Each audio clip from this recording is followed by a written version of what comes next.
Testing, testing. 1, 2. EJ, let me see how you sound over there. Chocolate rain. Uh, Hose they dry, but others feel the pain. Chocolate rain. I think we might be Sometimes good. people go kind of insane. Chocolate rain. This is this is the people I like. People like to hate what they don't understand. Chocolate Chocolate rain. rain.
And I'm gonna transition. All right, we're live. Are we really? Yeah, we're live. It's the first setup. Hey, what's up, guys? So this is gonna be the first of many, hopefully, tournaments hosted by the iNoob project. But today we're doing StarCraft: Legacy of the Void. I'm SB Marvel, and joining me here on the commentation desk, Wise Man Shade. Everybody, give a round of applause. He can hear it from your house. Yeah. How you guys doing today? So we're gonna do a little pregame here before we start the first match at 12 o'clock. And the first game is gonna be against Kurama, and we're gonna run her against an AI because unfortunately her opponent is not gonna be able to make it. So we're gonna give you a little taste of what she can do. But just real quick, a little bit about iNoob. I think Wise Man Shade can shed some light on that. The iNoob project. It's awesome. We started off as a dream in my heart, a tear in my eye. Oh hey, what's up, Rick? Here in the storm. How you doing? We got some. Yeah, I mean, actually, go ahead and talk to us in the chat. We're very responsive. Yeah, we are live on Twitch. But yeah, we basically bridge the gap between, the whole public misconception of gamers only sitting out living in their mom's basement to doing awesome things in the community, such as things like this with the Extralife circuit, which it's a charity stream where we're actually going to donate a lot of our proceeds to Extralife, which is for Christmas St. Pat's, I believe, right, Wise Man? Yeah, we're actually through Louisiana, Southwest Louisiana, and Christmas St. Patrick Hospital is actually receiving the benefits of any time that we do launch any of our benefits for Extra Life. So you can find out more on that. I'm going to be throwing that link out there throughout the tournament. So that if you're curious on where the money's going, the funds, it actually goes to a great cause and literally stays local. Exactly. So not only are you enjoying some great video commentary and some gameplay, but you're also helping out kids. And they're our future, guys. They're going to be the future gamers, and they're the people we hope to have in our tournaments later. So keep them healthy by donating to Extra Life and the iNoob project. Indeed. So what am I going to see today? Because you know a little bit more. It's very exciting. Today's going to be really exciting. StarCraft than I do. StarCraft noob. I mean, I've only played Command and Conquer, Doom. Well, you're not far off. So StarCraft is a strategy-based, real-time strategy-based game. A lot of troop management, a lot of resource management. And what you're going to see today is hopefully, and I'm hoping, a lot of high-paced micromanaging and macro-managing of an army. So you were in the military, right? Sometimes. Hashtag go for vets. So you understand conquering things and taking things over like that. Well, that's all StarCraft is about, except you're playing 3 alien races, and they hate each other, pretty much. And hopefully we're going to see some really good Zerg play. I see Kurama is a Zerg player. Okay. So you're going to see a lot of insect-type units. Quick, fast, cheap. So there's a lot coming at you. We've got a couple Terran players, and I think... Do we have any Protoss players? I'm not quite sure. Yeah, we have a couple of Protoss players. So we're going to see all 3 types. So it's going to be a bunch of good games. The Protoss players are going to be good late game. Terrans are good all around. Zerg are going to be good, real good early game. So we're going to have to see. It's going to be some good matchups. You mentioned all these races, and the only one that I recognize is Zerg, and it's because I played way too many MMOs where during burn bosses, we're told to Zerg them. Yeah. Yeah, it was Zerg Rush. Basically, you swarm them as much as possible. Exactly where this comes from. Terran are your basic military robotic men. Protoss are aliens that warp stuff in with they have like a religious race. Okay. But it's gonna be some really good matches. I'm actually interested to see. I haven't really watched too many people. I know we got a couple ranked in the silver, I believe. So those should be some really good matches. I've seen a couple of the other players on the bracket also play, and they seem very good as well, whether they're ranked or not. So we're going to get some really good games.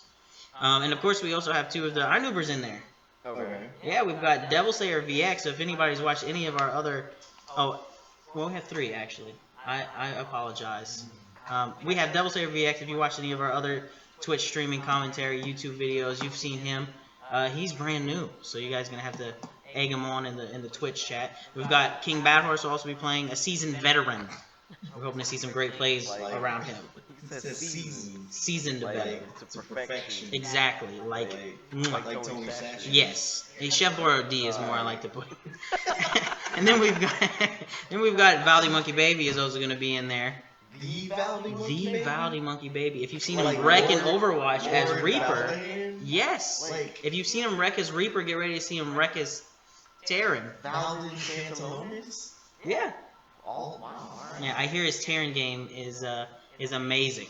But we also want to give a shout out to Scion Esports, because not only have they helped us in the past, but they're gonna hopefully continue to help us in the past, and we love what they do, and we think they're a great organization. So we just want to give them a big thanks and a big shout Oh out. yeah, definitely. Especially, they basically started us off with the whole local thing, especially with their monthly fight clubs, and we just got through the Thanksgiving Open, which was really awesome. Now, I also want to remind everybody that we're not just going to be doing StarCraft.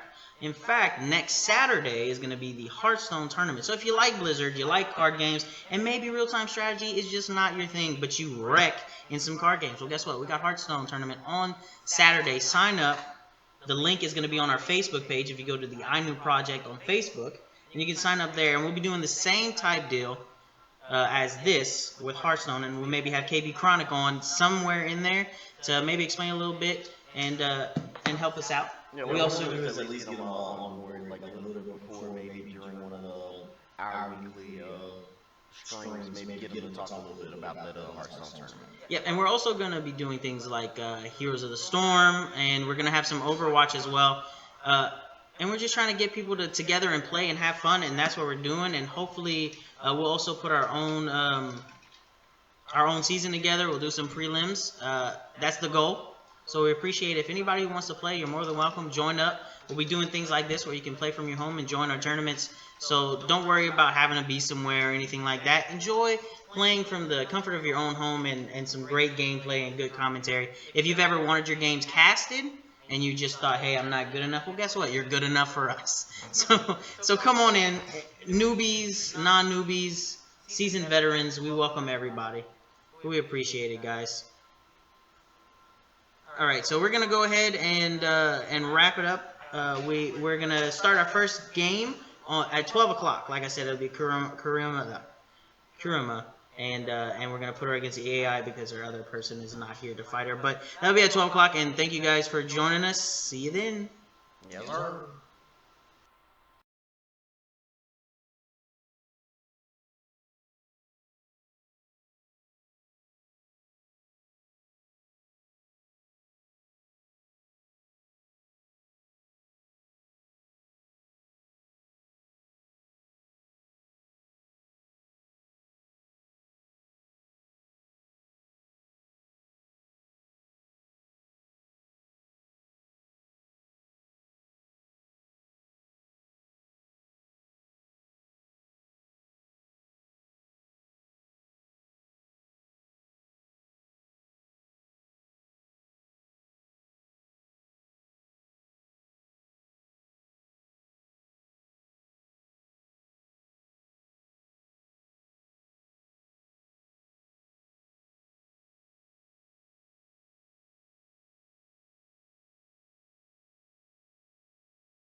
And we're back.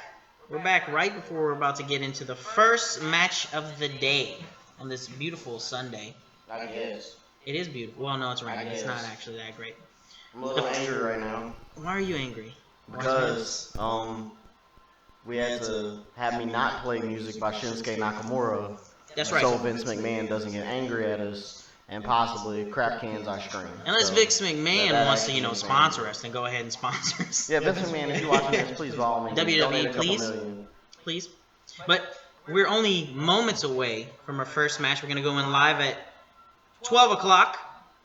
I'm just watching the clock here. I'm going to go on the countdown. What's up, C. Tarver? Thank you for tuning in and watching. I believe he will be in one of the matches later on today, guys. You know what? I believe that's so. He's scouting out. That's what I like to see. You know why? I believe that he's going to be in the tournament.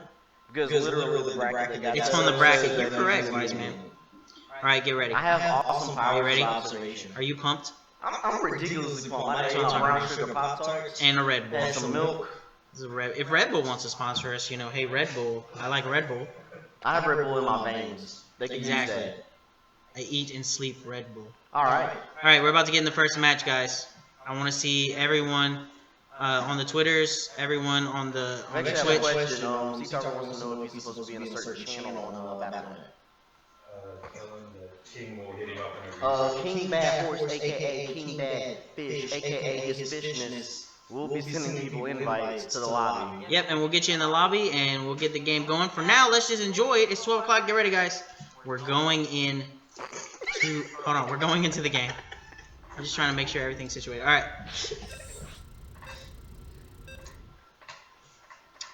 Dun, dun, dun, dun. First game. It's gonna, like I said, it's an easy AI. But Kuruma is gonna hopefully wreck. We're gonna get some gameplay. We'll introduce you guys. Very amazing player right here. For the generation. Okay. Yeah. The Rising generation. star. Oh, okay, that makes more Rising sense. star. That makes more sense. Probably gonna wreck a couple people, I think. I may or may not have dabbed earlier. I'm getting a request to do the arm thing. First things first. Playing the blue Zerg. We've got Kuruma, and of course across the map we're gonna have the red AI player. We look over at Terran. Straight up build, throwing out some SEVs real quick. Gotta get the mineral line going. We look over, we've already got some scouting coming out. It's over here. Overlord coming across. So we gotta remember. You wanna get your overlords out, you wanna scout. That is one of the key things that you need. Another overlord going out. Oh, going straight for the supply buff. Minerals.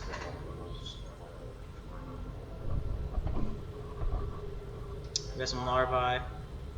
Just a standard opening build's gonna buff up the mineral line, and see that's what you're gonna want to do, because with Zerg you want to be building a ton of units. We're gonna go to the production tab real quick so you guys can see what they're building. We got a barracks coming up for the Terran, so we've got some Marines looking to be built. There's a supply depot already. They're bumping it up. Oh, we got some gas. I believe we're gonna see either a tech lab or maybe a. Oh, we've got an early expanse. Kuruma is already going for the early expanse. I believe we're going to see straight into Roach, maybe Hydra. Maybe. I'm not sure. Why is it? Stay on everyone. Alright, we got some gas definitely coming over. Let's see what we got production wise. Orbital Command, good for scouting. Tech Lab, I was wrong. I was wrong on that. We're gonna get some Marauders out.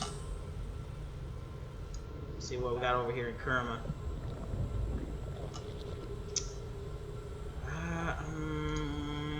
Spawning pool. We're definitely gonna see some Lings coming out very soon.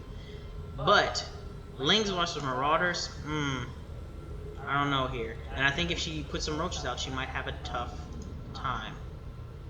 She's not really utilizing her second expanse that much. Terran player, however, she is getting scouting over the Terran player. There is only one Marauder out.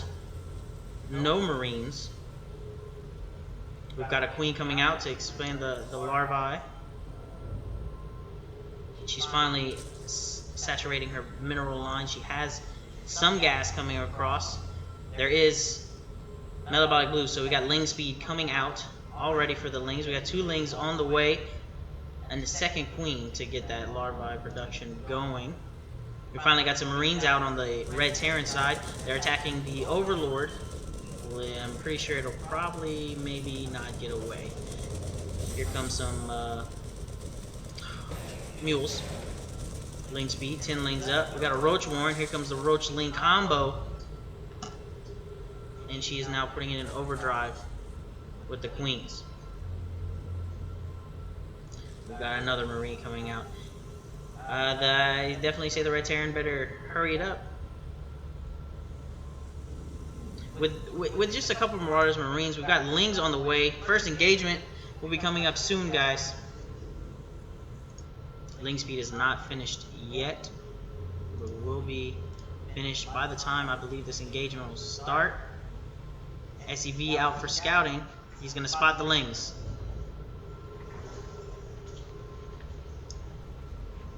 More reinforcements coming across. Got some creep tumors starting to spread. Gonna get that creep around the map. Essential for a Zerg player.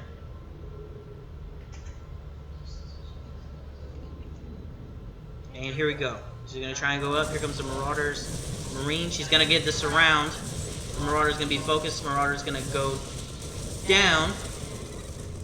Here comes a Marine. Here comes a Marine. She got the complete surround. There is 1 Marine on the way, but I don't think she get it inside the supply line, and that's gonna probably be it for the Terran player as she decimates the mule and the rest of the SCVs. Oh, here comes out 1 Marine. He gets the surround, and there is no reinforcement. Oh, the SUVs are turning on the Lings. It won't be a complete decimation, but she did do a plenty of damage. She's going to micro that last Ling. If we look back at what she's gotten on, right? So she had a Roach Warren going on. She's going to get 6 more Lings up. She's got the Roach Warren. She can do the combo. Though she lost an Overlord, it didn't seem to hurt her too much. 2 Roaches are now up. And she does have, look over here, guys. Tons of mineral, tons of gas. We got plenty of playtime left. I do think she needs to mass up a little bit. 2 Roaches are not going to handle everything she needs to handle. We got a Bangling Nest coming up. She's going for the all-in. She's gonna blow those walls down. They're not. The AIs are not very good at. See what you want to do here, wise man. Let me just show you. You want to throw a wall up against a Zerg, especially because of the Banglings that are about to come out, and they're gonna go straight in there and decimate. I like how the first thing that you call attention for me to pay attention to is a wall. You need a wall. That a wall has to be built. It has to be. That is a. You can. No. They need another. They need another barracks. You can't fend off Lings with just 1 Marauder and 3 Marines. You have to have that wall. See the decimation you get. Now he's no longer getting any minerals, so she did exactly what is needed and took the production away. And there's no way. Yeah, I mean, this looks a lot and like. We get the GG, and Kuruma has won her first victory here on the circuit. This really reminds me of Command and Conquer, just with really disgusting bugs. Well, it's pretty much what it is. Give me 1 second.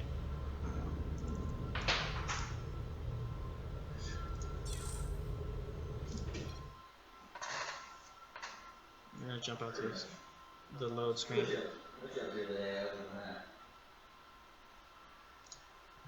Alright, wise man. I know you were a little bit busy while I was casting that. Checking a couple things, making sure it was alright running in the background. So let's just. Sorry about that echo right now. The room wasn't really prepared for it, but we're gonna work this out. That's what we're here for. That's what we do. It's a learning experience. We're trying our best, and we're gonna make it. But let's go over a couple things that I think were good that she did, right? So she had a plan when she went in, and I think that's the biggest thing that any new player needs to understand. You can't go into a game thinking I might do this. You have to have a battle-hardened plan. You got to know a build order. You got to know the units you want to produce. Because late game's a little different. Late game, you can decide, hey, I need this unit to counter this unit to counter this unit. But in early game, if you don't have a solid strategy that you know you're going to use going in, then you're too wishy-washy. You can't really defend yourself, nor can you go on the offensive. Okay. So I think she did that very well. She had a good combination of lings, which is really all she needed to use, let's be honest. But the roach was a good addition because the roach gives you some range because the lings have to get in, and against marines and marauders, which are all range, it was a good choice. Now, of course, she was playing an easy AI, guys. We're not gonna say that it's a pro attempt, but it was a very good attempt because you could see that her strategy was a sound strategy. So when we get some good PvP in here, I think she's gonna do very well. What do you think about the little bit you saw, Wise Man, since you haven't really experienced too much of the game? I mean, like I said, it's kind of like Command and Conquer with books. You got, I'm pretty sure that each one of them has different talents, like Command and Conquer had on their different military organizations. You had, same, resource management game. Know what you're gonna do. Know the weaknesses of your own team, so you can kind of cover them. And Exactly. Kind of push the strengths of your team. Exactly. And did you see that? Now do you kind of understand the difference from the races I was talking about? Zerg being bugs. Yeah, a little bit. Terran being technology. Yeah, I saw a little bit because there's pretty much only two of them right now. But I'm gonna keep looking for those comparisons, like as the tournament actually goes along, so I kind of get it. And with some hope because I do want to get more. I'm usually behind in the background in the iNoob project. I'd really like to start getting into the actual gaming and maybe join a team. So the more I can kind of experience, look at, see the kind of strategies that's going on, or guide my hand, so to speak, and actually when it's time for me to, kind of play. No, and I think that's a good thing because here at the iNoob project, our goal is to bridge the gap between everyman guy on the street who might want to play some video games and the hardcore gamers. All right, give me a second. I got some word from the back. Oh, okay. From the king. Okay. So it looks like that we might actually have somebody up right now. Yeah. So some details on that. So Kurama was supposed to originally take on. Oh, I gotta look at my notes here, guys. So professional. Got them notes though.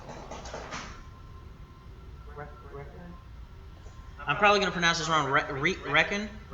I'm sorry. Kieran, because I've earned a lot of Kieran in but Final Fantasy 11. But apparently he can run a match real quick.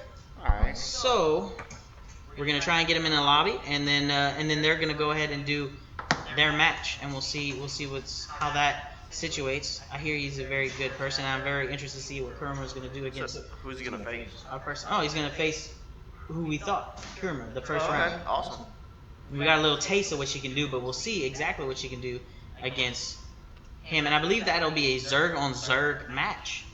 So we'll see gang turf war. We'll see turf war.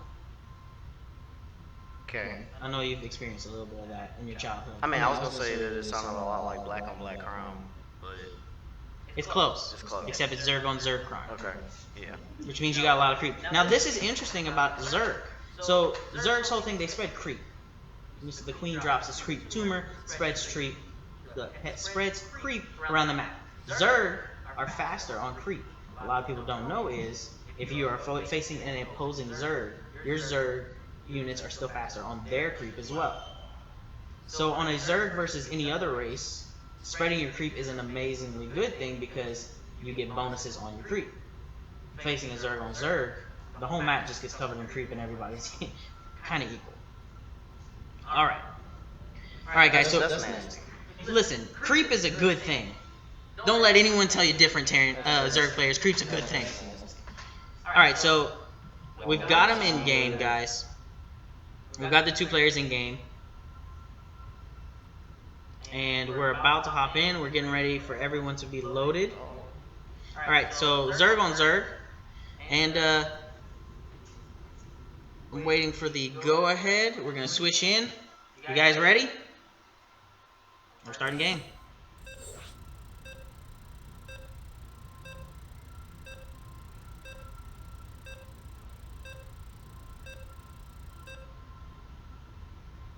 It's loading in. I'm sorry for the lull, guys. I was hoping Wise Man would help me out, but you see, we're great friends. I'm just disgusted right now. We're getting onto the habitation station for Legacy of the Void. We're going to be playing Rikrin. I'm pronouncing your name wrong, and I'm sorry. But we got a Zerg here in Kuruma, which is also a Zerg player. Yeah, I actually got a question. If he can actually play now, then are we really gonna count that AI game? No. That was a good little entrance. Yeah, let's go ahead and update the brackets on that. Good call on that. Because of course, look, we're not gonna kick anybody. All right, here we go. We're into it.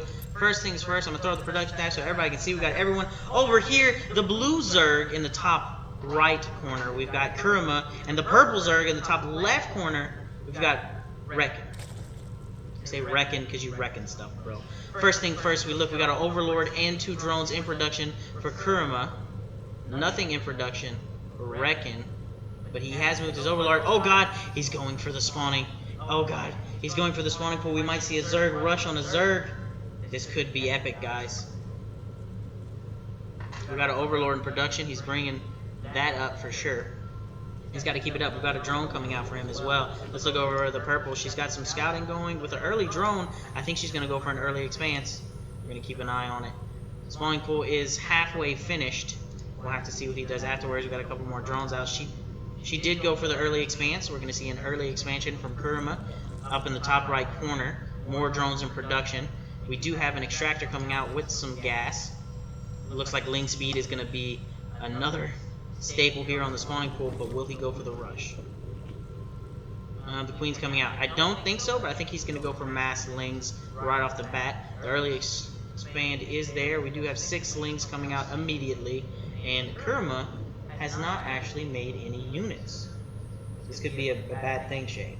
I don't know. I know you know, but not having units is hard to defend against units. I'm just trying to figure out why. This is that late game thing you were talking about. Well, no, so there's definitely different builds you can go, and I think she's trying to go more of a Roach type. You've got a Roach type army, which is more of a ranged army. Lings are your easily build, quick units. They're good for fast and throwaways. It looks like she just might be pulling some resource management. Exactly. Trying to build the, I guess, middle management of her attackers. Exactly. Right now. And you see right here with the we've got Lings coming across the field. We've got Lings coming across the field. See, she went for the 3 expanse, but she has no units to protect herself. And there goes the drone. This is so gross. There goes the drone. It's so gross. And here comes, oh yeah, that's the creep I was talking about. So gross. Immediately add the larva. Let's see, he's going to stop that drone from production. She has no units to defend herself. She has no queen. She has nothing. So her mineral line is getting decimated at this point. But look, she already has a second base ready, so she's going to pull her drones off the line, but the problem is, as she pulls her drone off the line, the Zerglings are just going to follow. They're just going to follow. Notice, both players right now are so involved in their macro, there is no other production thing. Here comes the backup Lings. He's sending backup. She pulls her second base. Now she's pulling away from her second base as these Zerglings go ahead and try to take out every drone possible. Now she needs units, and then we see at the top corner right here, she's actually going to start producing 6 Zerglings, and she needs those, but 6 on 6 here now, you can see she kind of got decimated. She lost a lot of her units here. The drones are going to go back. She is still in this, don't get me wrong. She just took a big hit. That's it. Now you see the 2 units have split off, and he's going to go back to his production. He's got 12 more Lings on the way to her 6 that you'll have, plus the ones he's already got on the field. Let's look at the army composition if I can. I just want to put out that it's really gross watching these things just funnel around and all this bubble gut stuff and then just pop out. That's really That's what nasty. Zerg are. Their planet is Bubblegut planet. That's really gross. Now if we look at the production, the units tab, you can see that he's got 20 to her 6. So he does outnumber her big time as far as units go. He does have a queen as well. And more overlords, so his population is a lot bigger with 13 drones. And you can see he's working up here. But he did, in all that commotion, send an expansion down to the bottom left corner, which is out of the way, which means he's not only going to get more production, more resources, which if we see right here, he is pulling more resources, she does. I'm putting it out over here, Shade. Let's go back to production. Units lost 2. He's lost 10 to her 26. So that's resource-wise, she's lost 900, he's lost 250. So he's able to pump a lot more. That's where those 20 Lings come from. We're going to go back to production tab, guys. And she has also expanded, but she's expanded to the high-yield minerals, the orange, which gives you a lot more minerals per capita. I want to go ahead and give a shout-out to the fifth teacher for going ahead and giving us a host. I want to thank you, appreciate that. Same thing for the Scion Gorilla, who's also now hosting us on this Extra Life Circus stream. We appreciate it very much, guys. But we see the movement of the lings, and we got some roaches following them. So this is the basic early game army composition. You see these roaches are very good at range, and these zerglings are very good at surround. So what they're going to try and do is break through this gap. I think he should have waited a little bit to but he baited. He baited. Here comes the roaches. Oh, that's cold. Here comes the roaches, and she's gonna have to pull back. But see, she's got a spine crawler. This is a very good, strong range siege unit. Kills the zergling in one hit, as you just saw. She does have a queen. She has some extra zergling. Group spreading overlord. She can't hide any units now. He wants to get her off this high yield, right? And the reason he wants to get her off the high yield is because she's gonna make up the difference in resources very quickly. Oh. And she GG'd. All right. Well, congratulations to Reckon. You did a very good job. I think he did a really awesome job. I mean, I learned a lot. We're gonna pull out, and we're gonna talk on the screen, guys. We're gonna discuss exactly what happened.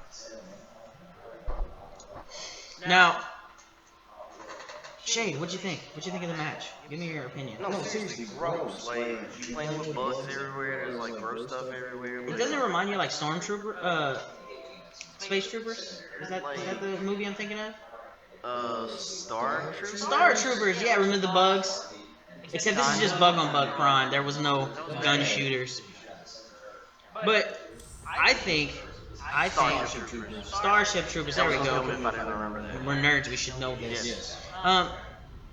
That's the thing with Zerg players. Matches tend to be very quick because as fast as they get. And you saw that early rush where he disrupted her in her mineral field that put her back on resources. That gave him the major advantage. Even on one base while she had two. In a high yield expanse.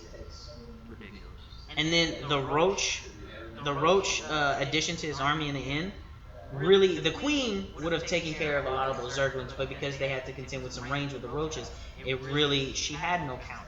And she could have fought a little bit longer in that match, but was that really because of early resource management, like with the call to actually go mid instead of like getting out your little... Correct. With her deciding that she wanted to go mid game to shore up her mid game, and him going early game, when he attacked her mineral line and disrupted, she lost there. That was really where the game was gonna go. I don't think she had a bad idea. If he would have went mid game, she would have had to jump on him, or if he would have transitioned midway. But Zerg, I think all Zerg players, and this is just me, guys, in my opinion, you should start off with at least a quick poke, because if you get it off, it's worth it. It's completely worth it. All right, we're setting up the next lobby, guys. I don't know. I think Wise Man, after this, he might actually decide to play StarCraft. I mean, provided I can actually let them do so, then yes. Because we gotta get you. A tragic Amazon incident. So Shout out to Amazon. Shout out for Amazon Prime for crushing my dreams. But they also helped you out. So sponsor us, I Amazon. feel like they helped you out more than they helped me out. You might be right. Well, they helped us all out because we're doing this. Anyway, if anybody wants to know about my hairstyle, it's appropriate. Just keep that in mind. But we're setting up another lobby. We're gonna see. I don't know if we're gonna run another match between them. I would assume not. Just waiting for words from the King Bad Fishness. Now, I know this is not pro casting stuff, guys, but look, we're doing the best we can, especially with me with the production. I'm trying to explain things to new people and anyone looking out. I don't need to be bouncing around so people can't see what's going on. All right, so we're going to run another match between them. I think we're going to do best of so many. But we're going to hop back in, guys. We're going to go another round against Zerg versus Zerg. And let's see if Kurama can come back against Reckon. I think she can. I think she has the correct know-how to do so. These are called Hydras. Right here. Not Hydras. Mic problems. Wise Man has had a problem with his mic. So if you hear a lot of movement, I apologize. All right. In the lower left-hand corner, we have Recognize once again, the purple Zerg. I'm going to throw up the production tab real quick. Then we go to the top right-hand corner. We've got Kurama as the light blue Zerg. Let's see what she's going to do. I'm very interested. They're both starting off with a drone. Hers has finished first. And he's throwing in an Overlord. I think she's going to go into a quick early. Here comes her first spawning pool. I knew I was saying it correctly. She threw out a spawning pool first. And some more drones. He has not, however. Here comes his spawning pool a little late after hers. I think they're going to both go for the early game strategy this time, Shade. We got an Overlord out. Evening up the production tab. Oh, she's going for some Vespian gas. She's going to go for the early Ling Roach, but I don't think she's going to rush. I think she's going to hold tight. He's also going for gas. The build seems very similar at this point. We'll be waiting for that queen to come up very soon. Double gas. As Kurama's gas finishes up, she goes for 4 Lings. I assume with the double extractor that he went, he's going to get a queen before he goes any Lings.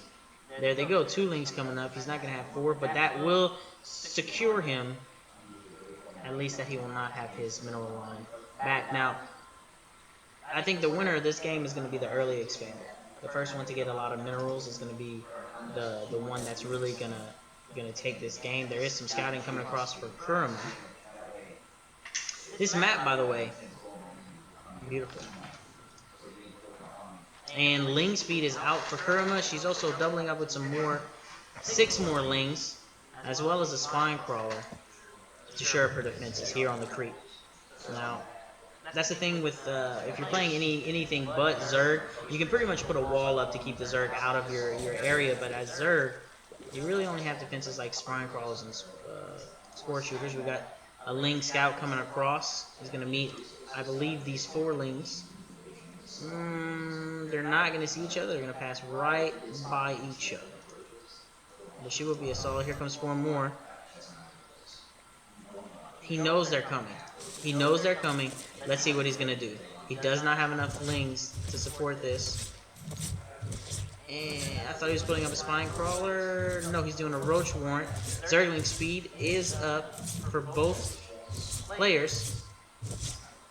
She's amassing her Lings before she goes up. Kurama. Metabolic boost, Zergling speed will be up for her before it is up for him, but he is putting up another 8 Lings to counter this. And 1 second left on speed. 8 Lings up. We do have a Roach Warrant up. She has gone Bangling Nest with no Roach Warrant. So she's going Bangling Zergling. She's going to try and break his spawning pool, I believe. He's going to backside out with some Zerglings, making sure he's not going to be pushed through his front door. Zergling speed will be up for him. And 3 Roaches coming out to shore up his defenses. As Kurama begins to spread her creep down the ramp, getting ready for a second expanse. We've got some more Overlords coming out for Reddick. And, attacking the Banglings before they're completely finished. Oh, that's cost. She's canceling. This is a good counter, and the Banglings destroyed, but you did get a couple of them. Oh, here comes some Roaches. Oh, no! Good micro. Losing only 1 Roach. And hurting another one. Not too bad. That was good micro against some Banglings. Could have been devastating. We got some Zerglings coming across the map. Looking back, everybody just kind of shoring up. Kurama with 6 more Zerglings coming across. We haven't looked at her base in a while. She added a couple more Spine Crawlers in the back to shore up her mineral line just in case some Zerglings get across. Got one in the open. Spreading some creep out. I believe we're going to get an early expanse coming out. Not early, but just an expanse. We got another creep tumor coming up. Shore up that ramp defense. Looking back on this side, we've got some Roaches coming out. That'll shore up his defense. He's not worried about anything coming out, but see this right here? That's a drone. And I believe he's going to go for this back area expanse. Look, called it. What did I say? He's going to go for this back area expanse. He's going to try and hide something so Kurama can't figure it out, try to get some extra resources in there, because believe it or not, a higher unit like a roast does cost more than a Zergling. But if you look at the minerals over here, he does double her. He's waiting for a second, and then he'll pop that up. We do have some overlords sitting in the back. Now you can see he's mining out his minerals very quickly, so he needed to expand. And that's what he did right here. Now his drones, we're probably going to see either half of his drones, or he's going to send some drones over there. Some good roaches, but look, hatchery and a lair. He's already upping his tech. Got 16 Zerglings on the way with a couple spine crawlers. She did as well up her tech, but she has not gone into 2 bases. Now, unless she's going to long distance mine, she needs to get an expansion. She needs it. In fact, she needs probably 2 expansions so she can buff up, because right now she's only got Zergling and Banelings. Honestly, they're really good for a push, but they're not good for holding anything, because you're essentially sacrificing Banelings to explode onto another another player. And as Zerg, that's not what I want to do. We do have the roaches upgrade Guile Reconstruction, a hatchery, and we got a spire, which means we're going to see Mutalists. We're going to see some flying units that he should be able to send around, do some big decimation, because she has no spore shooters, only spine crawlers. Some more roaches, a couple more overlords upping up, and she's building an extractor. Finally, he's building an extractor, excuse me. He's building 2 extractors here over in his new hatchery, and he should be saturating that very soon with workers. We have a spire coming up for Kurama as well. I think she realized that she needs a way to get into his base, and was hoping that he was not going to have any flying units. That is one of the big flaws of a Zerg, is that they have very few early game units that can hit aerial units. The Queen can, but roaches will get range on ground, not in sky. So you really need that spire to get up. She's going to go for that second extractor in her main base, but I still don't see an expanse. Why down here Reckon has some expansions going. He's getting some of that going, and he's also building a infestation pit here. You know, you can see right here he's got a good little army of roaches Zerglings, and he does have the boost in population as well. Overlords. I mean, we're kind of in a lull. Everybody's kind of setting up. Now, he's also getting Hydralisks. They can shoot air as well as they decimate roaches. They can do well against armored unit, which is what a roach is. She's not doing any roaches. Oh, there she goes. She got a couple roaches in.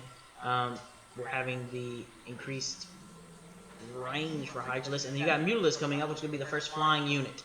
Now, she's also got Mutas coming out as well, which can counter it, but 3-1. Plus, he's got Hydras. They're going to knock him out there. This will be an all-in. She's going to send her entire army, and he's going to have to defend. Right now, it's looking in favor of him. And then here comes a third expanse. So, she has not... Kurama has not expanded once past her first expansion. You can see her mineral line. She doesn't have it fully saturated with drones, and she's not really getting the production at all that he's getting. Now with him super section. Oh, here we go. Here comes some lings going in, and he's gonna pull back. Here comes 3 mutas. We're gonna see what's happening here.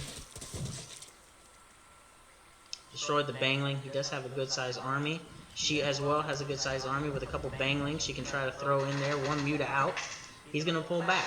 He said, hey, I don't want to go in there. I'm not sure. I've got some upgrades finishing up, and I've got a couple more things that I want to throw at you. He was just shoring up the fact that she has not expanded. But here it comes. Here's her second expanse. A little bit too late, but definitely needed, as she's going to have to get a little bit more production. With 3 bases here. Now, she's going to have to take all 3 of his bases into GG, I'm pretty sure, because he's pretty set up on this third over here, and she's going to think he just expanded here. She has no scouting anywhere. And she's expanded her creep, as you can see with this little green, little purple thing out here. So it is going to be hard to get in there. She's going to have sight anywhere this creep is, so she'll know if someone's peeking over here. Like I said, 1 muta, she's pulling up a second muta. She's got an overseer, which is going to uncloak any cloaked units. She's not going to get any surprises on her. We got some expansion creep to her. Now, this is what Reckon's really been doing, is that he's been shoring up his production line. He's been shoring up that if something were to happen, that she assaulted the main base and he lost most of his drones and his workers, he will as well have this. But if you look over here, he's got to get some overseers out because he's about to cap on population. Now he went to Zerg Flyer, so his mutalisks are going to get some attack bonuses here. And you can see he's got a good little army. Now, there we go. There's the overlords coming in because he literally can only make one more unit. How do you get a more population? So each race has something that is like a population booster. For Zerg, it's overlords. For Terran, it's called supply depots. And for Protoss, it's war pylons. Yeah, he just made 3, so he bumped up pretty high. The max is 200. Oh, there you go. Yeah, so he just bumped it up. Now look at the difference here. Yeah, 60 like, to 106. Even if she capped out, which she's very close to, 20 more units in his army over hers makes a big difference when it comes down to army composition. And you can see what she's doing. She's got assured defense. She believes she can handle everything that's going to come to her. And I don't think she's going to die very quickly because his army is not that much bigger. But he is making way more production. Oh, here we go. We've got a, where is it? It just popped up. Here we go. We've got a swarm host. Swarm hosts are amazing. They're going to burrow into the ground and launch these little purple things at people. We've got some Hydralisks also coming across. Now, we do see that she is also building some Hydralisks. Now, these build orders are very similar. There's a swarm host, just throwing a couple things. But you look at the amount that he's able to put out with those 3 bases compared to hers, and he is going to outbuild her army all day. He is building Burrow for his swarm host, and then we have some Corruptors coming up that's going to go ahead and destroy any... it's basically an anti-air unit. It's going to go ahead and take down most. But she's coming out with a Ravager, which is a newer unit here in Legacy of the Void. Basically, it shoots a giant fireball in the air and comes down smashing things.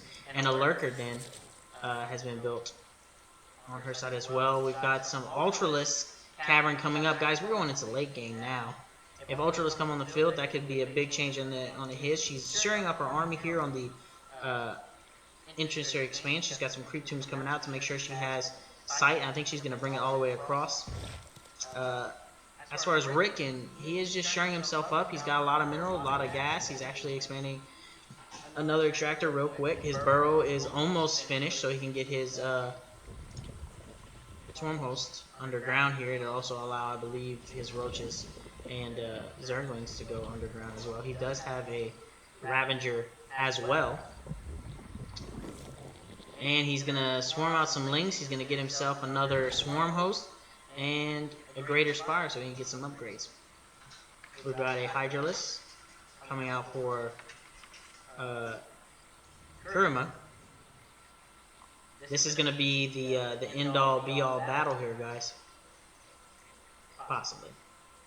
They still got to push. If both armies are decimated, that's the thing. If both armies are decimated, then we're going to go back to the production stage where they're going to try to rebuild each other. But if they're not, well, we're going to see someone win here very soon, very soon.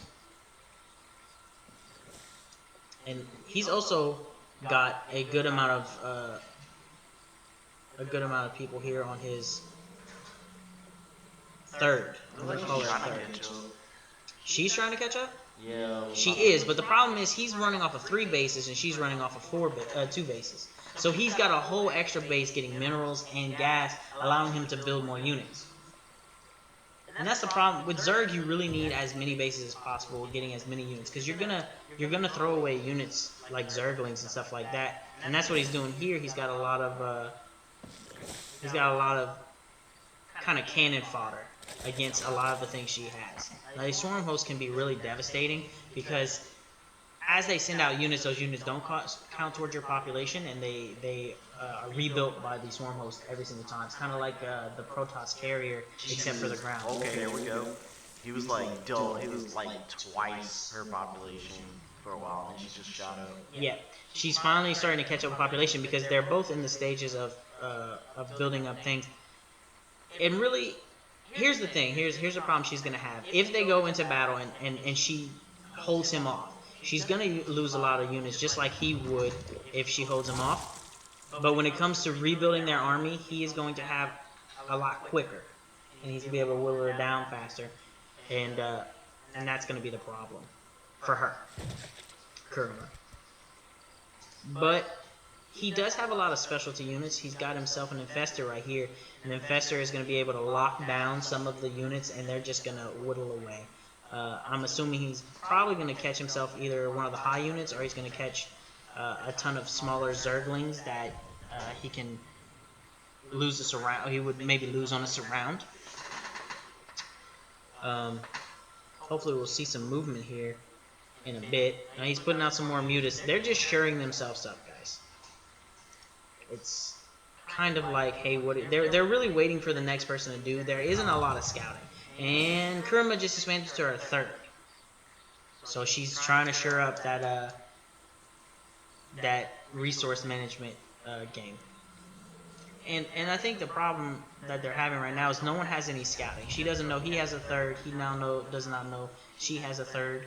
And she's just spreading creep. Oh, here we go. We've got movement. He's bringing all his armies together. In the bushes here, we got some mutas coming across.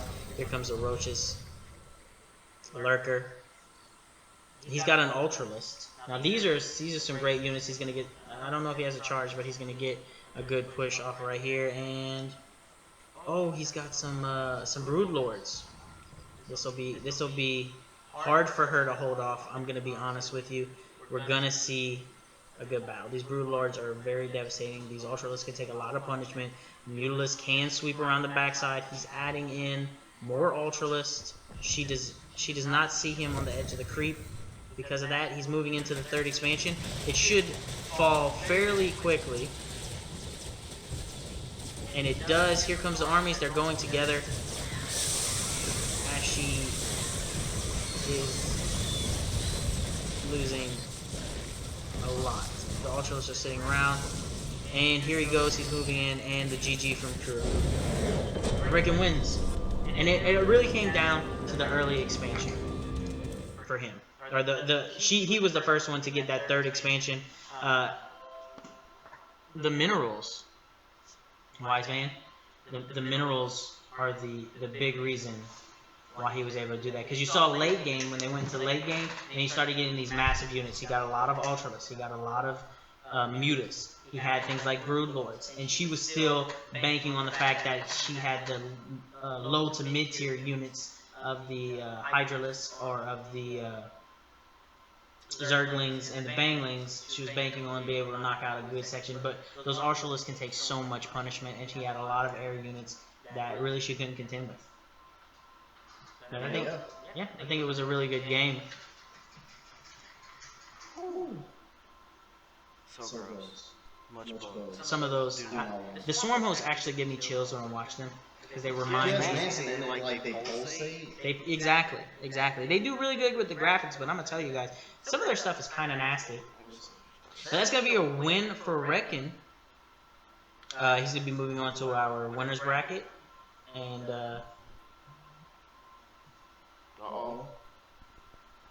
yeah, he's gonna be a win for Reckon. He's gonna be moving on to a winner bracket, and guess what, guys? The next match is going to be King Badfish and Devil Slayer VX. Two iNoobs. We just gotta make sure that everyone's ready to go. Devil Slayer, you're gonna be getting an invitation soon if you're out there listening, and King Badfish is getting ready to set it all up. So this will be an interesting match. I believe we're doing the best 2 out of 3. I believe. Our first 2, whatever works. Yeah. We're bringing everybody in. This should be a Zerg versus Terran match, guys. It should be a good match. Let us know, guys, on the Twitch. How are you enjoying the stream so far? How's everything going? Are you grasping what I'm saying? Am I? I think most of our players are actually players. Participants, watchers are already versed in the mystical arts of bug farming. They're catching me on all the bad things that I'm saying. They're like, you should have said something differently. I don't mind, guys. You can wreck me, like, as far as what I don't know and what I do know. That's bad.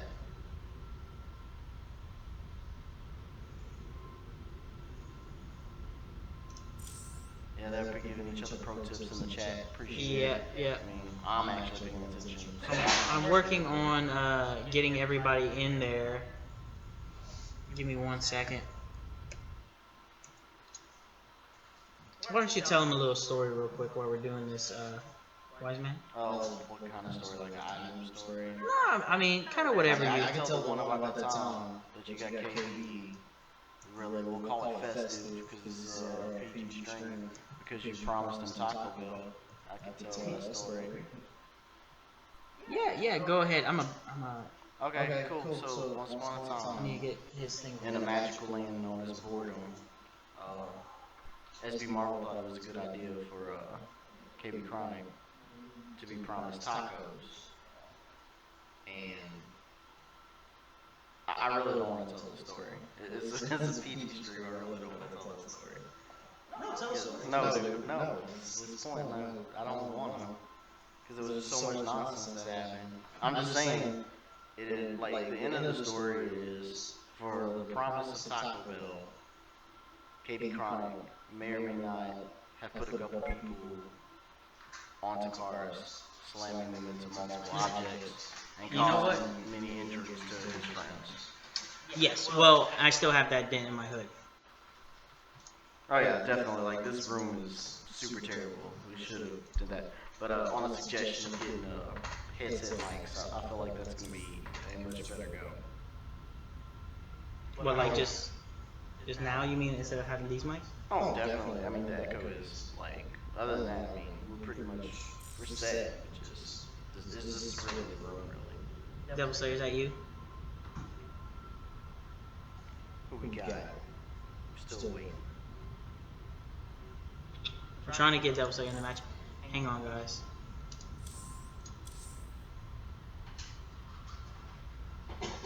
Are you getting the invitation? All right, he should be in. All right. Let me get everything situated, guys. Then we'll be jumping into the next round of the tournament. It'll be Devil Slayer. Got updated, hopefully. Devil Slayer VX versus Dracovia. I mean Dracovia versus King Bad Horse. Dracovia would be Devil Slayer VX. What? Y'all just making stuff up now. Now we're starting game. We're hopping in. This will be a good game, guys. When I start, my tag's gonna be Coco Puff 632. You know what? I can see you as a Cocoa Puff. That's racist. Well. Anyway, guys. So look, Dracovia. He's a seasoned veteran. I expect great moves from him, and we're gonna. You know what? He's gonna be the spotlight of this game. I feel like that is Dracovia. No, Dracovia. I feel like it's Dracovia. I'm not understanding why, but I feel like that's what it is. We're gonna hop in. Now we've got a Terran and a Zerg. This will be a good matchup. We're gonna be looking for that Terran to throw up a wall as quickly as possible to keep the Zerg out of his base. Okay.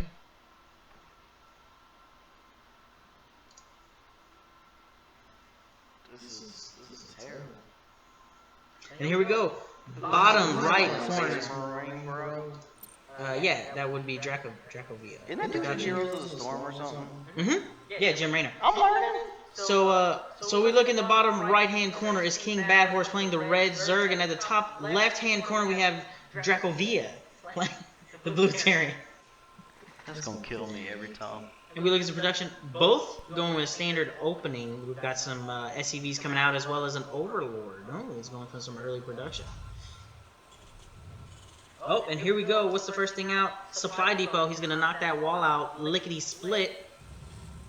Now, what you need to know about the Supply Depot that I don't think you know is that they are able to raise and lower to allow units to pass over them. So you really have a gate when you build a Supply Depot as a wall in the front. I do see an early spawn pull, though. So we could be looking at Zerg in the rush. But drones coming out says otherwise. Maybe. Finish it quick.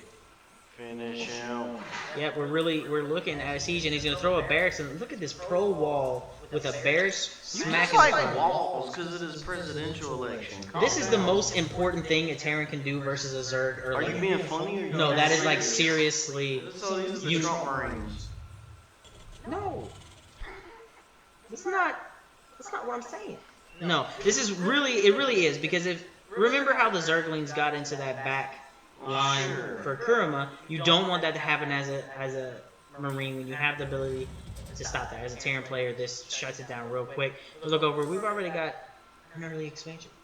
So I think we're going mid-game. We're not going early rush because he's already spent 300 minerals to go ahead and get another base. But he will have a lot of people. Look, the first queen coming out as well as some Zerglings. Then we got a barracks already on the run with some SCVs. And he's got an extractor, which means we're probably going to see a tech lab where we're going to get some stim packs and some shields. We're going to have a higher defense, and he's going to be able to stem them to push out a lot of extra power when he needs to. But we're looking to see that first Marine come out. We've got an idle SCV sitting over here. Let's see if he moves it around. We've got Zergling speed.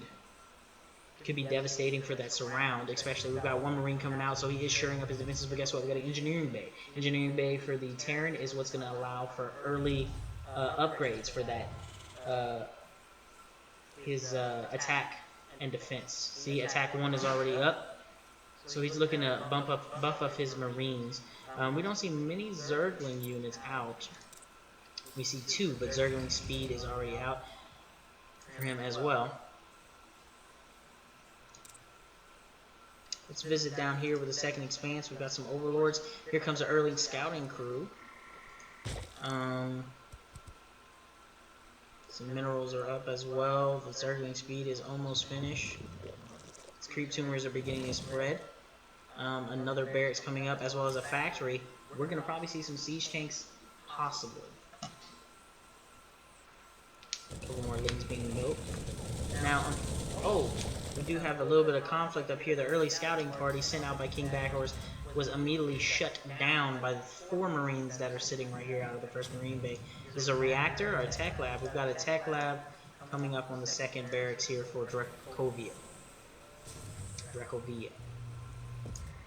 Now, knowing that he shored up the wall, he's going to pull that Overlord back so it's not flying over, and he's going to go ahead and get some gas out and maybe start expanding into roaches, a little bit of hydras. He does have a little bit of lings here set up. We got another Marine coming out. That's 4 Marines. Now here can be a problem. You got to realize your gate, you need to drop or lower your supply depots when needed. It's hard to macro that as you're playing, especially if you're a newer player, because now look, he separated his Marines in front and in back. Okay, we have the first Zerg attack and defense upgrades coming out for King, as well as he's got an Overlord scouting out a possible 3rd expanse.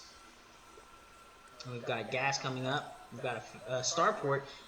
Guess what? We've got a starport. He didn't even go for the factory to build anything. He's going straight for the starport right here so he can get medevacs out. So we're going to probably see a good Marine Marauder medevac combo, a good little death ball. A couple more supply depots. He's got the defense armor up for the Terrans already in progress. So we're going to see 1-1 Terrans versus 1-1 Zerglings here. And there are a lot of Zerglings. A Roach 1 coming up, another supply depot. The layer tech is coming up as well. All in all, Drakovia is doing pretty well. Here comes the armory, so he can go and get the 2-2 for his Marines. He's really trying to buff his Marines, which I think is a good strategy, but he's going to need to pump out a lot more if he thinks he's going to be able to handle all the amount of Zergs that Bad Horse has over here. Well, not over here, they're over here. Creep Tumor is going to be coming out to spread. He has not made his execution into the 3rd expansion, but he does have the minerals if he so does desire. His 1-1 Zergling speed and Zergling attack and defense is almost done. The attack is done for the Marines. Defense is almost done. A couple more Marines. Here's some Maravacs. And the Zerglings are not going to move out. The armory is almost finished, so he can start his 2-2.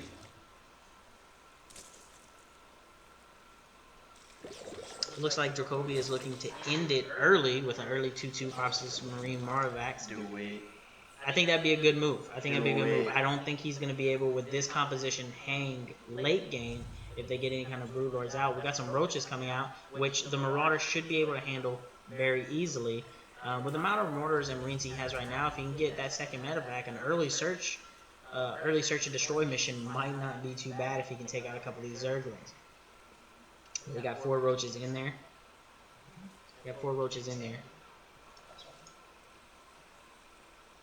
He's got his mineral field is dropping down a bit. Some more Roaches coming out to to re-up this army right here. And then we've got a little bit of a conclave going on. We got some 2 medevacs over here. Another one coming out very soon. He has started his second upgrade for his guns. Now keep in mind, this is only helping his Marines. His Marauders do not get the +1/+1.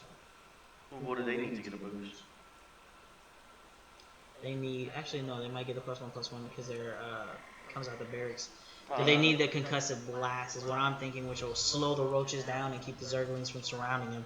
And that's really one of the top guys. But these medevacs, what you need to know about medevacs is you see these little bottom spaces here on the thing. They are able to pick up units and transport them.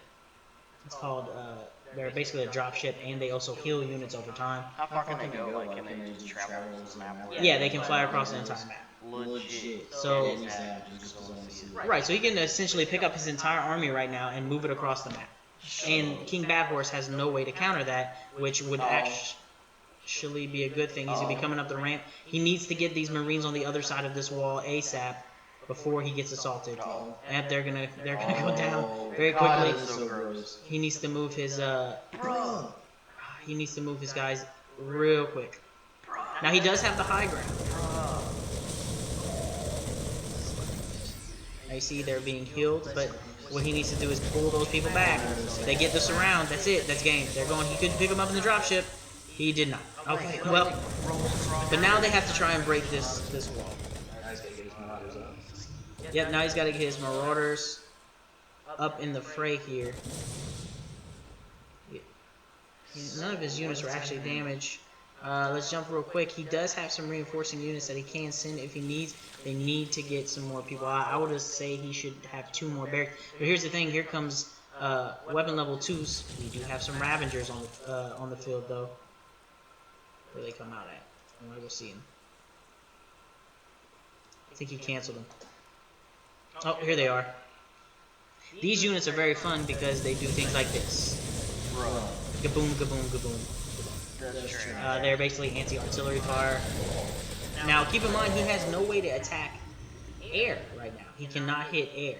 So, keeping these dropships are very vital because if anyone gets surrounded, he can just pull them out real quick, but you can see the damage he's doing. What he needs to do is get an SEV over here, ASAP, to start repairing these bases.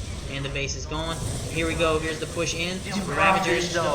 And the decimation of the back line. He has no more lings though. It's a hard push, but he should not assault with these 4 Marauders.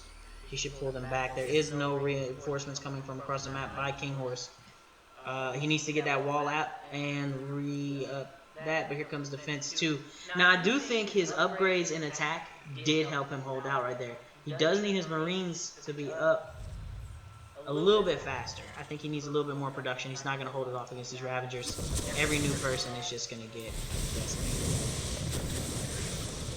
He's trying to take the rest of them down. Losing a couple units, not too bad. He does have some roaches sitting in the back line, waiting to go in once they break it with these Ravagers. And he's got some Zerglings coming across, get ready for the surround. SCVs are bringing the wall back. And we're still halfway through on for the second upgrade for defense. Now, I did notice, though, he has not upgraded Stim Pack or Shields from the Tech Lab, which would also give him a good advantage versus some of these Lings in the surround.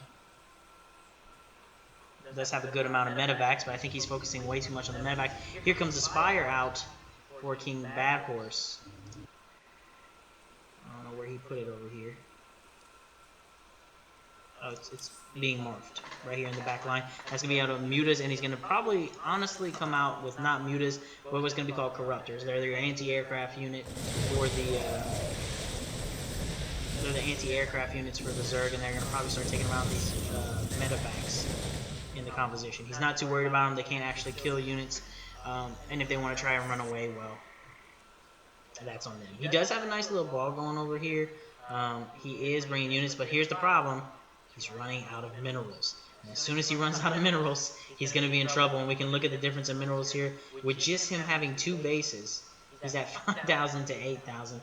It's huge. These upgrades are great, but if he runs out of minerals and he runs out of units, it's not going to help him anything. Here we go, engaging on the death ball. The surround coming around. The Marines can hold it off. They're going to hold it off, but keep in mind these Ravengers will be hitting a lot of these other ones. The Marauders really need to get in there. That is that is gone. There goes that army. The command center is going up. The cancel should come off of that. It's not. Here we go. Here's the force into the base. I'm assuming he brings up his wall. There's a couple Marines and a Marauder out.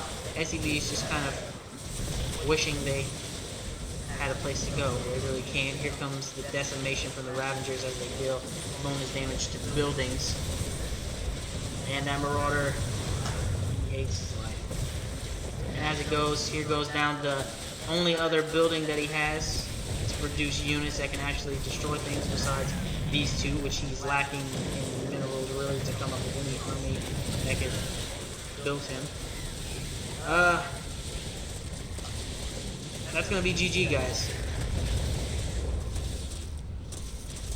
Yep, that's gonna be GG, and we're gonna see the command center. Sure. But that Ravenger combo right there, I think Dracovia did a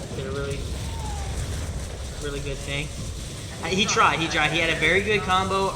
I think he just didn't push out fast enough. He needed two extra barracks there, and a little bit more production. He went straight for the upgrades, which was great. I think he could have stopped at 2. But there's the GG, and then the surrender should come shortly after. And congratulations, King Bad Horse, for his first victory. But I believe there's going to be a best 2 of 3. I think they're going to go one more round on it. But Wiseman, what you think of Dracovia? What you think of Little Veteran? I think he had a good idea, but I think he lacked in manpower. I mean, yeah. I guess it's playing a long game to make you strike with just let them off before they come to fruition. I agree. I think he was going for the mid game, and he had a good idea, but he did not push out fast enough. In fact, he didn't even secure his second base, and I think he was hoping to end it quickly, because without that second base, really, if he survived that attack, he had no way to come back from it. What I like about this is that there's a lot of applications I can use from, like I said, my time playing the awesome game Doom and Sacred Genesis, and just basically Command and Conquer. Exactly. I mean, like, some strategies just don't go away. Exactly. So I'm kind of seeing it right now. Yeah, if you're this game has, if you can bring just strategies, your basic strategies of anything, of any kind of command and conquer game, things like that. Know your counters, know your upgrades, and know when to put. It's very vital in this game to know when to push, when to fall back, when to conserve units. So we got our next Lord Valvan. Then we're gonna go to our second match between King Bad Horse and Dracovia. And we're gonna see what he does. I think he's gonna learn a little bit. I think he's gonna learn a little bit from his push. I think he's gonna know that he needs to go and get a second command center, not as soon as possible, but to share up his resources. And I think he needs to know that he needs to set up his defense. So we're gonna go ahead and hop into the next game here. Dracovia versus King Bad Horse. Zerg versus Terran. Gonna be another good game. Now, King Bad Horse, like I said, seasoned veteran, and he knew exactly what he needed. He hit a wall, and he needs to get rid of that wall, so he brought Ravengers to the party. He didn't really need anti-aircraft. He was doing more damage than the medevacs can do. Now, the medevacs were not utilized completely. Alright, jumping into the second match. At the bottom middle, we have the red Zerg player. At the top middle, we have the blue Terran player. Dracovia versus King Bad Horse again. I'm going to bring up the production tab so everybody can keep an eye on what's going on. And so down here, again, a good center open. We got 2 drones coming up with a Overlord going. We look over at the Terran player. The Terran player straight into a supply depot to knock that wall up. He's shoring it up. That's understandable. He's going to get a lot of push. He's getting his mineral. We look pretty even over here. We got another Overlord coming out with a supply depot.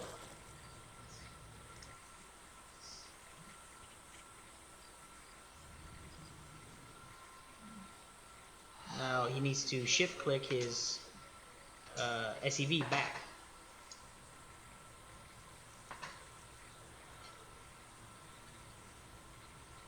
What's the race with the lady with the bun? That would be the Zerg. Alright. Yeah, we haven't seen any. Oh, this lady? Yeah. No, that is your UI lady. She just talks to you. Does she know she looks weird? Yeah, she knows. Okay. Now we see the hatchery is coming out as well as an That's gross. and here's gonna come the early spawning pool, and he morphs into it. We should be seeing a queen coming out shortly, but if we go back to the Jacobian, the Terran player, he's gonna get his barracks, the standard opening he did last time with the wall coming up. He already threw in a second barracks and a refinery. The refinery is gonna give him the gas to throw the tech lab like he did on this one. Maybe he needs to utilize that tech lab a little bit more, get some stem boost that could have helped him out with those Ravengers. Early expanse coming out from King Bad Horse for his second expanse here. He's going for that assure up on the mid game, but I think he's still going to put out a lot of lings that help us out, help him out with the early game. And the creep spreads and the larvae come. Oh, look, we're going for an orbital command center. Now, here's the thing you got to learn about the orbital command center is that they have the ability to ping across the map and reveal units, so you can actually scout without having to send. It's a safe scouting bet, and it's a good scouting bet. Now we're going to throw in the tech lab here on the second barracks like we saw before, and we got some Marines coming out. Now he does have a SEV sitting idle here, but we do have the second hatchery up. Production, we've got your standard lings, a little bit of overlords there. The queen's coming out to get a little bit of larvae injection. We've got some more supply depots going up to reassert the population. They're going to build a bit more. Oh, we got a bangling nest. So he's going to go the standard, let me bust your walls with a bangling. And then we've got a factory coming out because I think he's going to go factory to get some tanks, siege tanks out, which would be to his benefit for assuring up his defenses because he's going to need to make an expanse. We've got the Marines up over here. They're assuring up the corner. The bangling nest is almost finished. Do we have a lot of Zerglings out? We've got a couple. We're still going to have to share it up. That is going to be bangling speed. Creep tumors are being spread as well, so he gets a little bit faster moving on bangs. That's what you want for banglings. You want them to be pushed very, very quickly, so they don't have time to be exploded before you can get it in there. Otherwise, you're basically wasting units. We've got a storeport coming up, so we can get some medevacs up. His factory is over here. We've got layer tech coming out for the Zerg player across over here for King Bad Horse. He is shoring up his second mineral line and pulling out some more overlords. He is at 52%, almost maxed on the population. Get some more Zerglings out here. He's going to go for a Zerg. We got Zergling speed coming out. Another barracks is pulling up, so I think he did learn. He's got 3 barracks. I think he's going to throw a reactor on this barrack, which will allow him to get a lot more Marines out, but he has not brought up any upgrades yet, so I think he's going to try and do this with straight non-upgrades. Oh, that was a reactor. Excuse me, it was not a tech lab. The tech lab was built on this one. We have Marauders coming out. He does have Marauders coming out this one. Zergling speed is halfway finished.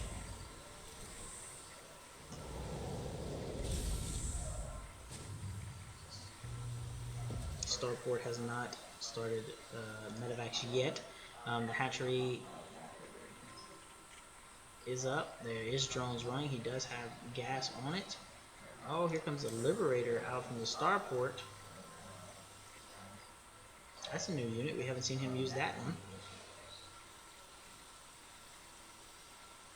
And centrifugal groups. That's bangling speed. That's bangling speed. I apologize. 10 more Zerglings coming out to assure it. Let's see. I think he's going to try to do a bangling bust real quick. Possibly. More supply depots coming out because he is almost capped. He should be building his overall command in there soon. Some good marauders. The Liberator is out.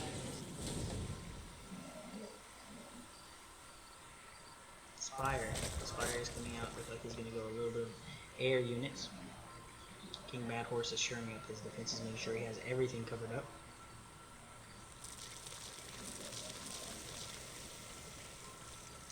And do we? Oh, look at this! Look at this!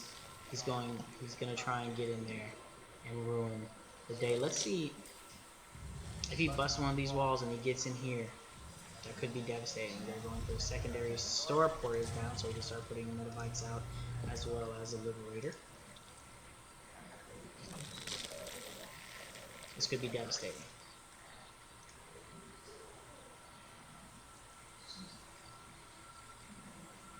I think he's gonna go for a banging drop, guys. I think he's gonna try and give us some fun gameplay. I'm interested. There is a tech lab coming out on the factory. It's not producing anything at the moment. The starport is back up. There is an extractor coming out on the second his second expanse right here, getting ready to do some more of those. He's going to be transitioning into late game gameplay. Some more Marines coming out. He does have a nice little army here. He's pumping out a lot of Marines here. Starport has not, this factory is still not doing anything. He does have no upgrades, and he has not done combat shields with special grenades or stim pack. No one has been made. Oh, an overlord moving out with multiple bangs. This is going to be quite some thing, but we do have a siege tank coming as well as some mutas. We're going to keep an eye on these two right here, guys.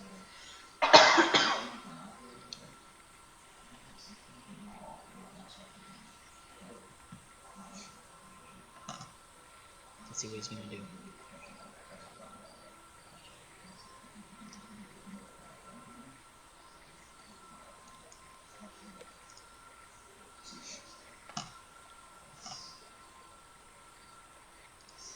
Now he has... I believe the Liberators do not shoot air, if I'm correct. I believe. I'm not quite sure. We're gonna see. Oh, but they shoot air. The Marines shoot air. It's gonna be if he can scout this out before it comes. I don't think he will. Moving his barracks over, he does have a siege tank that's going to be going into siege mode. Another one that will also shore up siege mode.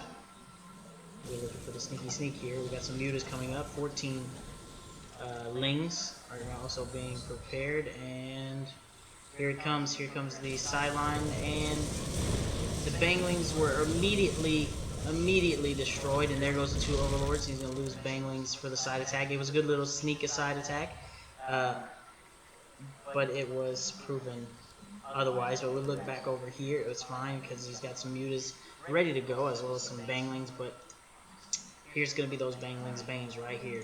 These siege tanks, which are going to have a massive range, are going to be able to just destroy anything that's sent to him.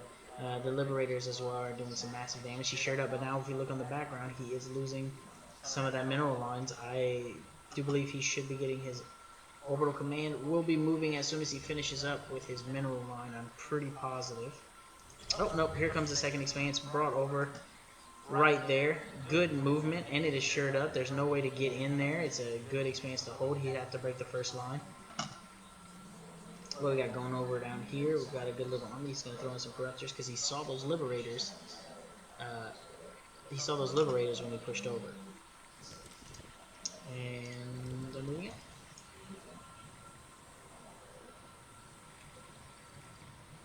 $72 units. Corruptor's going to be moving to the front line now. Here's the problem. I don't think he has enough Corruptors to do with all his Liberators.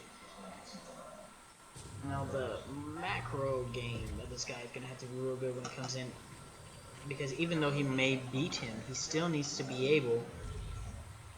Even though he may beat him. Now he may hold him off. He may not be able to stop this ginormous army that's coming his direction, which is fine, but he's going to have to be able to assault.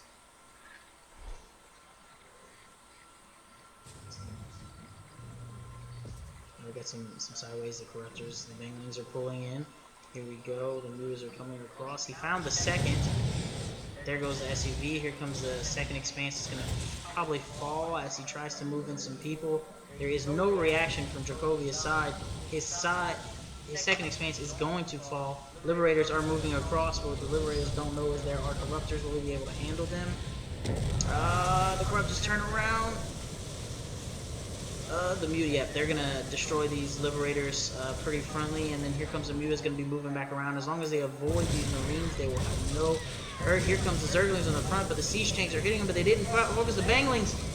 There goes the wall, there goes the tank, there goes some of the supply depots, and here comes the Mutas to wipe everything out, but they're going to have to handle this one Liberator and the rest of these Marines. These Marines have no upgrades. The Corruptors will be of no help on the inside. The tank cannot shoot, neither can the Marauders. And there goes the Mutas down. The Corruptors are just going to be focused down by the Marines unless they get out of there. And that is essentially both armies canceled. But King Badhorse did come out ahead as he got rid of the second Expanse and put Dracovia down 400 minerals of that. There was a good wide army, but he still has some Liberator Siege Tank. He's got some Marauders. He's got a good couple Marines here. He is running low on minerals, so he's going to have to do something about that very quickly. King Badhorse is reassuring his army over here. He's gonna try. I don't think he's got enough to do what he is trying to do, especially with that siege tank being sit there. We shall see. I think he may just be doing an early scouting party. 3 Corruptors left of that entire force that he sent. Here comes the siege tank and the Marines, as well as the Liberator going. He left one siege tank at home, which was amazing, 2 of them, which was a great idea as he holds off a pushing force. Here comes being met in the middle, and they would just destroy. King Badhorse is on his back foot. What will he do? He needs to shore up, he needs to get some roaches, and he needs to get some Hydralisks so he can break this armored tank mobile driving his way with a couple Marauders and a couple Marines. But we got something here. The Corruptors are destroying the port, the starport here at the main base. Dracovia is low on minerals. He does not have a second Expanse. King Badhorse is about to finish his first Expanse as well, but he does have a second Expanse. The tank is, however, pushing smack into his face. The Queen is only that's left to hold on his main Expanse. Here comes some Mutas. They're going to have to target down the tank immediately, but they're getting decimated by the Marines. The Marauder is doing work on the hatchery. He's having to move his Overlord over. The Corruptors are fleeing from the second Expanse as he sets up his new command center, guarded by a couple good Marines. They're pushing in. The Mutas, however, are trying to do work on the rest of these Marines. The Marauders are using their blasts. He has no anti-air. These Mutas are going to clean up slowly but surely the rest of these as a tank. He does get the hatchery down to half, but he has definitely held some forces up for King Badfish and caused him a bad time. King Badhorse and caused him a bad time. He does have his second Expanse ready, but here comes some secondary units. We got some Marines. We got a lot of Marines pushing in very, very strongly, followed by 2 tanks and some Marauders here. All they really have is a couple Mutas and Corruptors. He's gonna have to keep them out of the way. The Marines just walk right by as they're getting decimated by the Zerglings.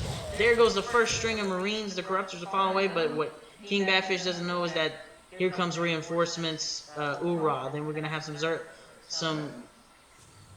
The SCVs are doing long distance mining over here in the back line. We get back to Marines. They get the Muta, and they're gonna get the last Muta. Now they're just gonna turn on the Corruptors. But here comes the Zergling, the last 3 Mutas. They're gonna get us around on these tanks. But the Mutas are gonna clean up the tanks as there is no anti-air.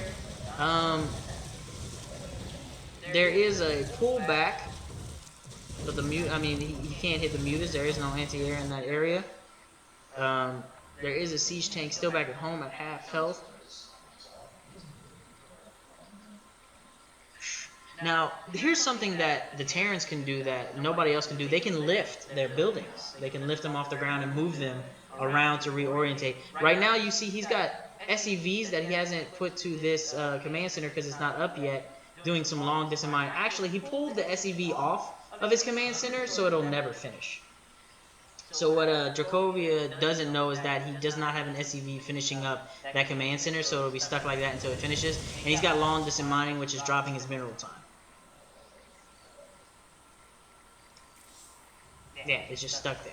Oh, he finally put an SCV on there. It's finally going to finish up. He can take his SCVs back from long distance mining, and what he can actually do is lift that command center and take a third. Oh, we got some pushes. These Mutalisks and Corruptors are taking out the barracks that is centered over here with the tech lab. That one drops. There is no more barracks. There's one more barrack in the back that can be followed. Here comes some Lings on the inside. That's going to be trying to finish up. He does not have any Marines on the second expanse. There is nothing making in the barracks. Unless he can get some kind of unit out, this should be GG. Oh wait, here comes a missile turret, a couple missile turrets to protect the second expanse. That could buy him enough time. It looks like we got the GG from Dracovia. It was a hard-fought battle between him and King Badhorse. He kept him on his back heels. I think he did a heck of a lot better for his second game. That was an amazing hold. He held against the sneaky bangling drop. He pushed in his face on that expanse, and he went on the all-in, and he just lost too many Marines. If he wouldn't have lost those Marines, I think he would have got that win. I think it was very close, and I think he had King Badfish on his heels. I mean, considering the fact that Devil Slayer, aka Dracovia, aka how do you pronounce it? Dracovia hasn't played in like years. Right, exactly. For it going from his first game to his second game, I mean, you could tell it's like riding a bike. He hopped right back on there. All right, we're gonna take a quick, like, 5-minute break, real quick. While we set up the next. Yeah, let's get the tournament bracket up. Yeah, while we set up the next one, I'm gonna throw up the tournament bracket, guys. Actually, a lot of people was wondering what's going on. Right, we'll throw that up for a quick 5 minutes while we take a break and get ready for the second match, and we'll be right back with you guys. Stay tuned.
Alright guys, we're about to be back on. The next match is going to be between Eric and Pias Flea. Pias Flea, I believe is how we're going to announce the name. This should be a Zerg versus Zerg. Pius, I'm sorry. Like I said, I'm sorry, Pius. We're going to hop in a moment here. Make sure everything's situated. Alright guys. Alright everybody, game's going to be on. And we're hopping in. It's going to be a Zerg versus Zerg match. We're seeing a lot of good Zerg players today. That crime, though.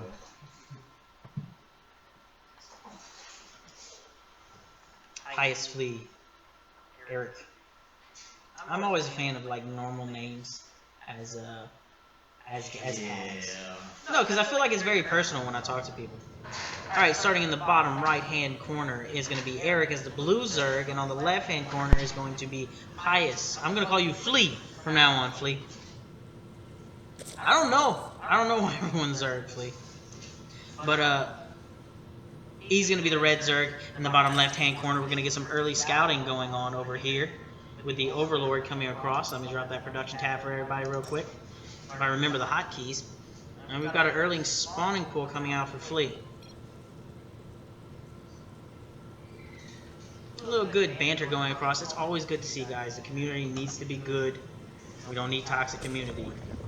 We got an early extractor coming out over here. I got some early, another early spawning pool. A couple drones coming out.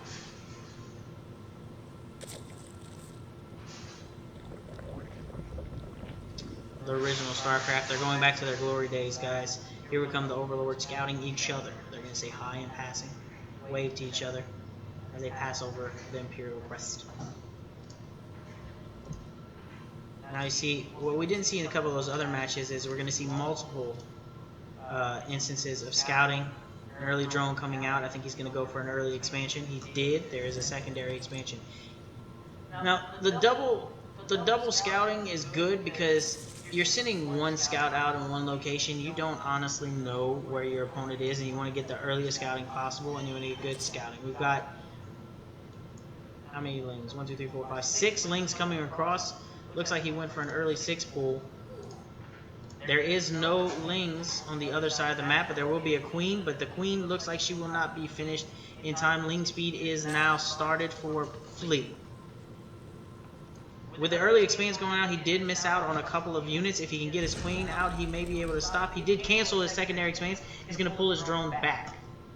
Here comes the 6 lings. They're seeing there is no secondary expanse, and he's going to push right in. There is no units out left that he can stop. Let's see what he's going to do with his micro of his drones. He's going to go for the surround. The queen is out, which will push the lings back. Here goes the cancel. And he has forced them back. There is no other lings coming back in. And they're going to sit over there. That's a beautiful rasp. We do have a secondary expansion coming out for Flea as well. Ling speed is going to finish at about the same time for both characters. There is a bangling nest as well as secondary hatchery, as we already spoke of. A couple lings. However, Eric has not put any military units on the field besides a queen. And that's more of a utility unit in my opinion that also can attack. But there goes 2 lings right now. 2 lings are on the field. 2 more lings are up. For the Zerglings, the queen is coming out. Bangling nest for both players up. And there goes Zergling speed has finished. Lings are pulling back. We've got some good scouting on both. He's watching for that third. 6. Here we goes. 10 Zergling will be being created for Eric on his side of the field. He will be trying to set up his secondary. Did not get it down before he was taken down by the rest of the Zerglings. There's chipping away at each other little by little here, guys. 3 banglings being made for Flea. Roach Warren going down, as well as a spine crawler for Eric to shore up some of his defenses. He's like, I'm not going to play around with these banglings and these Zerglings. I'm going to go ahead and go straight for the roaches. 12 Zerglings are being created for Flea. This micro game, and here comes a couple banglings in. Eric will not see it. I think he's going to go straight for the spawning pool. 2 queens, however, are protecting it. Will the banglings get in there? There goes all his lings. All of his lings there surrounding the queen. Will the queen go down? She will go down. There goes. The spine crawler is up, though. They're going to have a rough time taking that one down. 2 more lings being created, as well as 6 more lings for Eric. And the spine crawler is still up. He did hold that back, but it is hurt very much. There is lings being created and being sent across the field. Here they come back in the expanse. But he's gonna hold them off, and they're gonna be morphed into banglings as well as reinforcements. Banglings here and a couple more Zerglings pulling up. He is inside the main. Here comes the 6 micro. Spine crawler is being moved closer to the hatchery and closer to the mineral line. Zerglings will come around the backside. There is banglings. Could have had a better explosion there. It was good. We got the micro of the drones. There is the spine crawler doing work on these Zerglings, but the harassment is real. Reinforcements just keep coming. Eric is just having such a hard time. He never got down his second expanse. He's got the surround-ish block off with the queen. There's a secondary spawn crawler coming up. The queen goes down. Here comes a ton of drones being taken. There's only 6 Zerglings. Not anymore. 6 Zerglings there. There is none left. There is. Here comes another reinforcement. It's just rough. Eric is being harassed very wide. His opponent is sitting on 2 bases, very saturated. He's pushing out a lot of units. He's doing his best to hold off. There is no more Zerglings. Only 2 in creation right now. The queen is also coming up. Spine crawler has not even had time to build. It's going down. There's the GG for Eric. A little bit of banter between the 2 people, and Flea is victorious for the first game. I think it was a very quick game. That is a very good example of how quick Zerg can be on you and be attacked, and whoever gets the upper hand. Flea had Eric on the back foot from the beginning, denying that second expanse right off the bat. We're gonna. That you can tell the difference between the player base that we do have when we talk about how iNoob is trying to bridge the gap between your average gamer, your pro gamer, and your stay-at-home guy. We had people like Dracovia, who hadn't played in years, hop back in and like riding a bicycle, did what he had to do, and by the second game he was up there. King Bad Horse has been playing for a while, did really good. And then you look at these 2 players, you look at Flea and Eric, you could tell by the way they did initial scouting, the build orders they were going in, the way they were fighting each other, wise man, that they really understood the concept of the games. And that's just showing you on how different levels just some of the micro of this game can get. Yeah, there is a curve to it, but there's a reason why there's a ranking system. There's a reason why there's bronze and silver. Is because players enjoy the fun of the game, but they also enjoy the competition. So we're pulling it back up. We're getting ready for that second game versus Flea and Eric. I believe we're going to see probably another ZVZ. Now, I'm very curious to see if these players are going to go, because it's a 1v1, if they're going to go ahead and try to do the early game like they were doing before, wise man. I don't know. I would like to see some late game Zerg play. We kind of did see a little bit of that between Dracovia and King Bad Horse with the Ravengers and the very good Hell Out. He went for the Bangling drop on that one, which was crazy.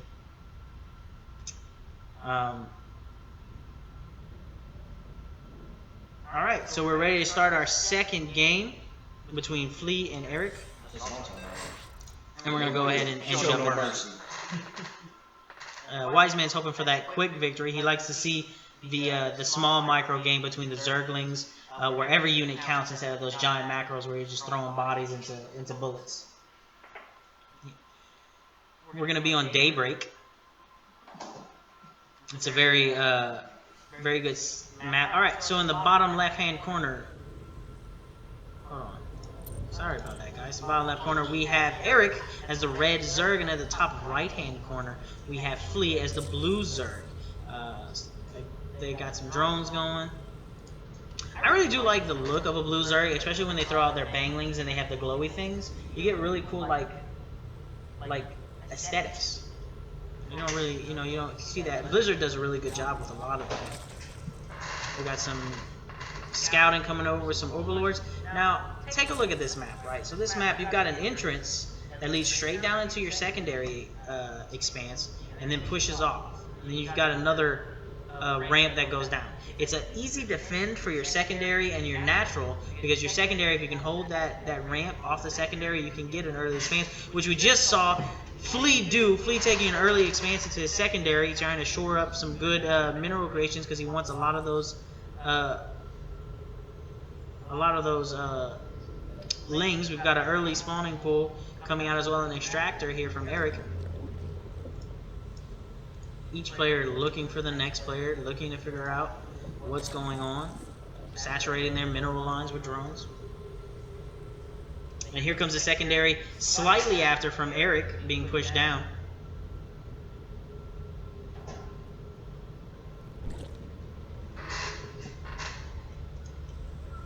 Overlord keeping careful eye to make sure no one is going to be approaching that ramp. I'm curious to see if we're going to see a third be taken by any one of these players. We saw the work they can do on a secondary. I'm just keeping an eye on production, and it's like ridiculous. You can see the difference in the production tabs between some of the other games we saw, as these will have multiple more tabs in there. Zergling speed coming out for Eric already. Yeah, I can't even keep up, like, jeez. Exactly, the micro game is huge, and you can see Flea is already sending 6 Zerglings across the way. He didn't even worry about speed. We look over at Eric. Eric's got some Zerglings coming across the map, doing a little early scouting to making sure that he can shore up his defenses and know if anybody's coming in, and also to see if he sees a third, because he has spotted the secondary. He looks like he is sending he did not see any Zerglings, so he is sending his Zerglings in attack, but now he sees the Zerglings at the Queen, and he's going to pull back and go back. However, there is an Overlord sitting right. Flea's Overlord is sitting right on the exit, sitting around the exit to Eric's base, so he's going to see any person that he sends in and out of that base. Metabolic Blue started up for Flea as well, so he's going to get Zergling speed. Both players are putting spine crawlers to shore up their defenses. We've got some creep tumors being spread, but there is a Roach Warren out for Flea, so he's looking to transition into mid game very, very early. He does have some scouting lings that he feel like he can shore up his defenses and make sure that he can catch any kind of third base coming off, or any units that he may need to flank or come across. He is looking like he's going to send those though into the expanse of Eric, and here he goes. But there is lings that can counter as well as a spine crawler. He's going to be shoved straight out, especially because he does not have Zergling speed. Eric's going to be able to harass him right back out of his secondary base. That's good defense. Hold right there. Layer tech coming up for Eric, and a roach being built, and 4 roaches for Eric. So look, we're on the same page. Like, Eric he shored up his defenses. He got his secondary, even though his secondary was slightly later than Flea, and he is doing miraculously better than he did last game. He shored up his defenses. He's not behind. He's actually got more roaches out. He's doing a good bit of scouting. He's trying to push in. Now, these rocks are destructible, and it's a choke point. Here it goes. He's going to have to pull back his Zerglings. Eric's going to have to pull back his Zerglings. He did split them up to do a couple extra scoutings. He still has an Overlord chilling right here. But you see, Eric is now supply box. He's got to stop. He's got to get some Overlords. He made one. There's another one coming around. They're neck and neck here. This is their army composition is the same. He's gonna drop an extra spine crawler, which means he's looking to possibly pull more units off of protection, and he's gonna go for a good assault. He does have an overlord over here spotting these zerglings and these roaches that are coming up to this tower. It gives you a little bit bigger view.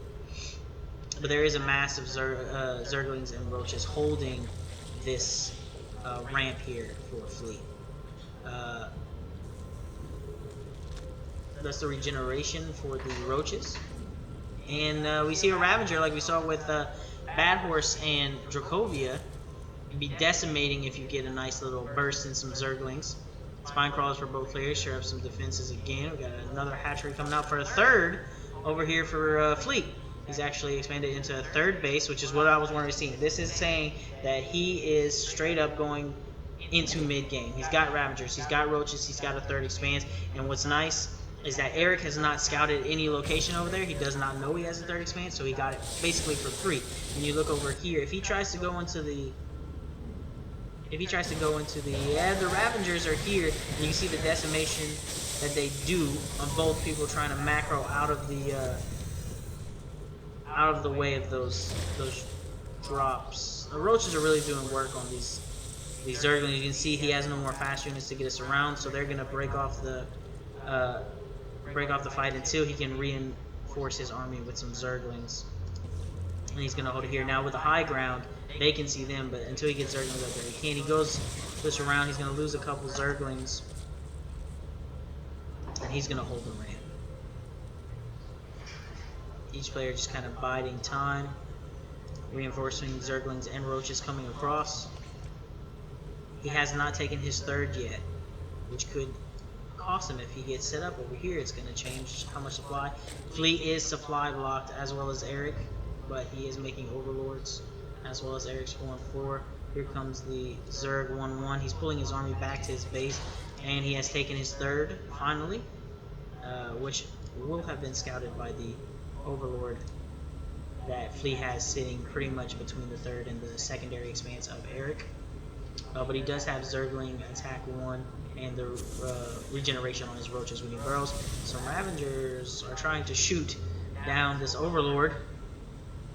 Will they be able to do it with their... Yes, they do. They explode him with artillery fire. But here comes Fleet with a movement out of some... also trying to kill Overlord. Roach speed, I believe, is that... Oh, that's a layer tech.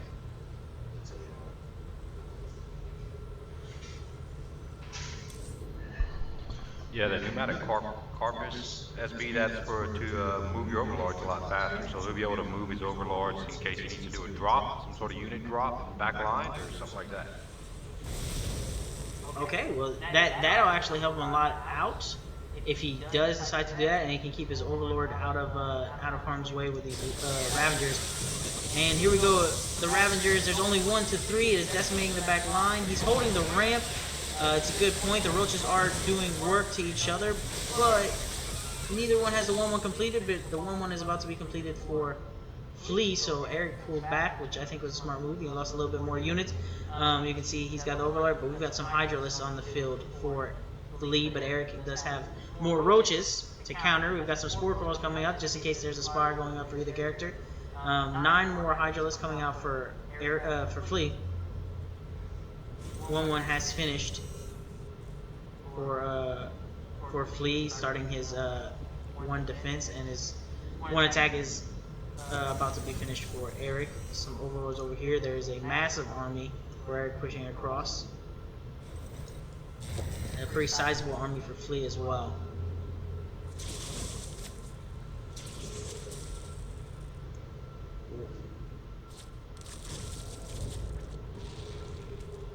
Revolution Chamber.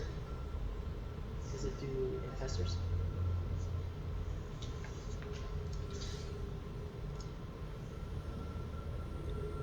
It was the Revolution Chamber was just built. We got some extractions coming up. Creep tumors are being spread.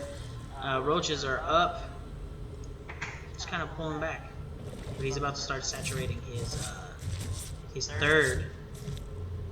And I believe Flea may go to a 4th anytime soon, but he is pushing his army straight in. The Overlord is down. That supply blocks Eric. He cannot build any more units until he brings it up. Now he can. He's got some Overlords. He was on top of it. I think what we're going to do is push the 3rd. He's going to go in and take out some of these creep tumors real quick. Don't spread your creep. Cancel. We get a cancel on one of them. And here comes a ton of roaches. But there is more Ravagers. The Ravager goes down. On this side, they are trying to hold it off. The micro game is real, folks. The Hydralists are doing work against these armored units. He missed his Ravager shot, but there is... Oh, there's more roaches. And the roaches are doing a great job. Here comes some reinforcements. Zerglings are going to get on the backside of the roaches, but he doesn't have enough units to hold it. I don't think these Zerglings are going to do as much as he wants, but he does get the pushback, but his army has been decimated. The Queen is getting us around. The Queen's going to go down as they pull back and then go to reassure themselves. There is the 4th expansion here for Flea as he pulls to the front to get more resources, to get more units. This will be a hard-fought game. Eric, however, is going to push his Roach army here to face what remains of what Flea had, as well as he's going to go ahead and throw some Roaches across the side over here to this 4th expansion. He should spot it, but he doesn't care. He's going to go ahead and try to pin him over here. Now, Eric did lose a good portion of his army here, but he is focused on taking out these Hydralisks, which are going to be his mid-range damage dealers. Eric's army is being hurt deeply, but he's pulling it back to these spine crawlers, back to his defensive point. And we see just a little bit of cleanups here and there of him taking out Flea, making sure, hey, you don't come to my side of the map. And then he's going to toy around with these Overlords. He is pulling some people over to the side over here, maybe to take out this 4th, but we do have some Hydra and some Zerglings here. Will they be up in time? Nope. He's going to get some attacks on the 4th, but oh, here comes some Hydralisks. They're going to push him back over here. He had to pull back, split his forces as he protects his 4th. And here comes a Spine Crawler. 22 Zerglings for Flea, as Flea is now has cap population at 200 if he wants to go to it. Eric is sitting back, so we have 123 to 93. So you're sitting about 30 units down. Now, granted, some of those are going to be workers, but there are going to be some units there that can be doing damage. That he's now down 40 units. Eric is pulling up some Ravagers, and he does have a sizable force. And the 5th is taken for Flea, and a 6. He is expanding to 6 bases. He is going to have crazy mineral control, some good gas. He has a massive force sitting over here. Hydralisk. He's gonna have roaches. He's got lings. He's saying, hey, I'm sticking with the main components. I'm gonna push strong. These Ravagers are gonna be needed, but the problem is they're slow, and he doesn't have any roaches to support him. But 6 of them. He really needs to get something. Here comes his 4th base is now being taken. Eric at the top left hand of the, and it will be immediately scouted out by this Overlord here by Flea. He knows it's up there. There is a force in the middle. He knows the force is in the middle here with this Overlord scouting. Now he does. He has not saturated with these bases, but he's just doing it for larvae. It is a big army. They do have a good scout. He does know this is here. He's reinforcing it here. But Flea is just sitting here going, I got this. He's doing upgrades. He's bringing out a Spire. He's going to probably go ahead and go for... Yeah, see, he's getting 2s and 3s all up in here. His units will be a lot stronger, but there is one on... That's it. His Ravagers are only upgraded for 1 attack. He's got some Lurkers coming out. I do not believe Eric has upgraded any of his Overlords, so he will not be able to take that. Here we go, guys. This is... And we got some Spine Crawls in the action. The Zerglings hit the wall in the front. There's a Lurker on the back line doing massive damage. The Roaches are going to... There goes the 1 Lurker. There goes 2 Lurkers. The last Ravager. And there goes the surround for the rest of the army. That was an amazing push. But all that's left standing is Flea's forces, as he's going to make a straight push into the third or the secondary. He's going for the fourth. He's going to take out the fourth and systematically pull them down one by one as he gets his fifth and sixth base starting to resaturate it. This should be the end unless Eric can pull some units out of nowhere. There goes the 4 Zerglings that he was making. There's 6 Roaches coming up for Eric. However, here goes his 4th expansion. Is going to be taken down, and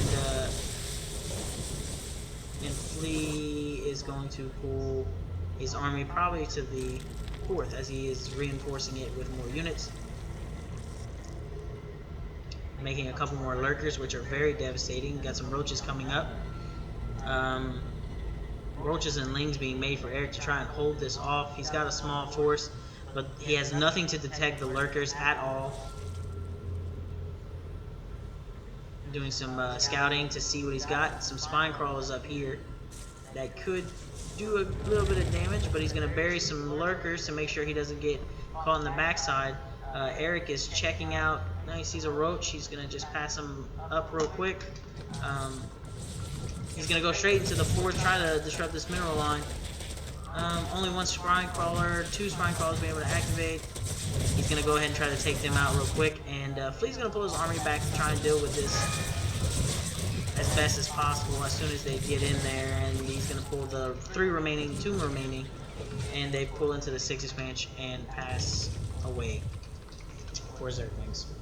But we still have this massive army here. We got 4 Ravengers, 3 Lurkers, some Hydralisks, some Roaches.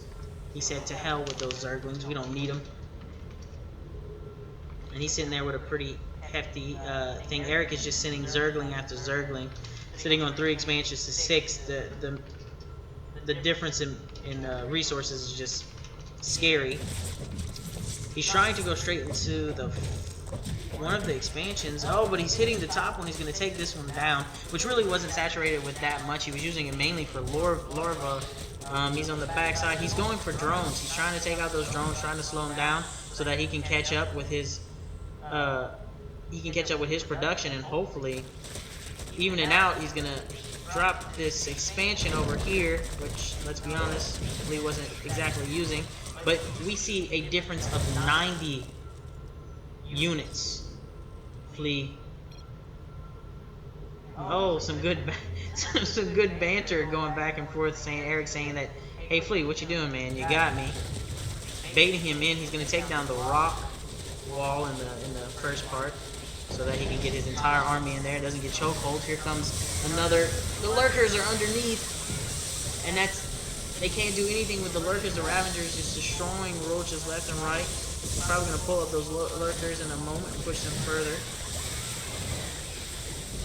It's real. All Eric can do is just make roaches and zerglings and hope to go. The difference is now double as far as population. There goes the GG from Eric, and that was a hard-fought battle. There was a really good engages. He's just gonna continue to knock down all the bases. That was a really hard-fought battle. That was really good. Eric had some great pushes. Flea just went into the mid game a little bit earlier, knocked him down a little bit too much, and he just could never get the ball rolling. He could never snowball for the. Never could snowball for the win.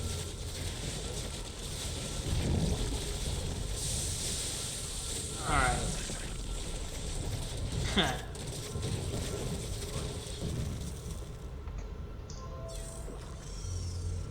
Alright, guys. So that would be 2 for Flea. So he's gonna move on to the winner's bracket, and we'll put Eric in the secondary bracket. And I think that was probably one of the best rounds that we've had tonight. I'm not a fan of Zerg versus Zerg, but it's really Zerg versus Zerg is such a micro game because you have relatively the same units. They're easy to build, and you can just keep throwing them at each other. So it was still really good. it showed a lot of the basics of how just resource management and knowing when to expand can really turn the tide for whoever that player is doing. And I think Eric did a marvelous job against Flea, and it was really a good match. What do you think, Shay? I mean, I noticed there was a lot of aggressive play. Like in the beginning matches, we saw like more focus on resource management than actually doing like just going for it. And I noticed that they just went in.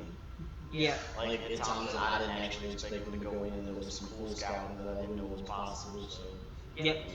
And that's one of the things that a lot of players trying to play learn early is that scouting is your friend, because if you can scout what they're making before you decide to start making your own units, you make the counter.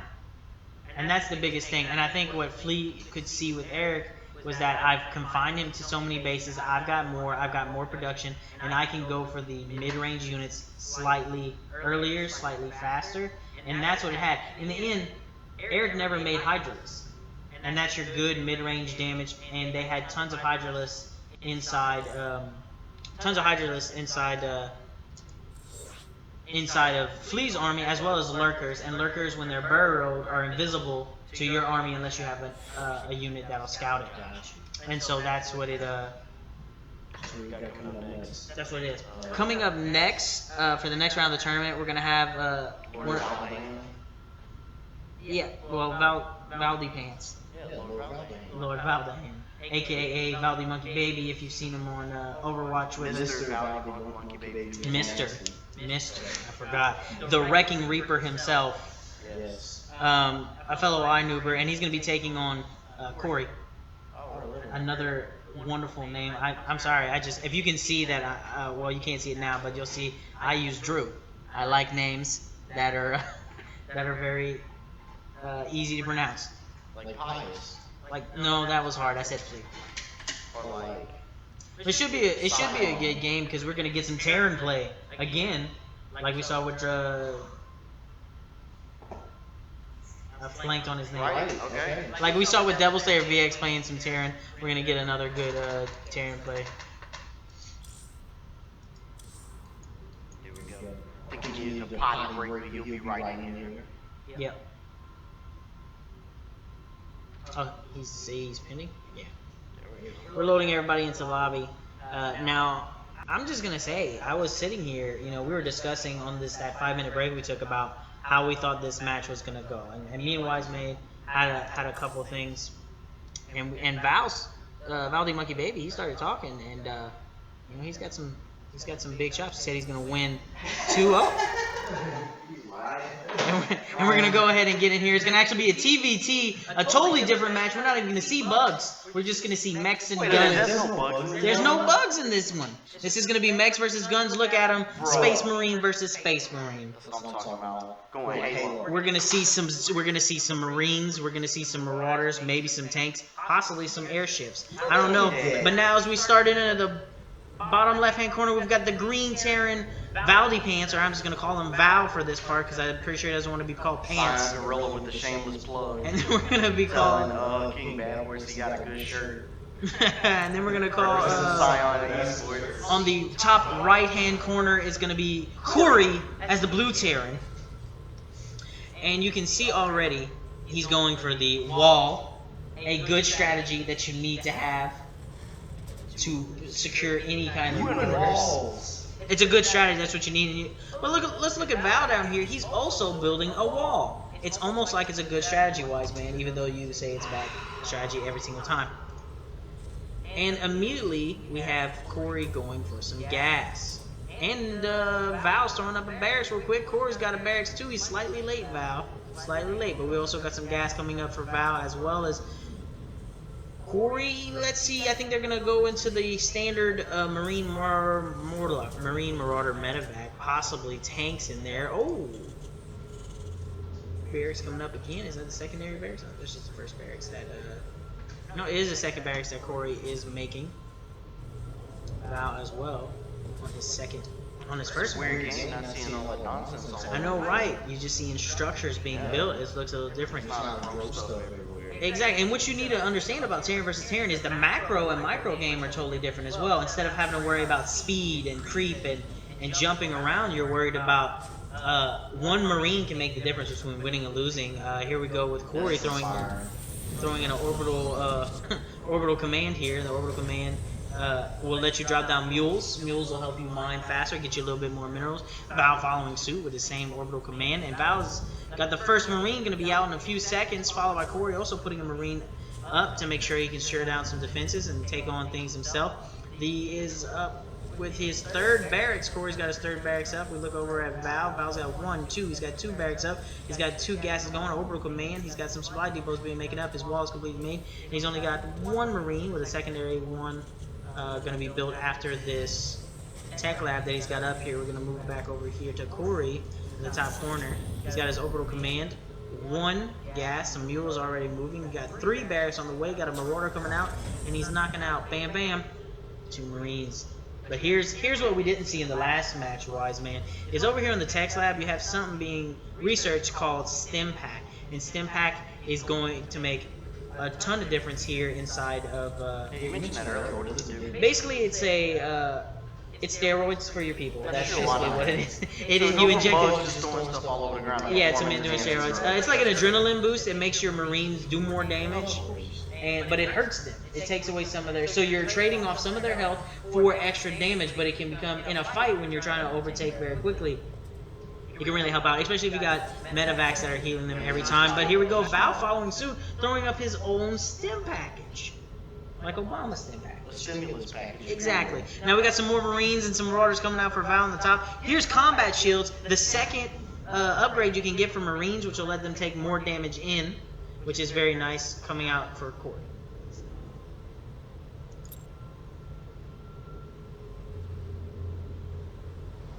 And then here comes the finishing wall touches for Corey here. As far as this wall goes, I'm trying to move things around. I apologize. He's got his secondary gas up, and he's building some supply depots. What is he building over here? A command center, getting ready for that expanse. He's going to send some Marines and Marauders, a little scouting team, advanced team coming across. He's got a Marine sitting over there, but Val has a wall up with his own Marines and Marauders, and he has 3. He already has 3 barracks up, but he's got an idle SCV. You know, that APM. And here goes the first thing, the stim package out, and you can see automatically the damage just destroying some of those Marines. Marauder's gonna back out. Corey's gonna get his Marauder out there before he dies. He's got a little bit of oversea thing. His combat shields are almost up, but he's got some concussive shells that's gonna help his Marauders slow and do a little bit more damage. Val's got a command center coming up himself, getting ready for his secondary expansion. And we got some Marauders getting ready to hold the front door, but Val needs to do something to push him away because Corey's getting ready for that secondary expanse. And what happens in that secondary expanse is we're going to get a big boost in factory, I believe, which is going to give you a lot of secondary power. He's going to turn this into orbital command real quick. He's going to float it down here as he secures his secondary expanse. Little back and forth over here with some Marines and Marauders. He's got some stim packs going.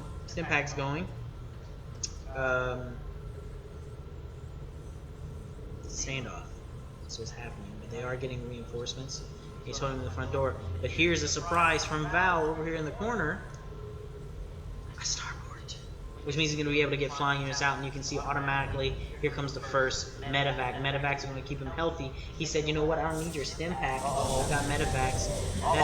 That's a scan, so he sees what's going on, so he can shoot them up on the top. Because one thing you gotta remember, if you got units on the top and there's units on the bottom, the units on the bottom cannot see the units on the top. He needed that scan to be able to target them. He's dropping down Val's walls. He's pushing in. Here comes the concussive blast is demolishing. He stopped the Text Lab and the GG from Val coming up. And it just takes one. It just takes one to turn the tide of battle. And Val said, you know what? I'll get you in the next match. Wow. As we get ready for the next thing, we're going to pull back and we're going to give props to Scion with a wonderful jacket in the corner. We appreciate you guys helping us out. White toast though. So, Yeah, so Val said, you know what, I'll just get you in the next game because he realized with that stim pack, and once that scan came up and they took down his rest of his Marauders that he had advantage on the top, he really couldn't hold that wall anymore. He just wasn't pumping out enough units. His expanse was slightly less, and he didn't really do bad. It wasn't bad, but that stim pack really made a difference. He was just getting too much damage down too fast, and his units were moving too quick. But we'll go ahead and get that secondary game getting ready to go. But how'd you like Terran versus Terran compared to some Zerg play on there? There was a lot less rows. Yeah. I mean, like aliens weren't skeeting everywhere, so that was great. It was a lot less ghosts. I personally prefer Protoss, and I don't think we're gonna see. Well, we might see some Protoss later on. I just want a clean battlefield, like don't have like skeet and stuff. I couldn't be in this world, like you just stepping around, like you got skeet all Well, if over you were a the human, streets. you'd be killing those people, so you'd be happy. No, that's fine. I would just be like, ew. It'd just be weird, like really weird. We got some, but I prefer like the macro game. You can see how the macro and the micro game changed up a little bit because really that stim pack gave you a really early game push. He picked it up early. He went for the basics, nothing really too crazy, and he did good. Val did everything correctly.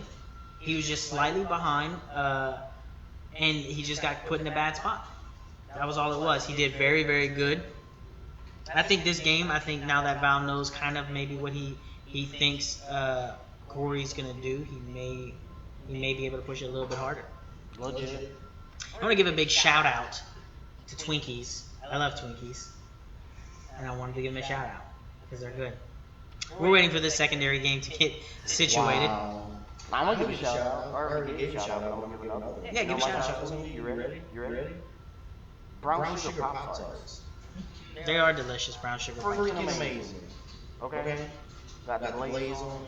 I don't put them in the toaster. I just eat them right out. They are very good. Pop Tarts, toaster strudels, one of those. If you want to sponsor us, go ahead and hit us up. This dude is just begging for sponsors. Like I just want free food, to be honest. Sloppy Taco, if you're watching, heads up. Sponsor the Pop Tarts. I don't think that's it. Like it's not Kellogg's Pop Tarts. That's gonna kill me. I don't remember. The snack that smiles back. Does goldfish? No, we're talking about Pop Tarts. So we're getting ready. We're situating the next game. It's gonna be another TVT, Terran versus Terran, and it's starting up right now. We're gonna transition in. I heard that there's gonna be a secret hidden next expansion where instead of the TV, they're going to introduce PPAP. So y'all That's right. Protoss against Protoss. No, that's not. That's what it stands for. It's a 3v3 map with just Protoss. Oh god. We got in the bottom right-hand corner the red Terran player. That's gonna be the red Terran player is gonna be Val, and the right lower corner, the left-hand corner is gonna be Corey. And we'll see what happens. Corey immediately goes for the supply depot and shoring up an extra little SCV here. In pineapple, apple Protoss. We got a gas being built here. We got some gas. And then we've got the wall for Val, already situated. He's a pro waller, just like he's a baller. And then we've got some gas being built as well over on Val's side. The gas had gone up already for Corey, as well as the barracks. Now here's something you can see in the difference of the build between Corey and Val. Val has already built his wall. He's got 2 supply depots and a barracks coming up. But when you look at Corey's wall, he's got 1 supply depot and 1 barracks. The supply depot is 50 minerals, which is also the same as an SUV. Now you can see, SUV, SVU, I'm not sure. SCV. But you can see here at 19 and 18, right? So he's generally 1.5 behind, and that comes because he created an SEV before he created his first supply depot, which in turn is giving him more minerals and a slight advantage over Val. Here comes his secondary. Oh, he's going factory. He's not going barracks right off the back, but he's also showing a command center. We might see some tanks in play. Val with his second barracks being built, as the first one is always down. He does not have a tech lab or a reactor. He's just getting a couple Marines out, shore up his defenses, and he has also brought up his own command center. A couple Marines coming out. Here comes a tech lab out for Corey. I believe we're going to see a stem pack upgrade coming out very shortly. Second gas going up for Val over here as he is saturating his mineral lines. His barracks, second barrack is now finished. And some interesting things going over here on Corey's side of the field. We got a tech lab coming up here on the factory, which should allow us to get siege mode here on these tanks. And we also have a star park going on. Was that like, I mean, is that too early for that, or what's the deal? No, it's just a different type of build. So before we saw Corey going 3 barracks, Marauders, Marines, and he straight went to, he didn't even go to Starport because he didn't want the medevac, he went stem pack. Here we're getting a tank. Now here's something I told you before, is that you can actually drop things with a medevac, right? You can load them up. Guess what you can load up in a medevac? A tank. So we might see some drop tank play, but Val is going with his own factory. He does have 2 barracks out, which is 1 more than Corey, so he will be able to provide slightly more ground units. But Corey is training some Marines up. He's got a tank out. He's also got these called Widow Mines. They could be a problem here for Val if he does not have something to counter it. And here comes some medevacs up. A couple Marines out for Corey. He should be thinking about his expansion coming up soon after he gets this 3rd barracks. Now we look over at Val. Val himself has a starport and a secondary starport. He's going to probably be pumping out 2 of them. He does have some Marines sitting up, and he's got a reactor over here so he can pump out extra Marines. So he's basically got 3 barracks pumping Marines out at one time. He does have a factory, but I think he just built it so he can get to the starport because of build order. And I was correct. Here we can see there is a medevac, and if you look right here, there is Marines in it, as well as a tank. So we could be seeing some dropship play, which is next level stuff. We do have a command center being built on Corey's side as he's looking for his secondary expansion so he can keep the ball rolling here with his barracks. Val has a Liberator, I believe, being built here. Yep. And a secondary starport with a tech lab that I'm sure he's going to be using for one of these good things up here. Liberator, Marine, command center is about halfway finished for Corey, getting ready for his secondary expansion. But if we look across the way, bada bing, bada boom, Val's in the room here with his own command center being built on the secondary expansion. And because of the way he has situated it, he just built it. He didn't try to fly it in, which I believe is going to give him about the same time Corey is going to place his, because Corey still has to make his command center. Now we look at Corey, he's trying to buff his thing. He's dropping in some mules. Some mules to help him mine faster. They do mine faster than regular drones, and they're going to be able to get him more minerals in. He's trying to bump it up because we can see up here in the population tab that Corey has 52 units to 24 units on Val, while Val does have a bigger population. And what that means is Val is preparing for the future. And he's losing people. We missed the dropship play. I apologize. We missed the dropship, but This is exactly why you your daddy's son. But basically, what happened was Corey came in with that tank and those 4 Marines and decimated the pretty much entirety of what was Val's back line. So now he only has 17. His expansion is going to be for naught if he cannot. Oh, he's got Widow Mines in there. That's the problem. And as you can see, kaboom. They are hidden units that he will not be able to see unless he can get something to scan or to an they're called overseers, but yeah, they're called observers. And the observers will be able to see him. But he's got to be able to kill him. And at the moment, he does not have but a few Marines. A Liberator coming across to stop the... Oh no! What is Corey going to do? Corey, you need to drop your units. Don't let it die. He's going to speed boost across. He's getting out of range of the Liberator. He's going to... Where's he going to go? Is he going to drop into the main or is he going to drop into the expansion? There is one Marine over here. He's going to go to the front. And the Liberator won't get there in time. Some Widow Mines out. He's going to burrow him.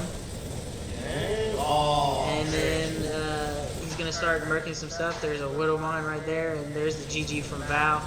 And Corey is the winner of that round. Good game, guys. See, and that's something different. We saw a lot of just your basic, like, hey, I'm going to make a Marine Marauder comp and I'm going to force it through your front door. Or I can make these mechs and do some dropship play around the back side. Yeah, it was legit to see it. It would have been. It would have been. I got the second drop. If I could have saw it, like, It was so it was just so fast. That was what it was. He was so good. It was so fast. I couldn't see it. I feel But like, okay. Oh, somebody define what PPAP actually stands for in the chat. what did they say? I don't know, because like you, I can't discuss. I mean, I can't read that. It's like Pro Pylon Adapt Pro. Where do you see that? Let me read it. Like, it's in the chat.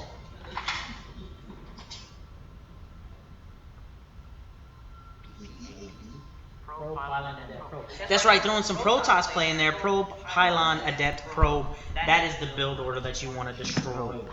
As Protoss, I'd say, as it you know.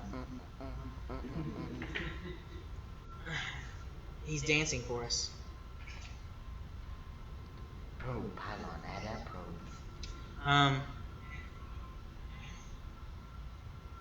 So we got a Valley Monkey Baby spawning with us. Yep, he's joining us for some after game commentary. So go ahead and use that. Val, how'd you feel about that game going into that game? How'd you think what your build was gonna be, and did you prepare for it, or you kind of just was like, this is just working on basic Terran builds. I knew Corey was better than me going into it, so wasn't expecting to win.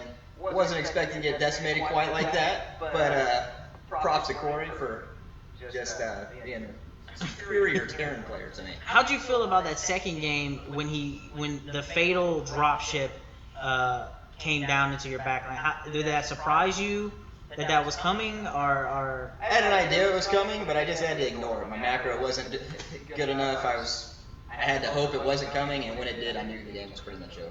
Yeah, if somebody ever lands that on pretty much anything, that's a death sentence to any kind of player. But I mean, I still think you did a really great job. Your build orders were amazing, and on that first game, I you was held them actually out going to really try to good. surprise him a little bit with the Liberators, and it just didn't happen. So. And if those Liberators were slightly earlier, and you saw that could have been a whole different game. Yeah. We appreciate you playing in the tournament, Val, and we appreciate you giving us some after-game commentary here on the commentation desk. Quick shout-out to Furby. I'm just gonna do this and break everything real quick. Quick shout-out to Furby for tormenting my entire life. You know who actually tormented my life? It was the Noid from the Domino's commercial. That really weird man? I don't know what it was, actually. Yeah, it was pretty It was weird. this thing inside of like what looked like a red rabbit. You know what, guys? We're going to keep talking, but I'm going to flash the tournament up there so you guys can see where we are at and who'll be up. But we'll keep talking to you. Who'll be up, you know? Yeah, we need some updates going on. We're going to get some updates for you, show you what's going on, talk a little bit, maybe play some smooth jazz. Please no. Okay, no smooth jazz. That's been vetoed by the production staff. I'm told that we cannot have smooth jazz. We see that in round 1, Corey beat Val with a win. Devil Slayer lost 0-2 to King Bad Horse. Devil Slayer lost to Kieran. Reckon beat Kurama.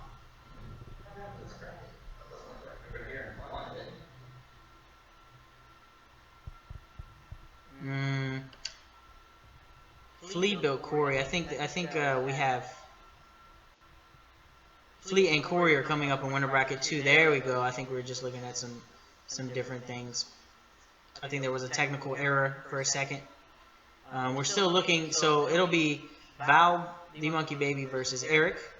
Devil Slayer is still waiting for a loser round 2, and King Bad Horse is waiting for the loser bracket of round 2, which I believe is. Oh, I see what you have to do. So we have some good matches coming up. We're looking for Devil Slayer, aka Dracovia. So what do we got next? Oh, okay. So we have Devil Slayer. He's going to be coming up soon, so you're going to be watching him. I think he's going to play Kuro. I think that's what I think we're going to situate ourselves in. Oh God, that's what we're waiting on right now. I think so. We have our production staff in the back. They're doing what they got to do to figure out exactly who's playing who, and so we're just talking to you guys.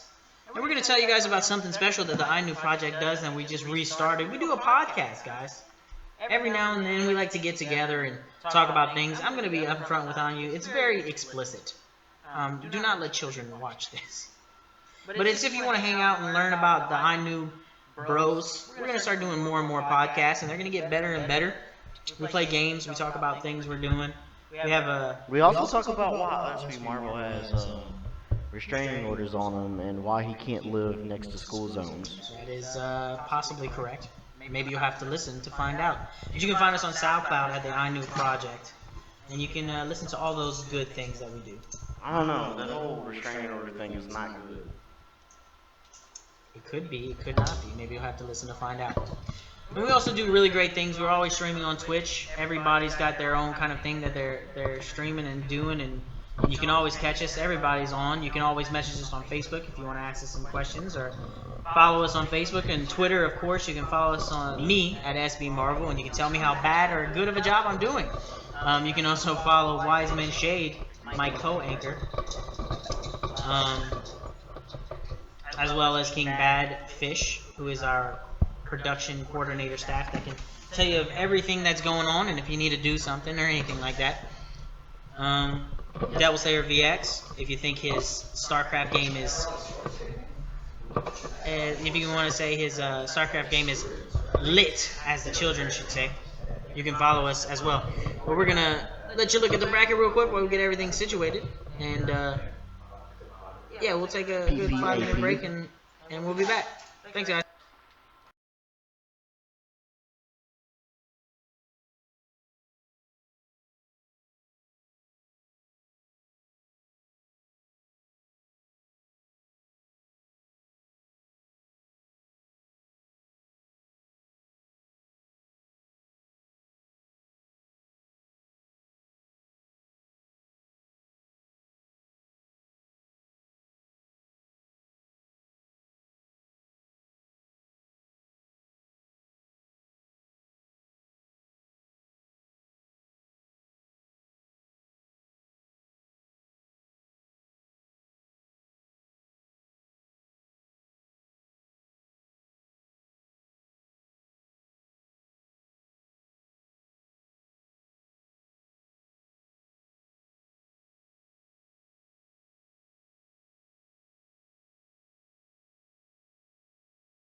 Hey guys, welcome back.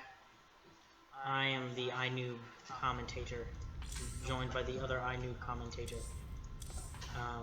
I'm SB Marvel. This is Wiseman Shade. What's good? Welcome guys back to the Shout out to Lil Ray Ray. welcome back to the StarCraft tournament here, hosted by the iNoob project. And we got something going on, guys, that I think you guys are gonna be interested in. So now that we've been through the first round and we're going into the second round, we're gonna be splitting into two different games. We're gonna run a game here on the Twitch stream and a secondary game to try and knock some of these rounds out. But we're gonna be following the winners bracket here on the Twitch stream. And so first up, we've got the ever-weighted game of Corey versus Pius, and it's gonna be a Zerg versus Terran match, and we're gonna get into it right now, guys. Hell yeah. Y'all do that. Y'all planets are like sharing for y'all. Yeah. I think that's how that goes. We're gaming in. And Terran versus Zerg. Did you know a Colossus can walk up short cliffs and use their ability to protect your Colossus from surprise attacks? I do now. It's a great tip. It's a great tip. All right, guys.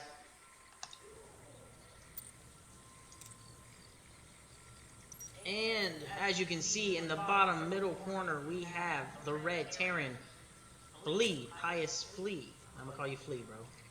And then at the top we got Corey, the blue Terran. We're gonna see how this goes. I expect a very general opening for both, but this is a PVT, so we're gonna hope. Let's see Corey going straight for the supply depot into the wall formation. Now let's see. We saw against Val that he did the supply depot and then the barracks. The supply depot and the barracks, and then skip the next supply depot to not finish his wall. So I'm very interested to see if he's going to follow, because I do see a spawning pool coming up from Pius, and we could see a nice little kind of rush going on over here. Put some pressure on Corey. Look at Corey. He does have his first barracks coming up, and a refinery. He's going for some gas. I'm thinking we're going to see that tech lab. Secondary barrack is going up. We have some scouting coming up with some overlords. A drone going away. Pius is going straight into an early expansion, so we're going to be seeing some mid game, I'm pretty sure. Secondary barracks. First barracks is almost finished. Second barracks is halfway finished. Got some gas going. Second expansion coming out from the Zerg player Pius. Some Zerglings on the way, as well as his own extractor for gas. Hatchery being about 1/3 of the way. Limbs are open, and he will immediately put them by the ramp. And he did. He actually finished up with that wall pretty quickly, as well as a tech lab coming out. Standard opening we've seen from Corey this whole time. But it's good that he's got that wall up, because these Zerglings are coming across the field. Seeing if they can maybe possibly make their way in, but we've got two Marines that will be finished before they reach the wall. Stimpack is now upgrading. And we'll see a little hello. The Marines will not finish. Oh, I was wrong. The Zerglings are sitting at the bottom. Ramp Zergling speed is being processed. There is one Marine out. Two Marines out.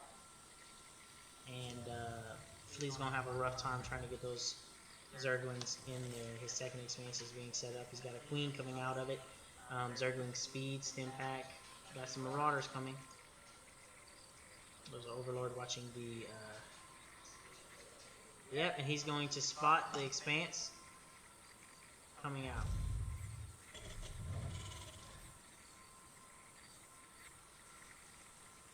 So he knows he's already expanded to 2 base. And this is what I've always said about a Zerg player. A Zerg player should always have one base more than any other base for the secondary races. Zergling speed, we've got another Overlord coming, as well as he is upgrading into a layer.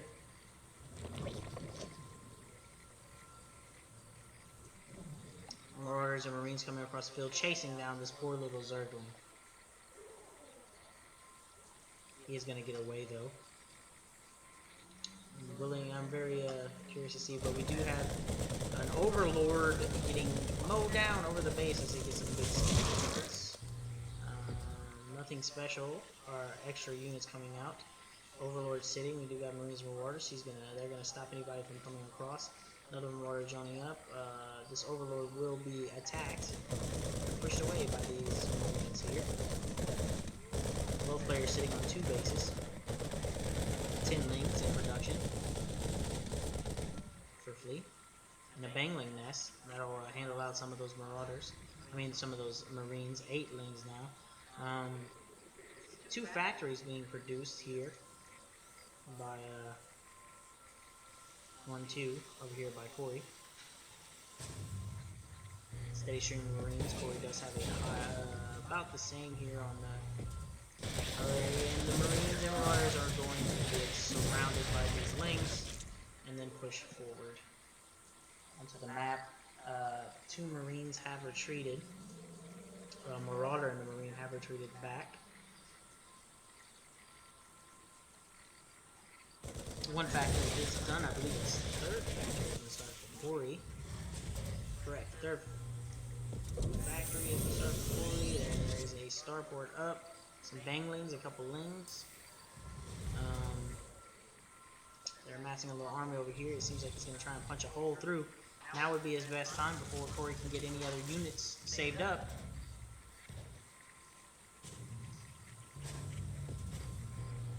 More reinforcements coming across from Fleet. Joining up here with his Bangling Ling army. There is Ling speed on these Lings, so they are super fast. Now we just have confirmation from the last, from the other match. Eric is 1 up on the secondary match going on. We'll keep you guys tuned in. Corey, however, is doing a great defense off of Flea in this area. There is a 3rd expanse going down for Flea as he tries to get ahead of the area. His Banglings are going to try to bust in, but the Marauders held it off. He throws his Lings at the front door, trying to get down the first, and he does. And here comes the Lings on the inside, but will they be able to surround? He cannot because of the wall, and they hold him off. And the stim pack going off on the Marines. He's pulling back some Zerglings back to his home base, going to try and fortify himself up. Gonna have to go ahead and protect that 3rd that he just bit. We got some Widow Mines coming up here for Corey to get some job. We got 20 Lings getting ready, as well as a Roach Warrant coming up. A few more Marauders coming across. He's putting a wall of Lings in front of them.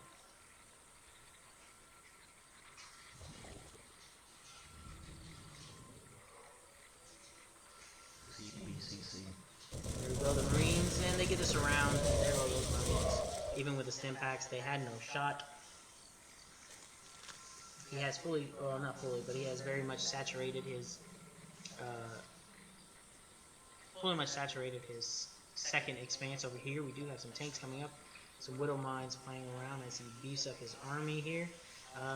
He is building another barracks in place of that wall because, hey, Marines are Marauders. There is 2 Spore Crawlers coming out here for Fleet. I'm just making sure that, hey, you're not dropping on me, Corey. I saw what you did in the last match. I'm not going to let you do that to me. And as we say, here comes Corey with some medevacs to get ready for his Marines. I don't think he's going to go for the dropship, but that is an option that he could play. And then we got Hydralisk being built on the sides of Fleet out of his 3rd expansion.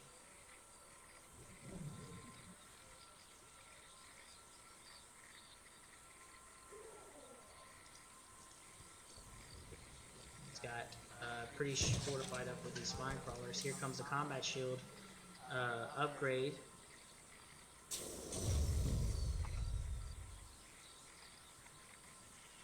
And here comes the Widow Mines. They're going out, and he will be dropping them around his base for protection. Good placement, good placement. If they go up the ramp, they're going to get smacked in the face. However, we do have the speed for Overlords coming up, as well as a new hatchery, a 4th expansion, going out for Flea. Flea is well known in this circuit the last couple of games for giving the most expansions that we've seen, which is 6. He's got some good scouting going over. Corey is building his 3rd command center to get ready to expand, and we do have 2 Marauders and 4 Marines going in for the drop, trying to sneak around.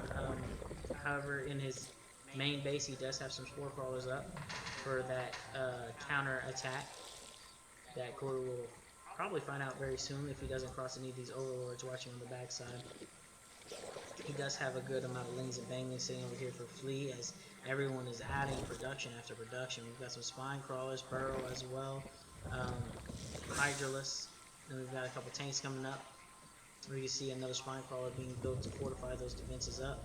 And Corey is moving his command center over into his own 3rd expansion over here next to these protective Widow Mines.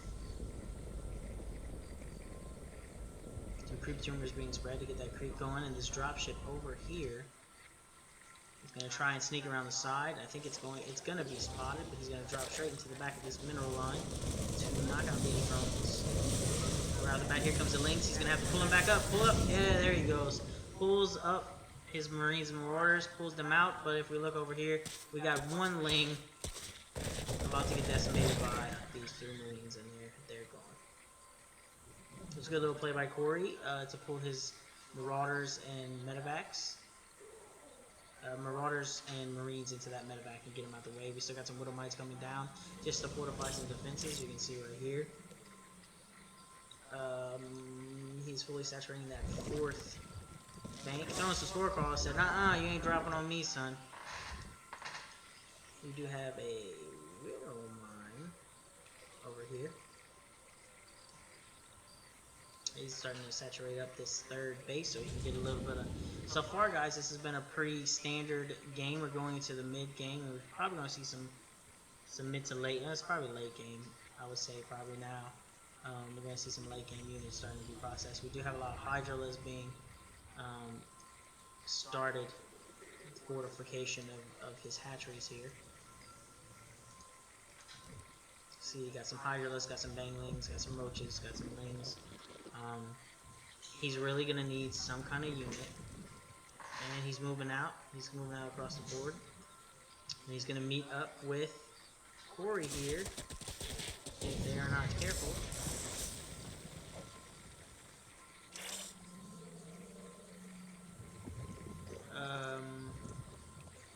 Yeah, if they're not careful, we're going to have to bring some stuff over. There we go. We got some Queen Carnage here. We got the siege tank right here. The siege tank are probably going to go into siege mode and hold down the fort.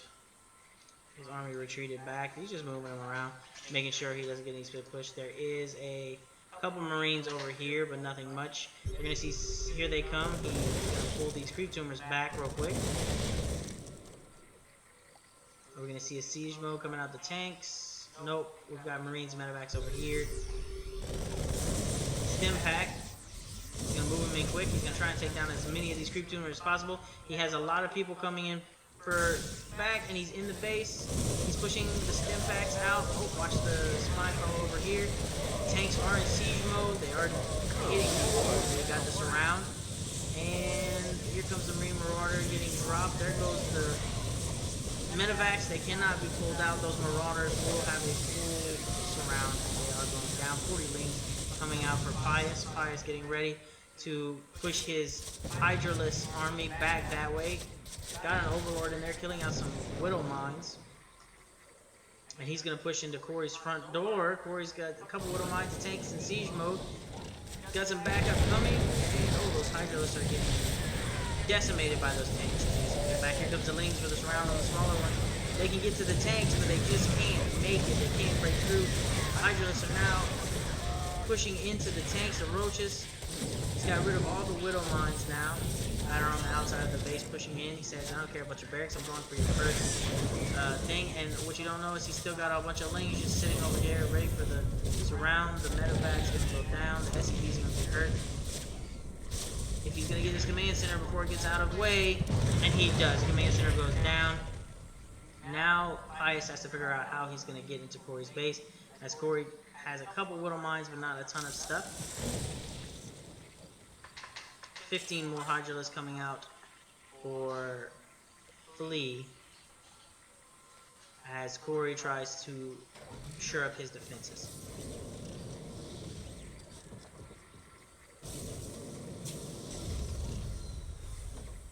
Widow Mine's going to be coming out to place. Army is still knocking at Corey's door as he reimburses him with a couple things. And before this battle happens, we're going to go ahead and put it up that Eric has beaten Val 2-0, and he will be moving to the next round. Eric will be moving to the next round. 36 lanes being built here for Pius to join his army. Melee attack upgrade 2. Widow Mine he's gonna push in. The Baneling's gonna go up. If they can get there it goes. The supply depot is down. The Hydralisks are now inside the base, damaging everything. They're really gonna have to get in there. The Viking is gonna come on the outside. The tanks are down. One tank remaining. They're gonna have to focus fire him down. The Marauders are doing work. But there goes a little bit. He has 50 links coming in as well. Buildings are going to start going down. They need to help. Hellions are coming out of the factories to try and use that fire against the Zerg. There goes his refinery. There's not too many units left that they split up to try and divide and conquer. He's got to watch out for those Widow Mines there on the corner and hope he doesn't lose any of his other units. Factory's going down. The Hellions are out. He's going to micro around to get them. Now he does have 3 other command centers, guys. So he is moving in, but he is not out of this fight. However, Flea has made his 5th expansion.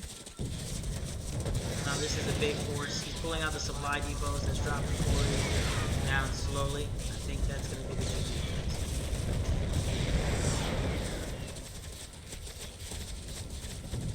Should be. There is 2 more, but he lost all of the basically making kind of fighting units. He is pulling up another barracks though. He might stay in this fight.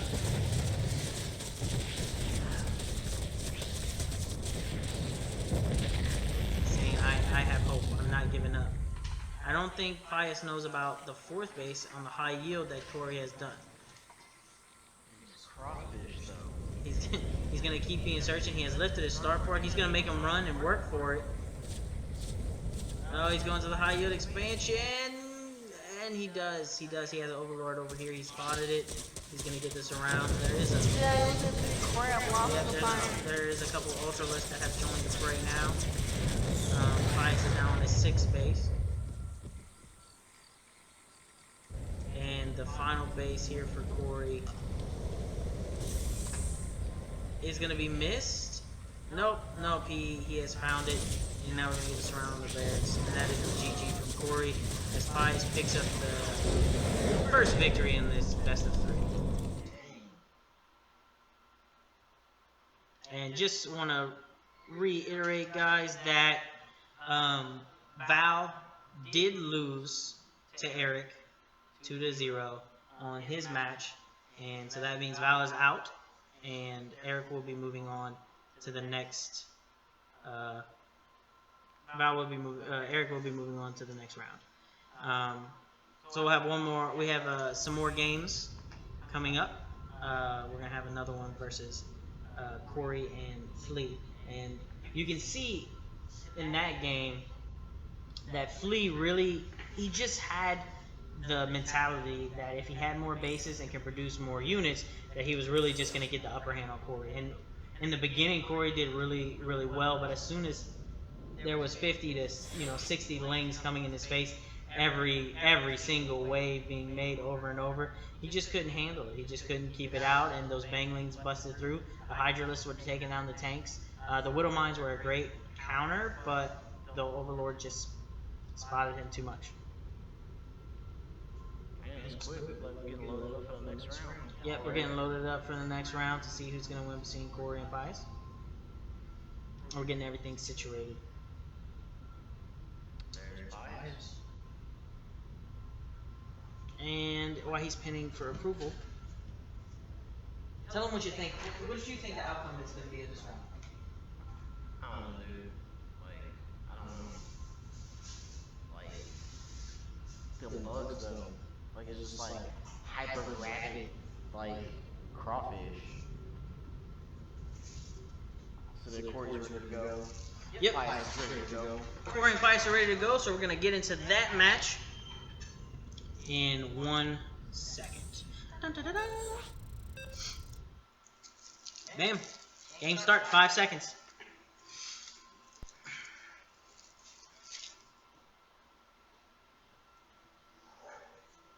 Alright, another ZVT. Here we go.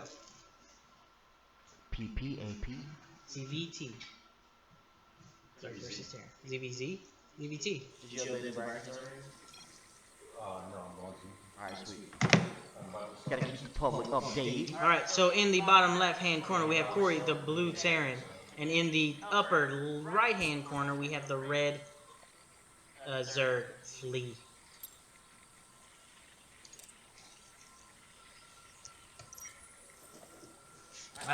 Alright. So, this is me, just gonna put it out there. I think that Corey has his work cut out for him. I think he's gonna have to make a quick move. He's gonna have to shut down Flea's expansion. I think that's his biggest win. Unless he can come out with some kind of unit that is gonna 100% shut down that mass Ling, Roach, Hydra army he's got, then I think it'll be rough. I think it'll be rough on Corey, but we're gonna see the spawn pool come out real early for Flea, and then of course the standard 3 barrack draw that Corey's gonna bring up, along with the supply depot, going straight into it. I think he is thinking the same thing as me. 4 barracks. He's gonna go mass Marines. He's going mass Marines. He's gonna try and get in there and stop the expansion as fast as possible. Because if Flea can get more than 3 bases, he's gonna own this game. So that's what he's gonna do. He's gonna go, give me supply depots, give me minerals, and give me as many Marines as possible. He's gonna go ahead and get that stim pack just like he did before, and that is gonna make a very, very crazy army. But on the other hand, we have Flea already sending some Lings down. He's got Ling speed already up and going. He's making more. Yeah, he's thinking the same wondering thing. that, like, why would you, like, with the Zerg doing that mass producing and trying to get right in there, why would you do that on the race that he's playing? On Terran? Oh yeah. Why would he want to mass produce? Because he tried not mass producing in the last game, and Flea just he outdid him. So what he's gonna try and do on this game is, let me get out, as Marines are inherently better than Zerglings. That's why Zerglings are cheaper than Marines. But if you can match the amount of Marines that he has Zerglings, and you can surround him and confine him to bases, he's gonna run out of money before you do. You're gonna have stronger money. So he's trying to stop Flea from expanding. He has to. If Flea gets 3 bases over his 2 bases, I don't think he's gonna be able to stop him. And you can see here, 1, 2, 3, 4 bases putting out Marines. He doesn't even have the tech lab. I mean, he has a tech lab on one of these, I believe. Not yet. That will be coming up soon because he is getting gas. But look at the Marines that he's sending out. This is more Marines we've seen in the front bit. Now he is supply blocked. He needs more people. But here comes the Banglings. And if he doesn't shut down the Banglings, he's going to lose all these Marines. Oh, that's it. The entire army has been decimated by those Banglings, and the Ling is left to go. Oh, Corey. And with the lull. With the lull. He... Bro. Oh, he almost got there. I mean, I think... What up, Living Data? Thank you for joining us. What's good? Oh, they're going back and forth on the stream. But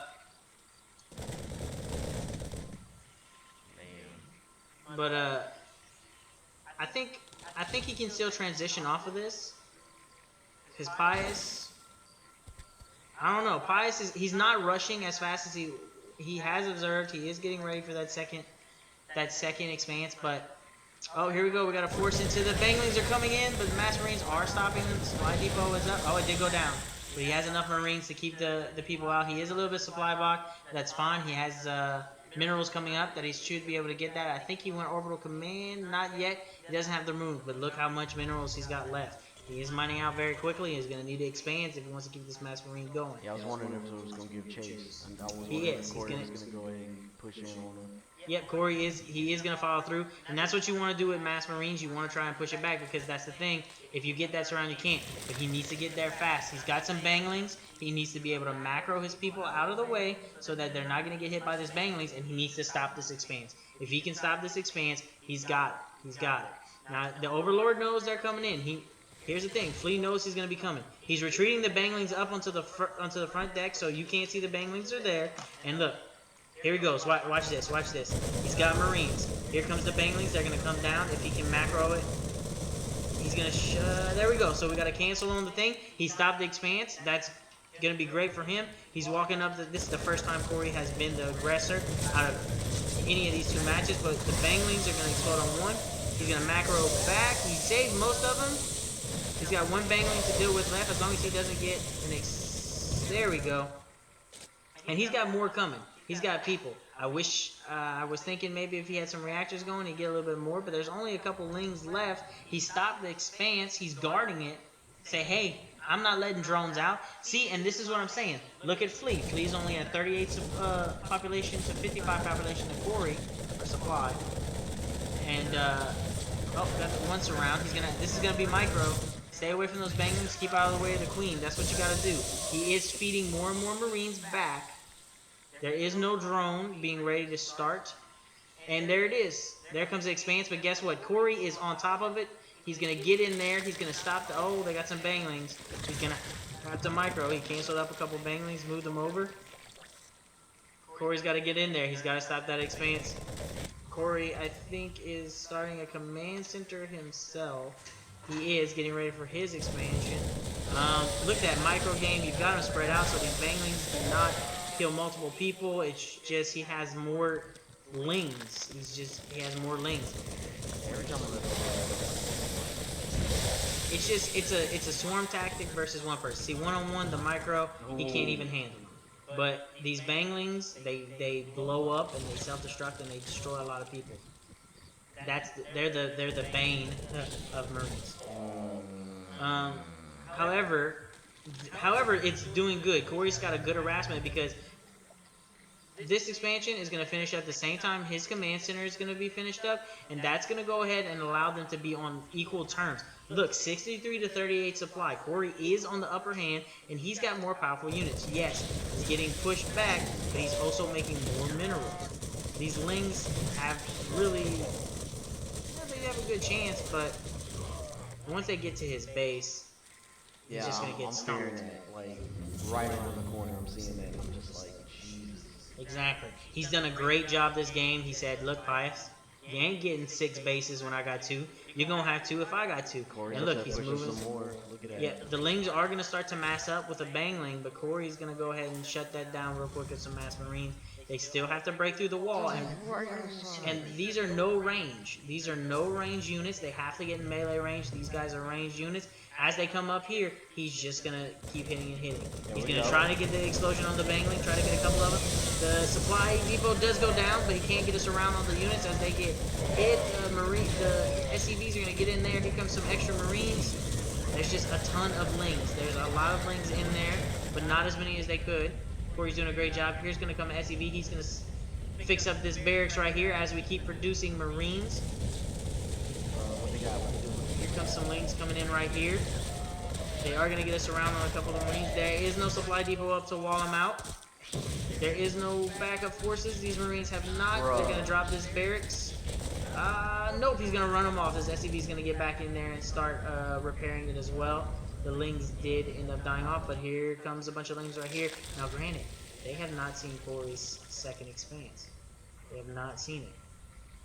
But Flea has one up and going. Flea's going to be getting some extra larvae, some extra minerals. He's starting to close the gap on supplies. Corey did a great job stuffing them in. He's going ahead. He's got attack upgrades going for his marines. If he can knock that out, I think he's going to be good. We got some lings coming to mass up on the front door. Some banglings to push in. The banglings they do get the supply depot. The lings do rush in. They're going to get us around on the marines. The marines are going to go down. The SCVs are going to go down.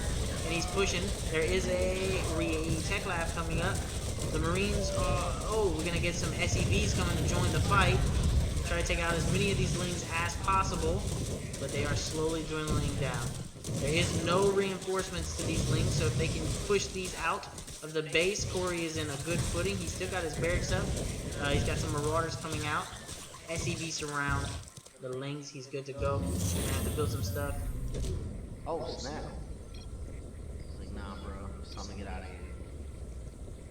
And here comes these lings moving up. And he pushed them in. He moved the barracks. He's just trying to keep it up. There is marauders out. Which they are doing some damage. They are not getting surrounded, which is nice. He's got some SCVs repairing some of the barracks here, but the lings are just funneling in.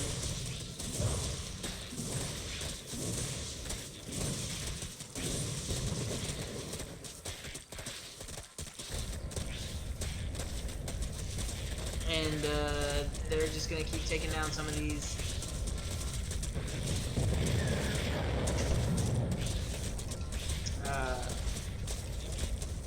They're gonna just keep chipping away. Now, granted, he raised this.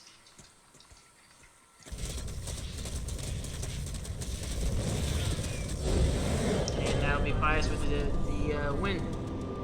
And that'll be Pius moving on, and that's only one elimination for Corey. So Corey still has a chance to meet up with Pius in the finals and reclaim his victory. You know. Yes, you could say that Flea is going to continue his infestation. You're funny. Anyway, guys, we're gonna switch over to tournament while everything gets updated and get ready for our next match. So stay tuned, guys.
Alright guys, we're back with the next game. It's going to be King Bad Horse versus Eric. Mm-hmm. This is in the loser's bracket. The one who would lose out of this one will be eliminated.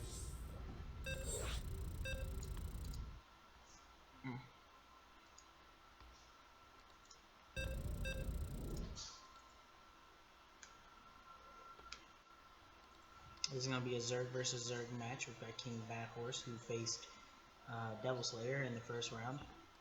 Eric, who faced Fleet in the first round. Right in the top left corner. In the top left corner, we have King Bad Horse playing the red Zerg. And over in the top right corner, we have Eric playing the blue Zerg.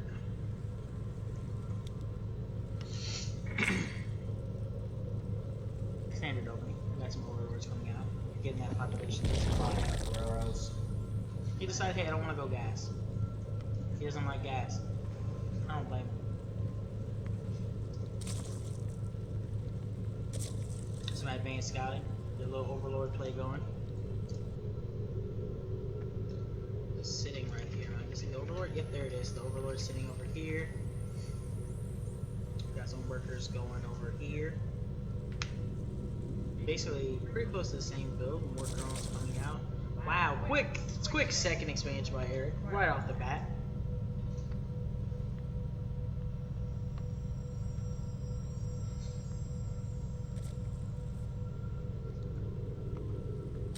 Getting spawning pool coming out for King Bad Horse as well as Evolution Chamber.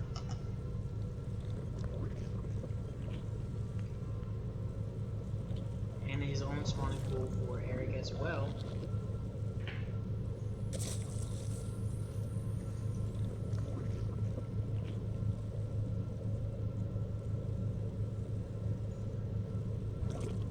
Two extractors for Eric. He's going to get him some gas for sure. The spawning pool is almost finished. Spawning pool for Bad Horse is almost finished as well.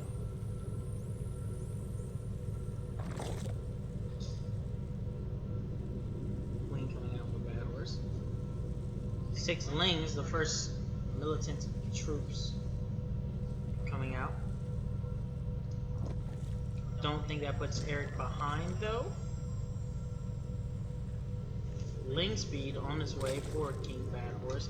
A couple spine crawlers coming out as well as a queen for Eric. Securing that dish down. Where's the spine crawler being built? Oh, it's right here. That's one of these. Over here. Ling's down here where his speed is halfway. Yeah, about halfway down. Some more planes. Here comes a roach more. He's skipping. He's gonna go straight to the roaches, huh? That's why he went for the early expanse.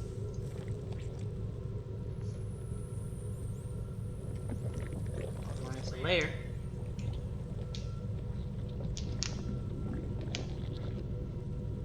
And an evolution chamber. Here comes the +1 for Zerglings from King Bad Horse.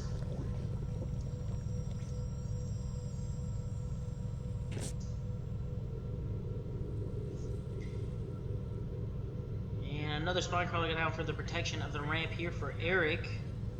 Here comes Speed. Bangling, Ling Speed is going to be finishing up for Bad Horse. Spine crawler he moved it. He didn't build a new one. He's guarding that ramp up real good.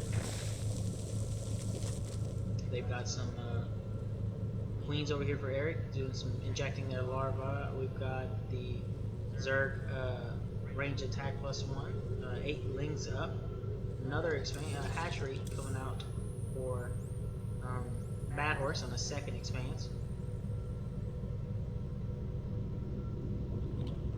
And a Bangling nest. Got base scouting moving over. That's making sure nobody's going to become a mess with each other.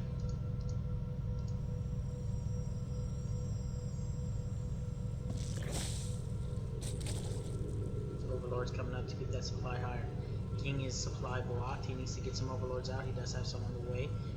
Bangling nest is partially finished. Some roaches finally being made by Eric.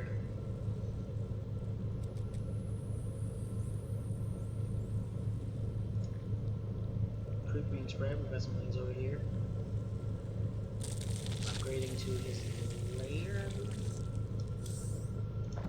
Yeah, his lair. He's got 2 evolution chambers working on +1/+1. He's got 3 banglings on the way. Roaches, that'll be 12 roaches on the way for Eric, hoping to hold it off.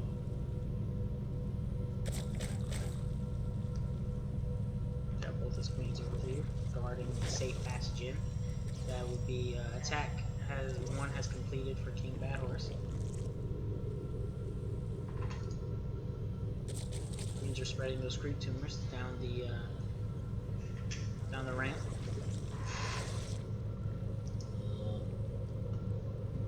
They're pooping them out, spreading it all over the place. I believe the taking the turn is ski. We do have the second expanse over here. He is using his queen to inject Lara so they can get a couple more things going. We do have a couple banglings still over here. Some 12 more lings on both players creating, and we have some movement. The roaches are coming across the field. Grab in mind they do have +1.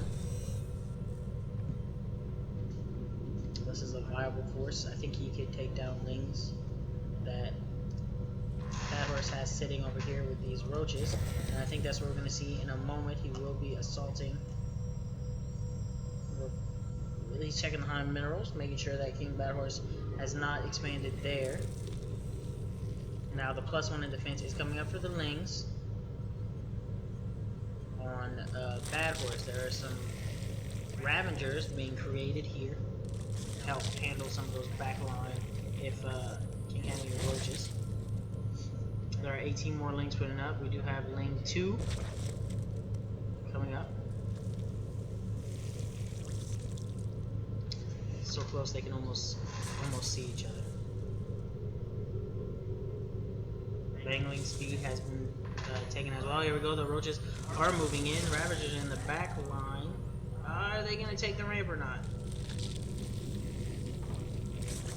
He's going to scout with the Overlord. See if he can get something over there. He missed. He missed the drop. He sees what they got going on in the back line over here. He's checking out some stuff. Said, hey, let me see you got any spine crawlers. What am I dealing with? That's what he's checking with his Overlord. And engage. Bangling. Oh, the Banglings are going. Didn't take out any of the roaches. It was a good effort.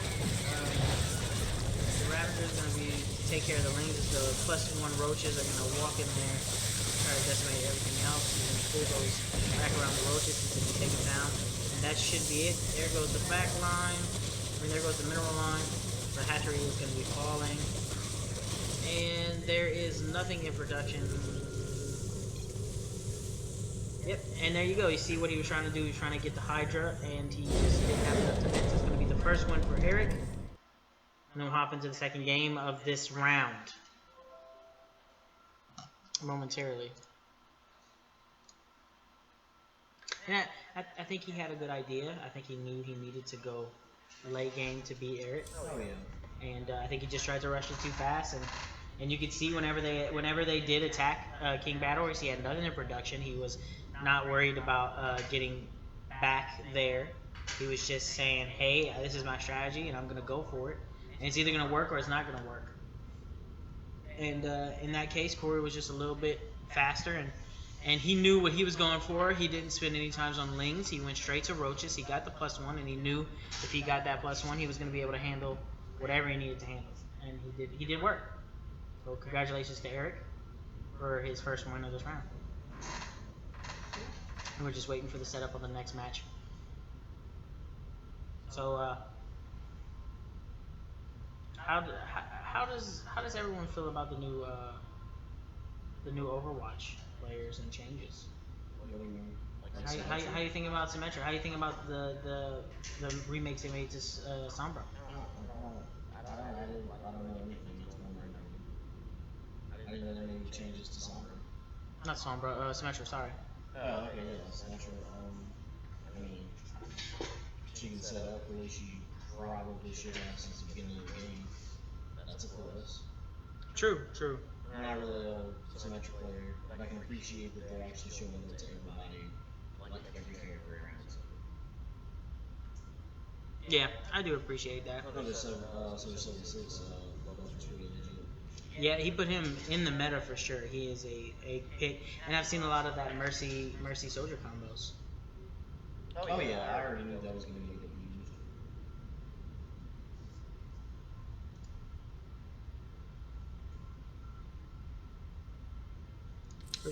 We're just gonna talk about what's going on as we wait for this next match to be set up.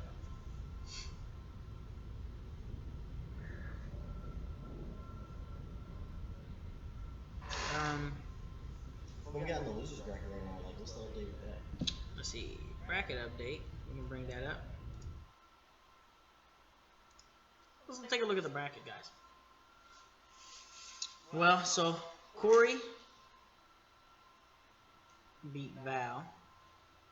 Krama won over King Bad Horse from round 2. Flea beat Corey. It'll be Flea versus Kurama in the next match.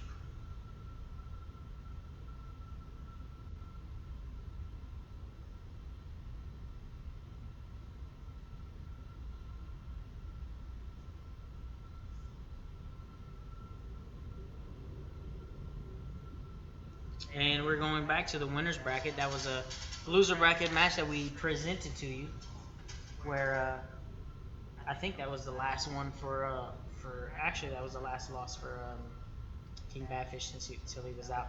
Now we're watching Kurama and Flea. They both have no losses. This is the winner's bracket.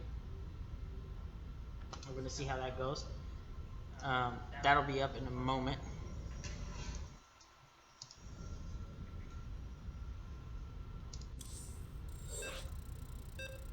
And this will be another ZVZ as we hop into it. ZVZ. Oh, shit. There's the towns only TLC matches that take place today. Yep, there is a pay-per-view tonight if anybody is our fan and likes wrestling. Yeah, I know Katie Grimes. Couldn't even watch it. And apparently pay-per-view just doesn't like it, so. Alright, so introducing our players on the bottom left-hand corner, the purple Zerg Kurama, and the bottom right-hand, you know him as Pious Flea. The infestation. Right off the bat, we're going to see Kurama is going to go after some gas, because I think she's going to go Rochemore real quick, and she's going to go straight to what? Bro, that's like nasty. Not that bad. You really think it's that bad? Did you see the Swarm host that was on the field earlier today? Yeah. That's probably the grossest one. We've not seen any Protoss playing in this. I don't think we're going to see any Protoss play. They're still my favorite. Look at that production, though. Like Pious catching up. Mm-hmm. Pious is ahead right now with 16 supply over 15 supply. Already has a spawning pool out, coming out slightly earlier than Kurama. I apologize if I'm pronouncing anyone's name wrong. Yeah, we don't like that. Like, in the off-season. Yep, the more you play with us, the more I know how to say your name. Oh, look at Pious already goes in for a second experience. Pious is the if Pious was Christopher Columbus, that's who I would compare him to, because he is just expanding every day, all the time. Already with his second expansion, he's like, you know what, I'm gonna end this early, and I'm gonna get a lot of lings, and a lot of lings mean a lot of wins. He's already got 6 lings going. He's already got another hatchery, the queen, and he's getting some drones going. But look at the production tab. There's nothing going for Kurama. She just got a queen going. That's got to be that resource management. We've got 6 lings moving across the field. For Pious, he's gonna do a little scouting, a little head, and then he's gonna do a little go. But we do have ling speed going up for Kurama, as well as 4 lings. Some overlords are also up. Lings are out. They will be able to defend.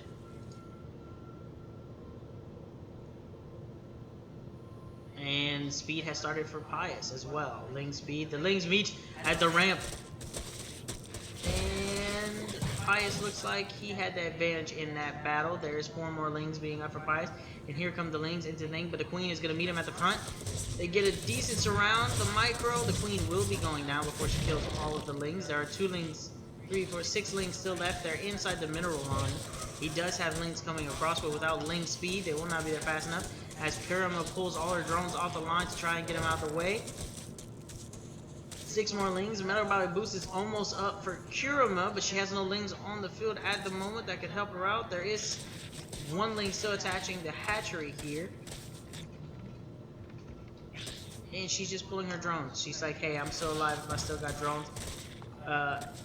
One's being picked off little by little. Is Flea gonna decide, do I just want to go straight for the hatchery, or do I want to worry? Because there is Lings being pulled up for Kurama, and they have speed, so they will be able to outrun anything that Flea tries to leave. But Flea is pulling up a Bangling Nest now, as his speed comes up to finish soon. Kurama has her drones coming back to base, and now that she can protect them, she did lose out a lot of stuff, and she is down half supply. But here comes more Lings into the base. They now have Ling speed, and they are matched. 6 Lings at the base, though, will be coming up as more Lings do push in for Flea. He's in the back line. He's taking out a couple of notes. That's the GG from Kurama. And Flea has won his first of 3. Flea has won his first of 3, and we'll be seeing if he can carry that winning streak all the way to the finale. Who will fight him, we don't know yet.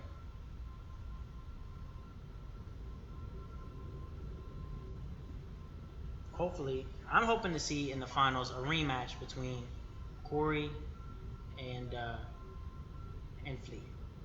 I'm hoping to see that. I think they're probably the 2 best players in this tournament, and I think Corey has the ability to do so, and I want to see him pull through. I think a lot of people are going to see anyone that Flea plays against as the underdog, and I want to see the underdog pull through. I do.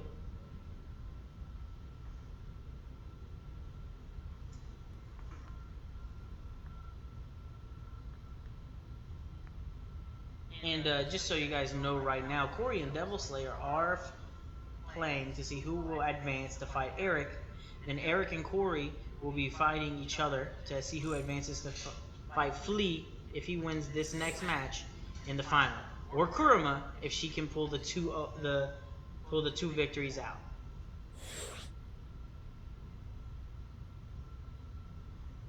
We're just waiting to transition as we get this next match between Flea and Kurama all set up.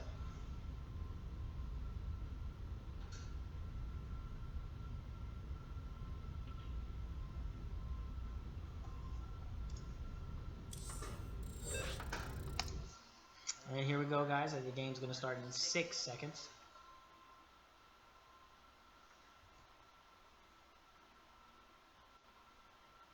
Now, Wise Man, tell the people at home where they could find you if they want to talk to you. You can find me in the club. In the club. So if you want to talk to Wise Man, just remember, any club that you can ever get into, that's where he'll be. He's wise. He's always there. In the bottom left-hand corner, we have the purple Zerg Kurama. In the top right-hand corner is Pius Flea. That was my announcer voice. Pius is one of the best nonsense I've done on the map. You know what he does. He's the only way he do it. He's the best that ever did it. He's gonna do it. If you had to say the best of the best of the best of the Zergs that we got in this tournament, Pius is definitely up there. As you can already see, he's got 16 to 14 on the supplies. He's not playing games. He quit school because they had recess. That's right. That's right. He only liked to work. He was actually the inspiration for the Rihanna song. Exactly. Rihanna said, "I wish I could be like Pius." She looked at the entire Pius game and literally just said, Kurama with the early spawning pool. And there's the second. Look at the second expanse. Not even at 16 supply. He's already on the second hatchery. And that, I mean, honestly, guys, if you can't stop the second hatchery, you can't stop the third. You can't stop the fourth. And Pius is just gonna steamroll around everybody. he's just the winner. I'm hoping whoever's fighting him, you need to go back. You need to rewatch whatever this portion of the stream is. You need to get some pointers because Pius, he's the mad dog looking to win this with no losses. 0, nada. But you look at Kurama does have a lot saved up, and she went straight to Ling. She knows, she understands. She's like, hey, gotta get out there. I gotta get there. Hatchery almost finished. There is a spawning pool up for Pius, some overlords.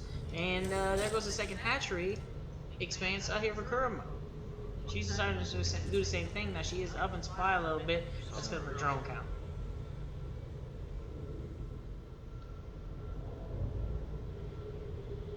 We do have some Lings coming out for Flea. And Speed is now in the production tab here for Kurama.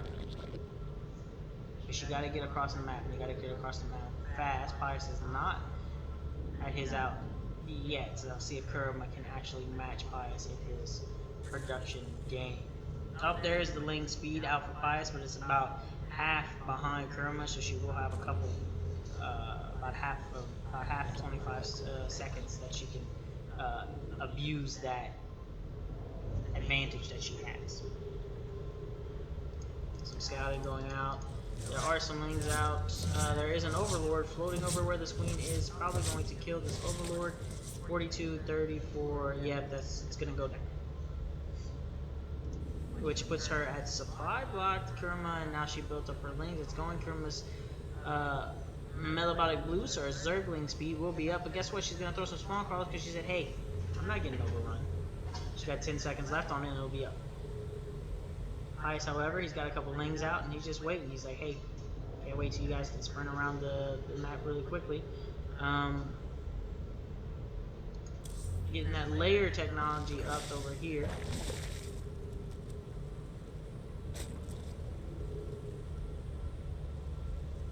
Some creep tumors spreading the creep around over here for Kurama. She's gonna try and push out. She understands why you need creep. And Metabolic Boost will be up in 5 seconds. And there we go. Now everybody's on even playing league. However, Pius does have 41 supply, 228 supply. Kurama needs a couple more overlords so she can push forward. She does. She has one coming out. Pius needs some as well. Yep, there we go. He has our production. We do have some spine crawlers that are coming out here for spine crawlers coming out here for Kurama. Both players just getting set up. Now, as you can see right here, Fleet did just now up 2 overlords. Bam. Which will put him ahead in supply. Kurama is building roaches. And there's a spire coming out for Fleet.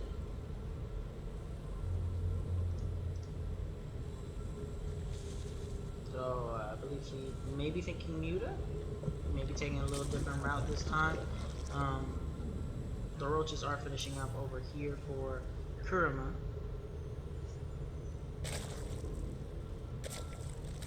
Excuse me. And we do have some spine crawlers, 2 spine crawlers coming out to protect the ramp over here for Fleet, just in case just in case Kurama tries to push up any kind of fling or anything like that. Pretty standard game, we're just waiting for the action to kick off really.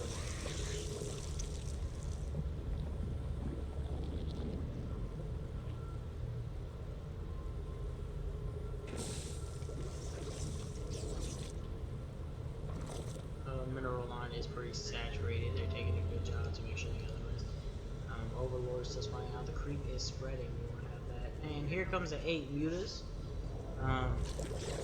Again, there's nothing on Kurama's side that can really handle a flying unit besides a queen.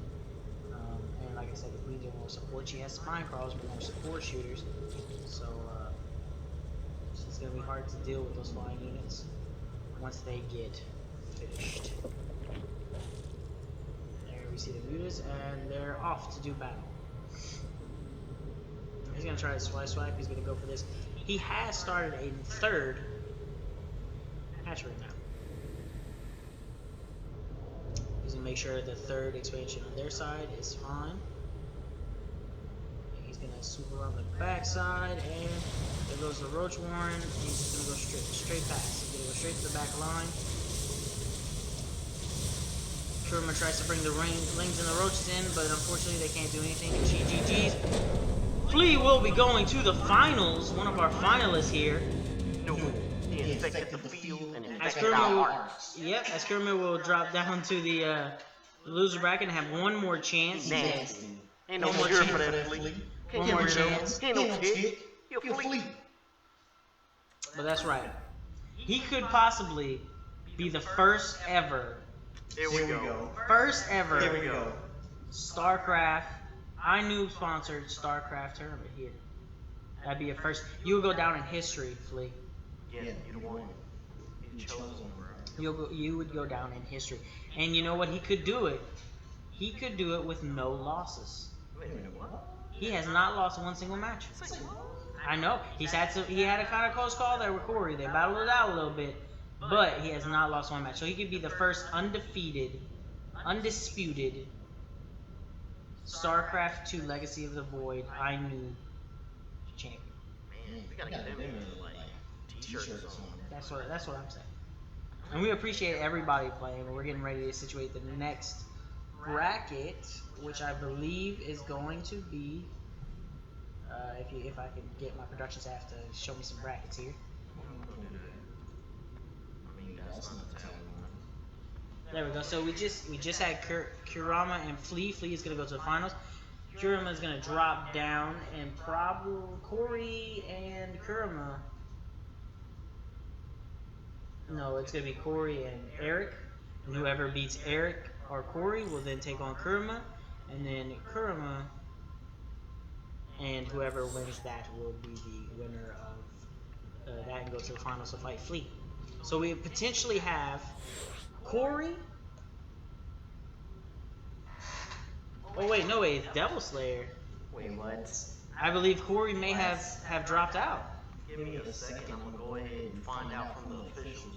We're gonna go check the officials to see if. Yeah, I mean, yeah, it looks like he did have an appointment to go at about 4 o'clock today. So it looks like that no, we will be seeing the Slayer of Devils.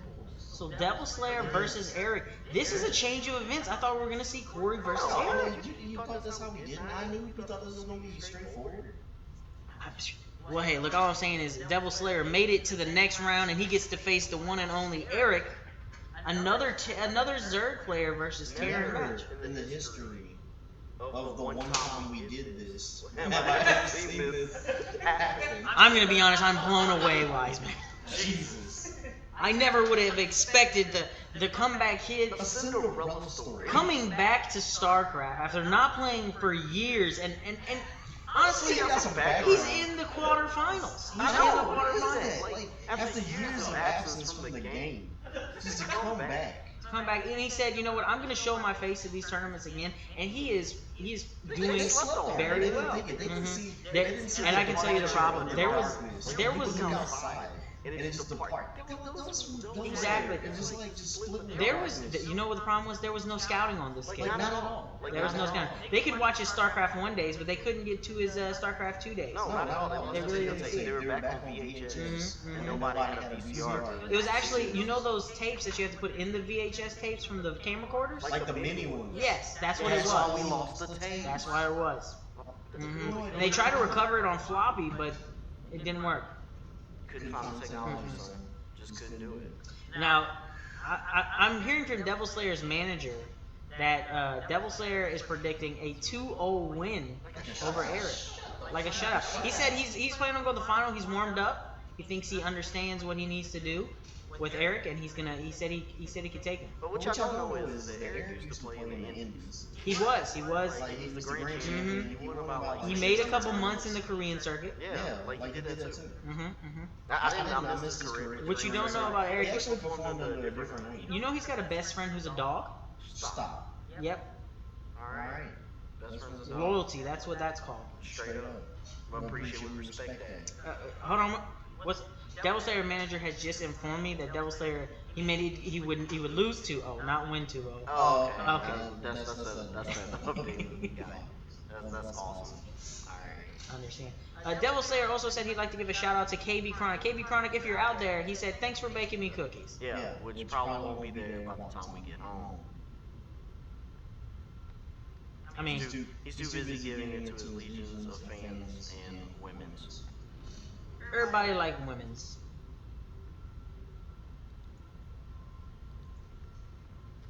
I've just been informed that I'm supposed to be ordering Christmas presents for my kids. How old are your children? How old are your get kids? on that. How old are your kids? I'm 47 with 7 kids, so you have to be specific. 7 children. You know what? That's why you're such a good adult. Yes. I did. You can't be a good adult without 7 children. Okay. I think King's trying to get Eric online right now. Yep, that's what we're doing. We're just waiting on Eric, so that we can get him in the match here with Devil Slayer, so that Devil Slayer can do what he does and be the first iNoob champion. Slay some demons. He said that Eric is sinned in a past life and must be slain. Slayed, son. So how? You know what? In the chat, how you guys enjoying this from now on? You know, Yeah, we're giving y'all some good information, letting y'all know the background, the history, the rivalries of the participants. yeah. And we just got word that there is a time limit we will be giving Eric. If not, then Devil Slayer will advance under forfeit to fight Kurama in the semifinals. He could possibly be facing the undefeated Flea for the iNoob championship. How awesome would it be to have a fellow iNoober? Like, we gotta do this. Like, How awesome would it be to have a fellow iNoober? For the championship. If he let us down and did not win that championship, could you imagine? Could you imagine how that would look on us? That we would put an unqualified individual for that championship. I mean, to be honest, we've actually had like a history of we like the smackdown of esports. We like to give everybody an opportunity, right? Mm-hmm. And we just, I mean, look at James Ellsworth right now. If you watch WWE, that's And to think that everyone paid $600 to be in this tournament with a $7,000 prize pool. I'm not getting paid. That's true. This was all free and for the children. Okay. This was all free and for the children, guys. Okay. I was about to say. Because we love children. And they're the future. Like SB Marvel. They're the future. But can't be around children. They're the future. I have to restrain myself because I am a bad influence. Yes. Looks like we got an update. The bracket just updated, hence the term me saying update. I don't know why I said that. Let's go to the boards real quick and see. The production staff is checking. Ooh. Alright, so Eric has forfeited, and it will be Devil Slayer versus Kurama in the semifinals to see who will face Flea.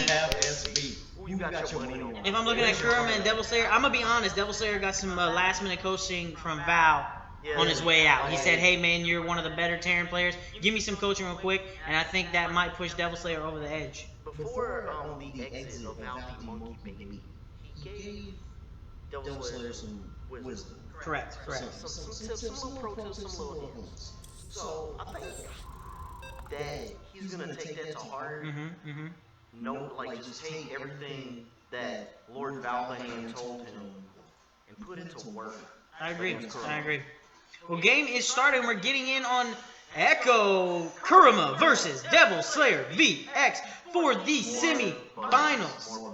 The semifinals. That's right. We got Bugs versus Space Marine. I'm just saying, Devil Slayer has to step it up. If he's going to be the person to face Flea, He has a chance to at least. he has to be. He lost his very first game, and he's been on a winning streak ever since. That's not fair. He got one forfeit. He got another forfeit, and he's up to the top. You know what? Realistically, people saw what he did in the indie leagues from back when he played years ago. Got intimidated and forfeited. In the upper left-hand corner, we have the blue Zerg player, Kurama. Meow. And down in the lower right-hand corner, we have the iNoob representative himself, Devil Slayer VX. That was really loud. I apologize if anyone has headphones. We're going to go to the production tab and we're going to see who's already behind. You see it already. Devil Slayer at 13 supply to 14 supply with only 15 available. Extractor coming up for Kurama. Supply Depot coming up for the wall for Devil Slayer. I'm still wondering why Devil Slayer went purple, but hey. Second Supply Depot to finish up that wall again, and guess what? I bet you there's going to be a barracks in the middle. If we go over to Kurama over here, we see a hatchery. We see an gas production thing called a extractor. I knew what that was. Gas production. And she's going to come up with her spawning pool right off the bat to be able to get some lings in there. Hopefully we get a wall up quick. And there we go. We got a wall in for Devil Slayer. That's going to go ahead and stop those lings from rushing him, hopefully. But if we look at this map, you can see that there's no easy expansion down to your expansion. You have to get this lockdown. So what Devil Slayer should have done right here, he should have had that wall a little slightly further so he secured his secondary, because against a Zerg, you want as many units as possible for Marines. Now, will he go Mass Marine or will he go Marine Marauder? That is the question. We look back over here, and guess what? Expansion. I called it right off the bat that Kurama was going to go straight into her expansion. She's going to go Mass Lings, and she is going to hopefully throw some banglings in there, and it's going to destroy that strategy he's going, because I don't know, but I have a hunch that this second barracks right here will not have a tech lab on.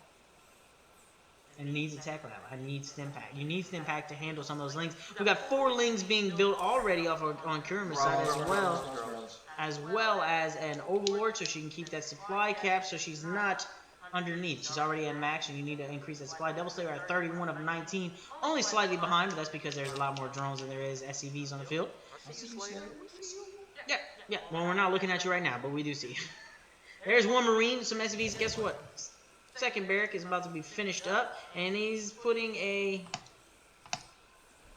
Well, it's not in production yet, but it will be in production in a moment as soon as this barracks is finished up. And he'll be working on the 1-1. He's going to go straight for them upgrades. Yeah. Engineering bay, that's what I need. He's going to do 2 engineering bays, because you know why you want 2 engineering bays? You're going to double up. You're going to do your offensive upgrades and your defensive upgrades, so you need those 2 things. But the problem... Hey? Yeah, your army supply coming across, as you just saw right there, let you know who's got more, where it's controlled. Yeah, see, so 4 military units to 2 military units, but you got Zerglings versus Marines, so that's in. But you got 18 versus 21.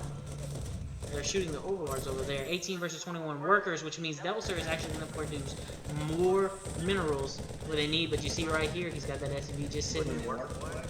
He's trying. He's coming across. So you can see he's already passed the very. He's got 25 to 24. But guess what? We got a Roach Warren. We got that. We got a Spore Caller. And we got people sitting in the front of his base, waiting to come in. Now, they're not going to break this line with the supply depot, even though he's pulled all but 1 Marine off the back. Here's the second Marine. He's got some Marauders coming up. We've got a +1 here. He has not started anything over here, but that's because he's probably waiting on gas. Nobody's got gas. He was waiting on minerals. The +1's going to finish up command center going. I do not know why he wasted the 150 minerals to get this engineering bay when he's not going to use it all the way. He is. He's going to have to get some supply depots. And if we can see right here, he's got 2 idle SCVs really not doing anything. But this is where it happens. You look at army supply. He's up at 10. He is surpassing her. She does have some leads going, but he is going to be pushing some Marines. At this point in time, she cannot bust his wall. But he has no advantage to going to her base because she has him blocked in and is watching on his expanse. He's got a lot of work to do. Does have some Marauders coming up. Yeah, with the +1 going. He has a tech lab. I'm assuming he's going to go get stim pack as soon as possible, but he probably did it for Marines. He's got some supply depots coming. Like I said, these lings, they really don't have a chance. They maybe could surround this 1 Marine, but that's really not much. But now he has supply block. He needs a lot more of those. He's kind of falling behind on his build order, you can tell. But the difference in resources, you can see right here, is just phenomenal. He's spending a lot more. He's not using much gas, but he's using a lot of minerals. The mule that he'll be able to call down will help him a bit. And here comes his +1 on his Marines will be up. But guess what? We got Hydralisk. That's why there wasn't a lot of lings. She went early game Hydras, which are going to be able to take care of those Marines real fast. She's got some Roaches that are going to be able to soak some damage. She's going to have Lings. You're going to get a good surround. You need that Hydra to take out the Marauder. Now, if he goes a starport coming up soon, We got a little bit of lag here, guys.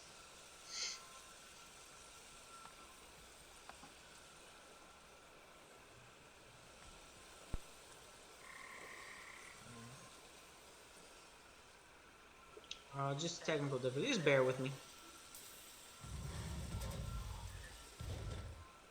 Hang on a sec. Looks like the lag monster spawned.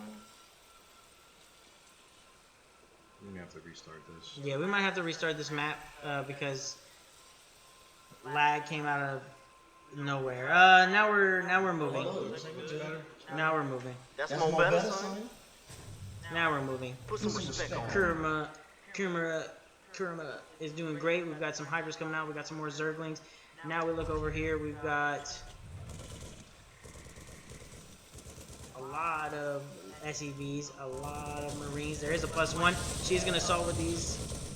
And those Marines are going to take off after them to their death. Oh, no, he ran back. He lost his brother, and he pulls back. The Marauders are pretty much blacked out behind the supply line. They're not going to do it. Here comes some reinforcement lings, but the Hydras are going to be coming across right here, and they will handle those lings. Now, she's blocking Devil Slayers at expansion.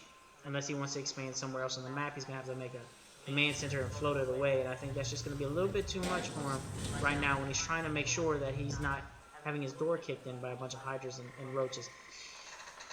Now, what I think Devil Slayer's not paying attention to is that he has not set a waypoint from his barracks, and his Marines are actually spawning on the other side of the wall, which is doing him no good. And now he's throwing in another barracks that's right next to the wall. He does have a factory. He has made this engineering bay and has not done anything on this engineering bay at all. There has been upgrades working out of this one. It's like pulling the pressure on the left hand side. It's kind of like hard to actually get the game to figure out what you're going to do in the next step after that. Exactly. It was a lot of pressure. I think right now we got more people joining the front. Just wait. Exactly. Exactly. And he need, but with these two right here, he needs to utilize both of them. Otherwise, he wasted 150 minerals on something that he's not going to use, where he could have made 3 more Marines. And that's just, you can't be doing that, especially at this level when you're in the semifinals fighting to be.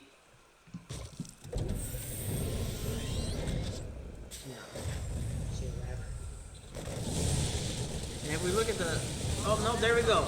The supply depot is down. Oh, but the Marauder Marine are holding them down on the ramp. They can't push in. There is a lot of micro, but they take him down. He held the ramp. Here comes some more Zerglings. Now he needs to push. He needs to push it in there. He needs to go. He needs to put pressure on Kurama.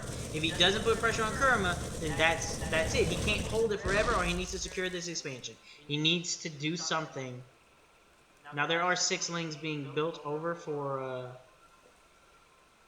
her. Now let's look at this army supply after that battle, right? We look at it. It's 24 to 37 in favor of Devil Slayer, as well as workers. He's at 24. But look at this. He's got 24 workers on 1 base. Kurama has 17 on 2. You know what that means? That means not only is she getting more workers working, but she's also splitting them. So she has more space for her army supply, which means she can have more armies and more battles. Okay? Now Devil Slayer has moved his armies down, and he is building his second command center, which will allow him to get a little bit more minerals, make a little bit more production, but he's got to secure it. He no longer has a wall helping protect his people. His Marines do have +1/+1, which is good because Kurama has nothing on there. Marauders have +1/+1, but he has 2 engineering bays. He should be at +2/+2, but he can't because he needs an armory. To get that armory, he needs to build it. He's got 2 of these right here, 2 factories. There's nothing coming out of any one of these factories. He got SEVs sitting idle everywhere. That's why he needs 24 workers. And guess what? His minerals are almost gone. He needs to get his SEVs in line. He needs to go ahead and up his supply depot, because guess what? He's capped right now, and he needs to go ahead and start producing late game units. He needs some. There we go. What do you see? Oh, he upped his supply? I think he's doing a great job. He's holding it very good. But he needs... Now we look at Kurama over here. She's got a little mass army right here. Just chilling, waiting. She Me said, and bros, yeah, action stuff. I like the blue color. I think it suits Kurama. But I don't know. Devil Slayer is reinforces it. I don't think we're gonna see a push. I think he's just trying to secure that the rush will not punch his face in, per se, as the kids would say. But all the kids. Yeah. And you can see he's got some Marines, he's got some Martyrs, but guess what? Dun, dun, dun, dun, we got a Lurker. This is going to be a specific problem for Devil Slayer because Devil Slayer, like we mentioned, has been out of the game for a while. And I don't think he knows that certain units can see cloaked units. And I'm not sure if he's going to be able to find the unit he needs to find to be able to see these Lurkers. And that could be the Bane. No, he is getting some good production going. I mean, he does have a good army going. But those Lurkers, when they burrow, will go invisible. So you got to have the unit to see them in order to hit them. And I believe that is an observer, which will come out of his factory. I believe he needs... I think he needs one of these units. No? It's going to come out of the Skyport. He needs a Starport.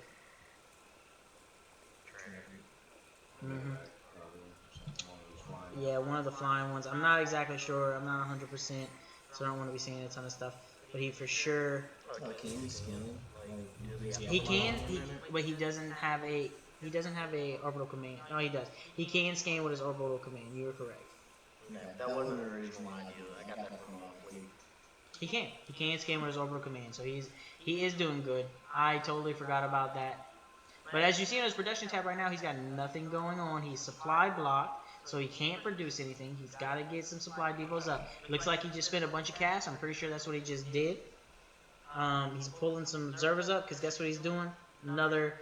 If he didn't build any supply depots, which he didn't, then he's not going to be able to utilize this. He needs to get some supply depots down ASAP so that he can get... so he can get actual workers to help do this. I do not see any. However, Kurama has not expanded to third base.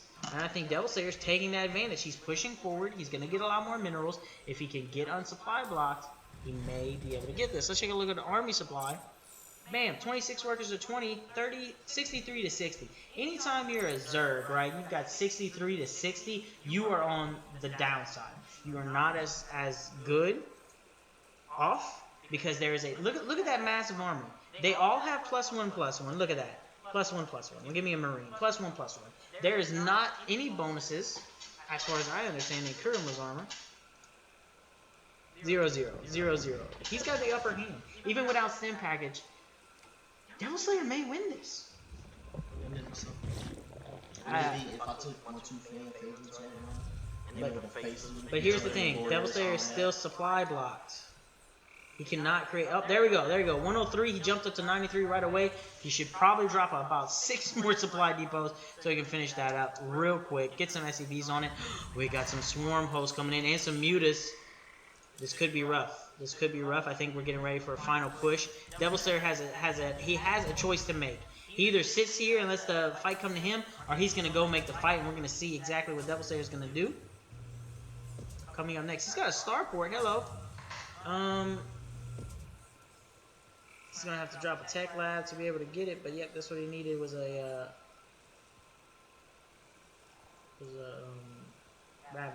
Raver. Yep, supply blocked again, but he is dropping some things, so he's on top of it.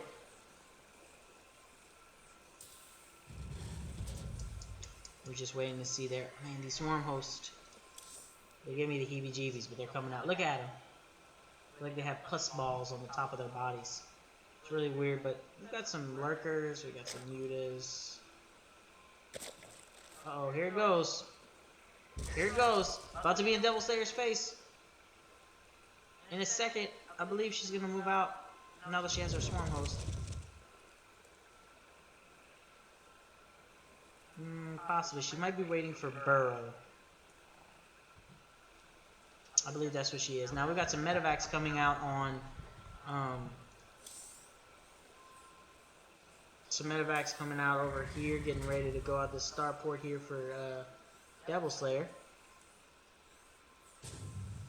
no movement to go across the map. He has got his third expanse going. There is a factory over here.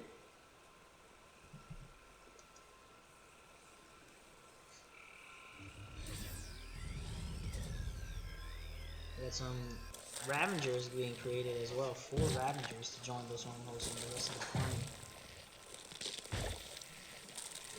Oh, more Ravengers.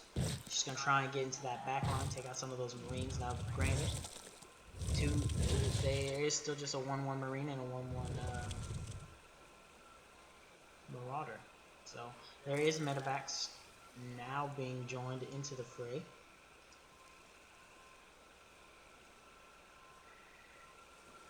There they are, medevacs. See if Devil Slayer can make anything out of it. He's at 132 of 133 supply.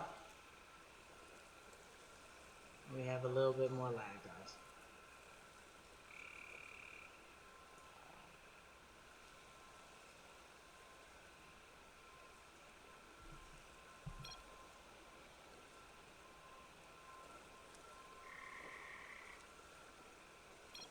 Luckily, we're not in the middle of a fight.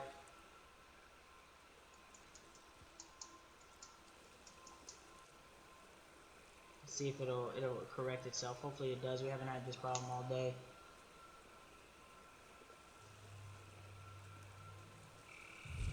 There we go. Waiting for someone to make a move. Someone's gonna have to go somewhere.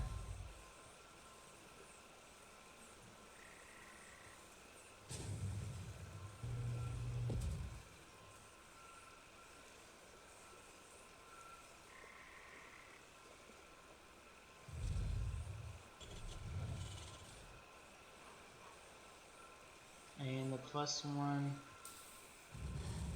+2 weapons coming out for the Marines. If this finishes up, if he can hold out before the fight and this finishes up, he could win. But there's a strong force coming in his direction. That could be the defining factor of this battle, is if that +2 for those Marines and those Marauders come up before him and Kurma become battle. But she is pushing through. She's getting right there. Almost in his face. Here they come. He's gonna need to target those Marauders and their Ravagers. There we go. We're dropping the bait. He's dropping them like 5 because they cannot angle him. There you go. Now he just needs to make his push. Maybe not with just 6 people, but his entire army. Or he can stay there and wait for the +2, which wouldn't be a bad thing.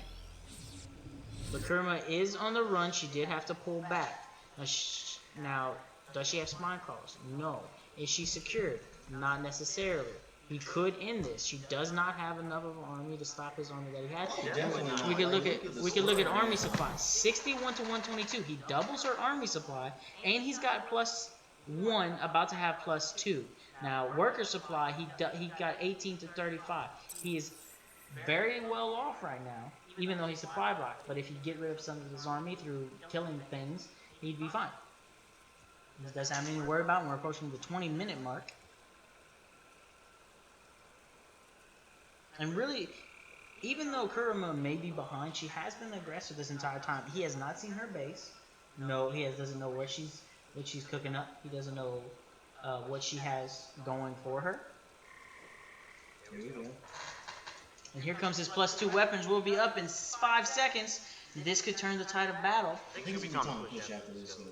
I think you're right. I think he's got the upper hand. If he waits any longer, he's gonna lose the upper hand. It was just 60 to 122. Now it's 75 to 122. She is putting units in there, and he's upgraded to infantry level 3. Okay, he's got some firepower, even though they have no upgrades on their side, and he's got 2 on his. He needs to push out. He's going defense level 2. I mean, right now his Marauder's got 2-1. 2 attack 1. Now look, here's the Lurkers. There is his Bane. He can have all the defense he wants, but if he can't finish up those Lurkers, he's not going to be able to win. And that's when that unit that I was telling you, he can't see. Like, let's go to Devil Slayer's view real quick. Devil Slayer can't see those Lurkers. Now he can. But watch. If that one burrowed, I think it burrowed. Let's go back to everyone. Is it still there? See, it's burrowed. He can't see it. I think it's a really good guess as to where he was going after that. No, agreed, but he can't shoot it. He can't shoot it unless he can see it. And it's 1. Now he does have waste. He does have a command center. The command center has a scan that will let him see that. Now, all units, Zerg units, when they burrow, will gain health. He's going to chill and heal. Now, he does have some marauders up inside this medevac for some reason. And here comes his 2-1 up here. She does have some overlords over here. Now, she is sending some people. Now, he is letting Kurama gain in army supply, and he is... I feel like the push would have been right wing out on the wall. I think he would have had her on the back. Considering the fact that he had like Dory's Agreed. If he does not win this game because of some reason, I think that was the strange. That would have been the reason. That would have been the reason. And here's the thing: he's about to find out why he shouldn't have pushed. Why he should have pushed, because he has nothing but a tank over here. That tank will do nothing because not in siege mode. It's going to lose the splash damage. He's going to walk his people right over this lurker that he has no idea is right there. And now he's got the low ground. His back people are just trying to force himself in there because he's not microing correctly. He's losing most of his units after this battle. I don't... Look at that. He went from 122 to 56. She destroyed half of his army. Half of his army. There's still... These lurkers are going to sit in this base and wreck all of his things. There's a lurker over here. Destroying slowly. Look at that. Boom, boom. Walks up. He's caught. He's caught. Those medevacs aren't helping anything survive. There goes that lurker. And that's about it. His entire army. He went from 122 to 42. He is now almost tied even in army supply. He lost all advantage that he had because he did not have that push. Waiting on the +3. Now, don't get me wrong. Let's see if I can find a Marine. A Marine right now is 2 defense, 3 armor. He's almost as maxed out as he can be, and he can wreck anybody. He had bad micro. When he got on the ramp, the things in the back no longer could shoot what was in the front. So they slowly got decimated and just walked away to the front. He was missing these lurkers. He can't see. He should have pushed out. He should have pushed out. He's got Marines coming up. He's going to try and rebuild his army supply, but here's the problem. He lost his huge lead, and now he's down 120 from 120 to 63. He's got 31 workers on 2 bases. You don't need that much because this base is mined out. There is no mining for him to do on this base, so he should have just took the so many workers he has over here. Right now, he should be looking like, okay, I need to find all my drones and not the 1, 2, 3, 4, 5, 6. There they are. He needs to take some of those, split them in half, and start expanding into a 3rd base. And there's a 3rd base, exactly what I said, and he needs to have those half going. Now, we've got a couple little tussles going over here, but he doesn't see these lurkers. He's just going to get destroyed by these lurkers every single time until he takes those lurkers out. And like I said, the only way for him to do that is a scan from his orbital command, so it reveals them from him. Now we're about to see a swarm host in action. If he can bury the swarm host. I still don't... He brought some liberators, but they're not doing anything. Yep. Now these swarm hosts, if we watch, they're going to actually spit out little things. They're going to come up this ramp over and over and over. Will they do much? Maybe not. Oh, they fly. Swarm hosts fly. I didn't see that. It's brood lords that throw the ones on the ground.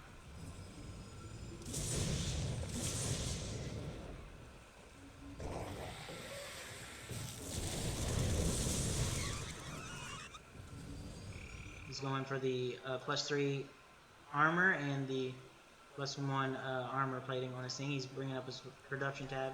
There are a lot of lings. A lot of lings coming his way. We look at army supply one more time. 64 to 34.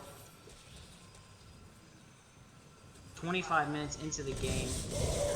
Devil Slayer has completely mined out his main base. The lurkers are wreaking havoc. He has there is no more minerals on Kurama's back base.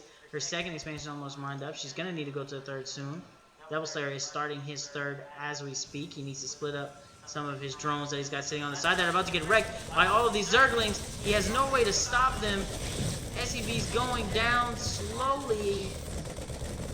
And the Lings are being pushed off by the Marines. There is a Ling just sitting and attacking these SCVs right here. But Devil Slayer really should get these SCVs working. He's chasing them here with air units that don't shoot ground.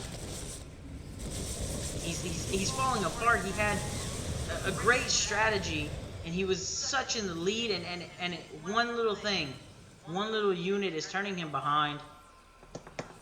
And he's slowly but surely losing this battle. It should have been over 10 minutes ago, folks.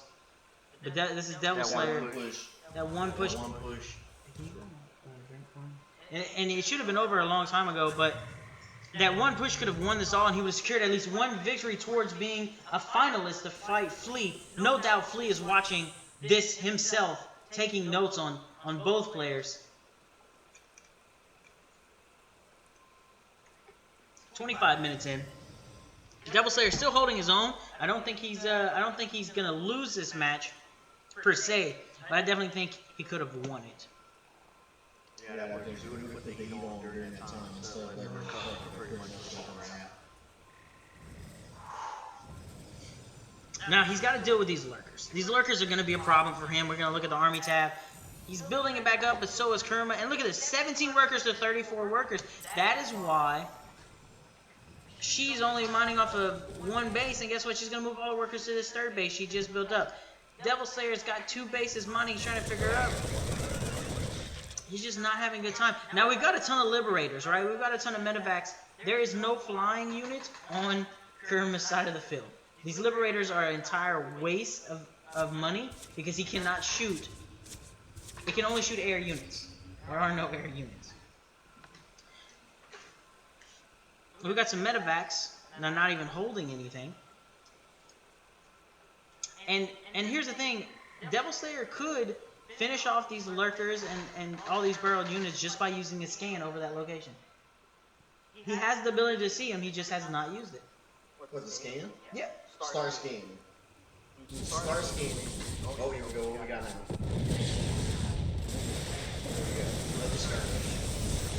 Dang. Devil Slayer is very easily holding off the push, but his front door is being kicked in every time he tries to walk out. And that is his problem. Yep. He needs to go to his orbital command, he needs to click on scan, and scan his front door. He's just losing things as they walk out of the way.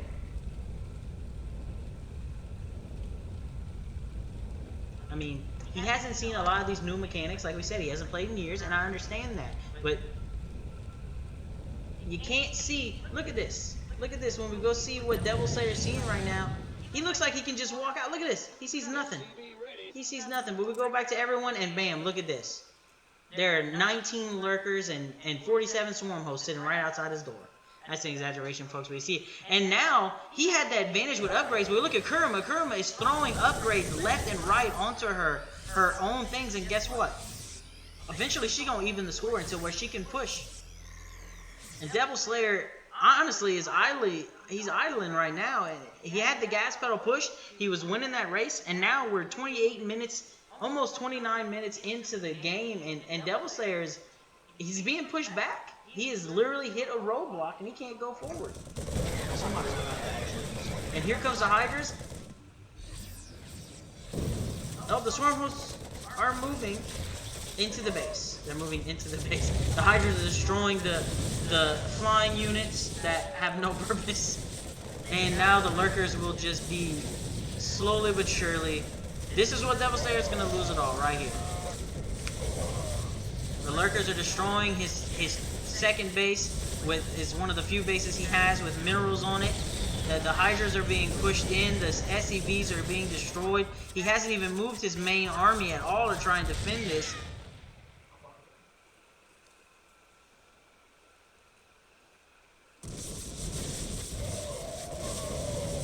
And he has to get them over the ramp, otherwise they're not even going to be able to shoot. He's got like 4 Marines actually being able to shoot. He's decimating the actual units he can hit, but he still needs those lurkers to be seen, and he needs to be a scan. And unfortunately, he doesn't get a scan off fast enough, and those lurkers just destroyed all of his units. Now he has no ground units, and his liberators are just being decimated by the one remaining Hydra. He has no units to defend his base. He has nothing in production.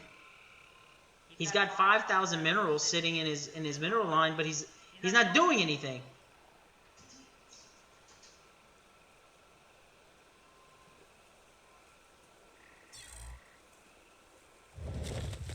Well, I've got some lag issues. Hold on. I was wondering why. Give it a moment. It'll fix itself out. The Hydras, the lurkers will be getting into the base. We look at army supply, 26 to 47. 26 to 47. In favor of Kurama. I mean, yeah, in favor of Kurama. 50. She's building units. It is a little laggy. And we're back. The lurkers are inside the base. There is no ground units that can attack the lurker. Devil Slayer is idly sitting by with his sky units just crying. He could lift all of his things into the air, but the Hydralisk would just destroy it. There goes Supply Depots, his second command center going down. He has 2 left, but he's losing everything that makes him units. His starports are gone.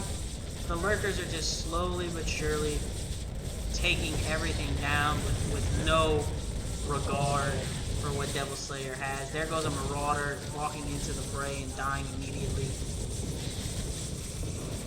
This death ball coming. Devil Slayer had the victory. Wise Man. He had that victory in this 30-minute long match at 12 minutes in. He just needed to push in with that massive army he had that was paled, that was amazingly big compared to Kurama. And now we look back, he's got 25. Remember, his workers were at 34 at one point. He has 10 units to fight, 11 units to fight out of 16 workers. He's only got one place that's actually giving him minerals, even though he's got 4,000 minerals. He's got no gas because he hadn't built gas at his 4th expansion. Everything else is going down. I don't think he can come back from this. And Devil Slayer throws the GG, and that'll be it for the first game. Be going into the second game in a bit. Wow. I mean, I know what I'm gonna say, but Wise Man, you want to give me your take? You're somebody who hasn't really worried too much about it, and hasn't really seen too much StarCraft. But give me your take on this. I mean, I'm not trying to hate, but I'm kind of just not getting into this game. I saw that push when it needed to happen. Yeah. That's pretty much what comes. And you say that's the turning point? I mean, I know it was. Now, let me ask you this. If he didn't push and would have killed those lurkers, you think he could have held off longer? I mean, all signs were there that they needed to happen. I mean, after you kind of noticed that you build a unit as hard with the ones in the air, that they were just underutilized. I mean, is there a way to break them down after they're on the field? No. Kind of get some resources. No. They just wasted space. They're wasted space. And that's what I was trying to talk about earlier whenever I was talking about that engineering bay that he built early to try and get these early upgrades out, and he didn't really do it. Later in the game, it was definitely utilized, but at the beginning of the game, that's 150 minerals that he spent and didn't utilize it. As well as those liberators. They weren't doing anything real useful. Getting some pro tips from the Pious one as he scouts out his competition. Apparently, the Liberators can turn into the defender mode. Oh, they're like Vikings then. And apparently they can attack the ground.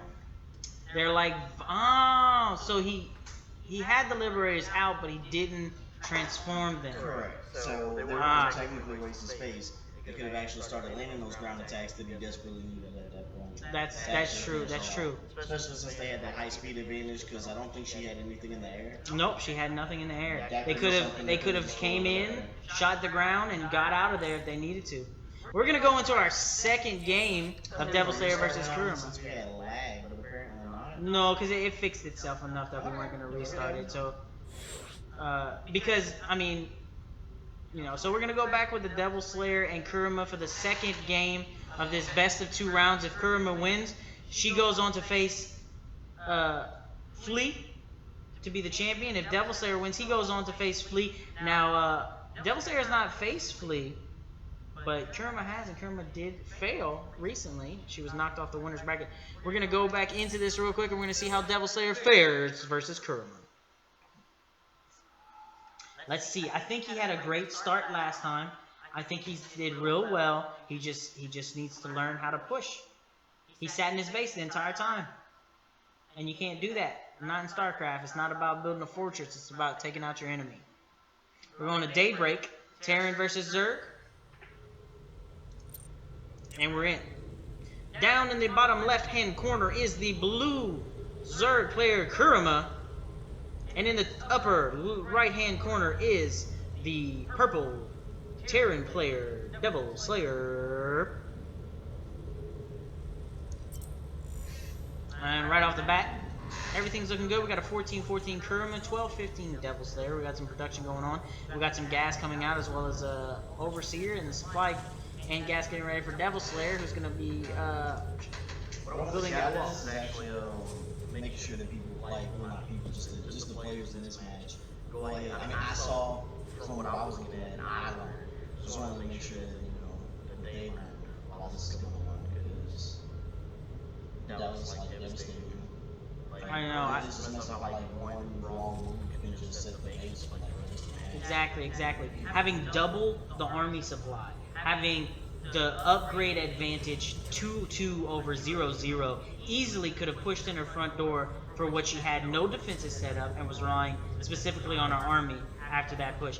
And to have it spun around on you, that's just got to feel not good. And I hope I think, I don't know why, but I think that it just wasn't gauged properly. Like, maybe the area wasn't surveyed to know when that push could actually happen, and that lack of confidence. I mean, that's the only thing that could really explain it. No, I do think you have something on there. Maybe he thought she was hiding half her army. Maybe he thought she was trying to be baited. But at the army side he had with the upgrades, you got to be confident in what you got. He could have sent he had medevacs that he could have sent over there and let one die. He needed to get some scouting out if that's what he was worried about. If not, then he should have just done it. He should have just went in, and me and you know, and he might not know, but he could have definitely won that match, I believe. And of course we got the standard. Now, this is the same kind of build we saw. He went 1 barracks. Last time he went 2 barracks engineering bay. He went straight to 1 engineering bay this time. So I think he might be trying to get the upgrades going as fast as possible, throwing some supply depots in the back. He does have 2 gas productions. We have the first expansion coming off of Kurama immediately at 20 supplies. She's got only a spawning pool and 1 gas going with an evolution chamber. Got some marine, the first marine coming out, and there it goes. Marine weapon 1 already on the go, and then we've got a Hydralisk then coming out. So both players kind of going for a play. We're going to go early Hydras, which are going to be good against Marines, and we're also going to go and Marauders, and we're going to also go the upgrades for the Marines. Honestly, I think Marauders are going to be a waste of time in this one if you're going Hydralisk. I think you're going to want to go mass Marines, hit the upgrades, and push as fast as possible. The Marauders are going to get their armored units. Hydralisk do bonus damage over armored units, especially on creep. They get, I think, bonus range maybe. Or, no, their upgrade gives them bonus range. They're going to outrange your Marauders the whole time. What you want to do is get those reactors, pump out Marines as fast as possible. We got some lag on the thing, guys. Hold on for a second.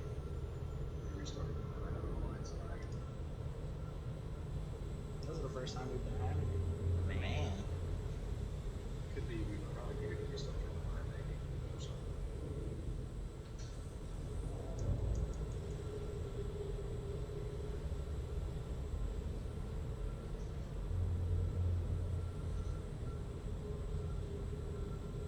We'll just see a little bit longer, guys, and if it keeps lagging, we're gonna back out, restart my client, see if that refreshes it, and there we go.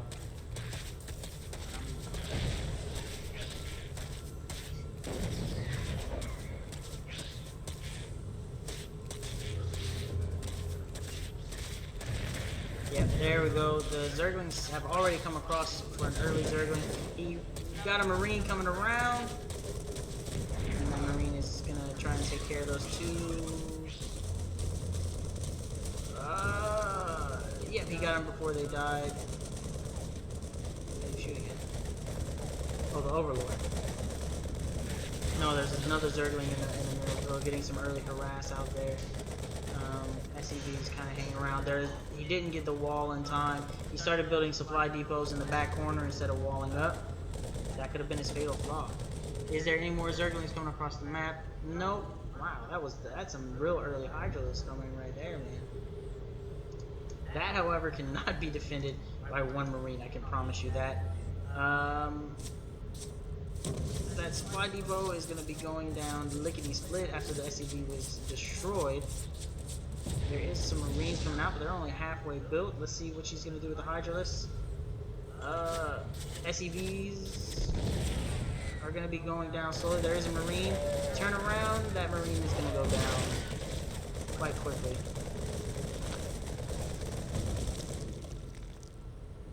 And then the Hydralisk went to transform. And there was... I think she does.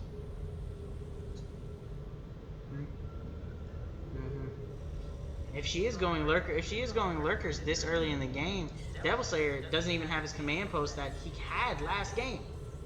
He still doesn't have it. He's going for the second barracks, but his Marines are still being put right in front of the ramp. I think that's one thing I think he should have learned, or he should take away from this game, is that placement of your Marines should be behind your wall, not in front of your wall, as well as your orbital command has a scan that lets you see cloaked units.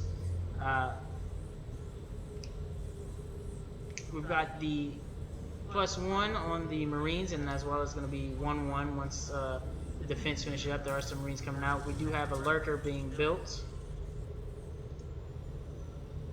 right here. If we take a look at the army supplies, we got 8 units to 16. She doubles him for army supplies, and they're quite stronger. But the worker supplies is way high, and I think Devil Slayer is gonna not benefit from that. Another lurker placed here. She does not have burrows, so they will not regain health right now. But that's fine, because they are surviving where they are at. And at this point, she kind of fed her people to them. But he can't really go anywhere, so that's what she's worried about. We've got a factory coming out with a tech lab. We do have some Marines being pumped out of both of these. We do have an SEV that's not moving around and an SEV that's not moving around. That's one of Devil Slayer's faults. He has literally workers everywhere. We look at the worker count over here, 26 workers. He doesn't need 26 workers to work off of one mineral line right here. Yes, he's getting a ton of minerals. That's cool. But after 24, you're completely saturated. At 26, he's got 3 workers just sitting around right here. He's got 1 working on a building. Another one sitting over here. He's just really not optimizing his worker counts.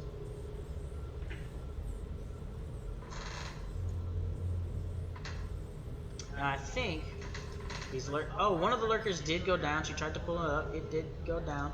There is a command center that was being queued up to be built over here. Now there's a siege tank. The splash damage on the siege tank could be his saving grace if he starts blowing up units around the lurker. It's going to take splash damage even though it's burrowed. So even though he can't see it, it can take the damage. However, we don't see any expansion that I thought was going to come out of him. He does have more army now. Oh, we're lagging again, guys.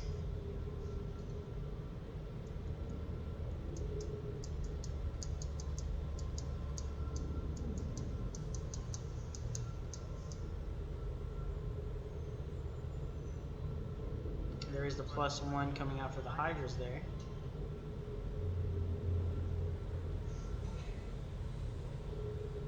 Now let's think about this. What could he do to counter this lurker combo she's going? Now, in the last game, he had the advantage. he had the advantage. In this game, he's already on the back foot. He's already on the back foot. He has no way of getting out there. The command center, if he doesn't cancel that command center, he's just going to lose that. He's going to lose that minerals that he put into, and it's gone. He lost 400 minerals right there, which could have been put towards anything else in his army besides losing that command center. He's got the +1 coming out for the Hydralisk. He's going with the Liberators again. Now that I know they can attack ground if they transform them, there's a possibility that that was a good choice. He's got a factory producing a tank. That tank will come out in this short second. Another one's going to be coming after it. Some Marauders, Liberator. We look back over here at the Zerg player over here at Kurama. All kinds of stuff going on. She's perfectly fine. We've got Zerglings popping up. We've got Queens. We've got a second expansion. She's never really had to worry about too much. Now she's got a Queen over here, which I don't think she meant to take that Queen. She might want to transfuse some of these people. And she's just, hey, let me lock you down with a lurker. You gotta take the siege mode. Now this is what I was wondering. Do they take splash damage? They do. They do take splash damage. That could be his only saving grace, but he can't target them. This could be his downfall. These lurkers. We're 10 minutes into the game, and Devil Slayer is holding off Kurama. But how long can he hold off? He's got to put a force. He's got to put an attacking force together. If he doesn't put an attacking force together, this is going to die.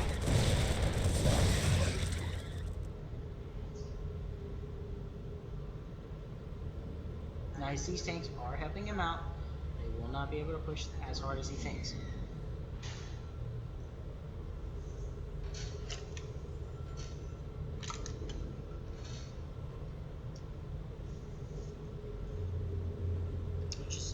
We're watching this.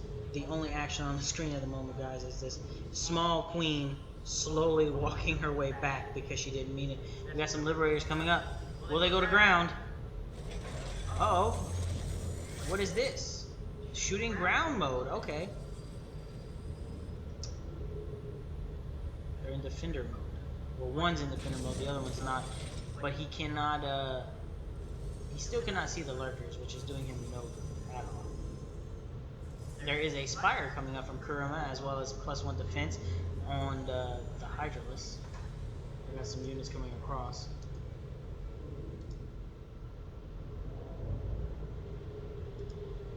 Defenders, the Liberators are kind of checking things out, trying to see what's going on.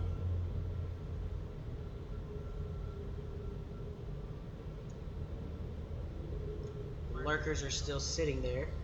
They are damaged, except for one. One is fully healed. We're gaining some things up here now. One of these two people, they're gonna have to break a wall here. Somebody's gonna have to do something.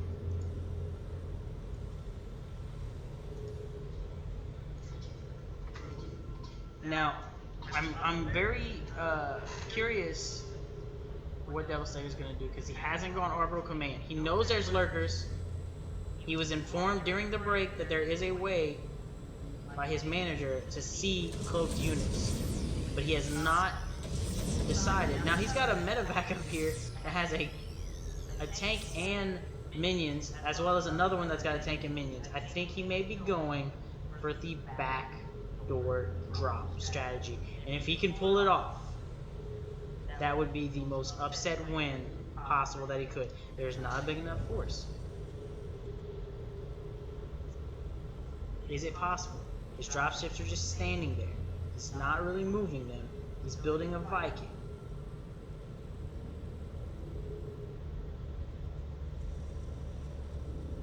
Oh god, they got a Corruptor.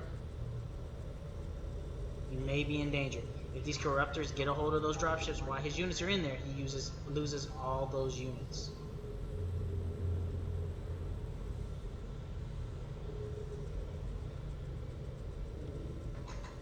This could be rough. There are some more mutas on supplies. He's bringing out Marines and Marauders still. He's got... The Marines do have... And Marauders do have +1/+1s.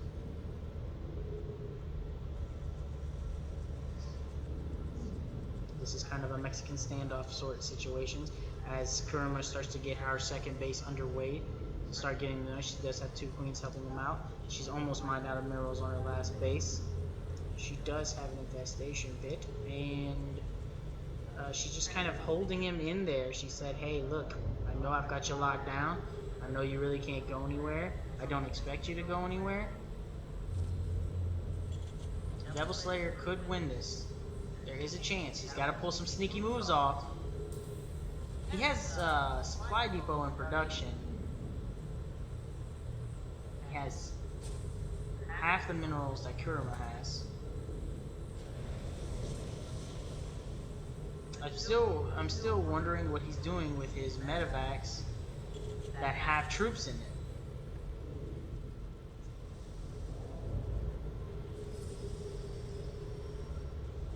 I wonder if he's going to take a group of flying units around the top.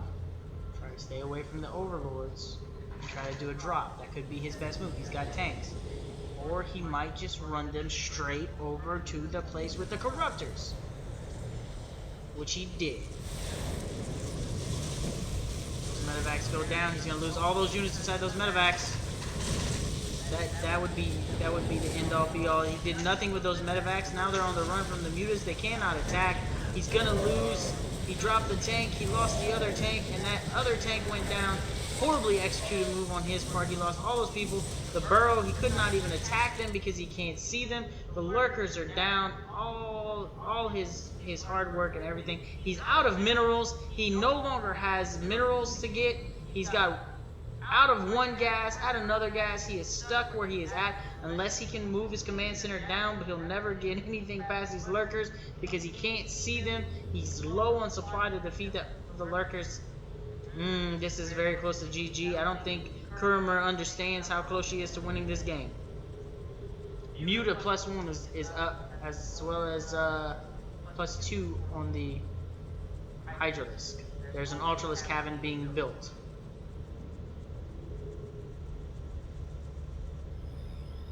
Devil Slayer has 1 Marauder.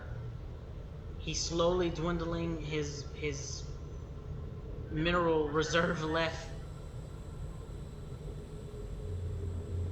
Building Marines and Marauders. Not the answer to his problem.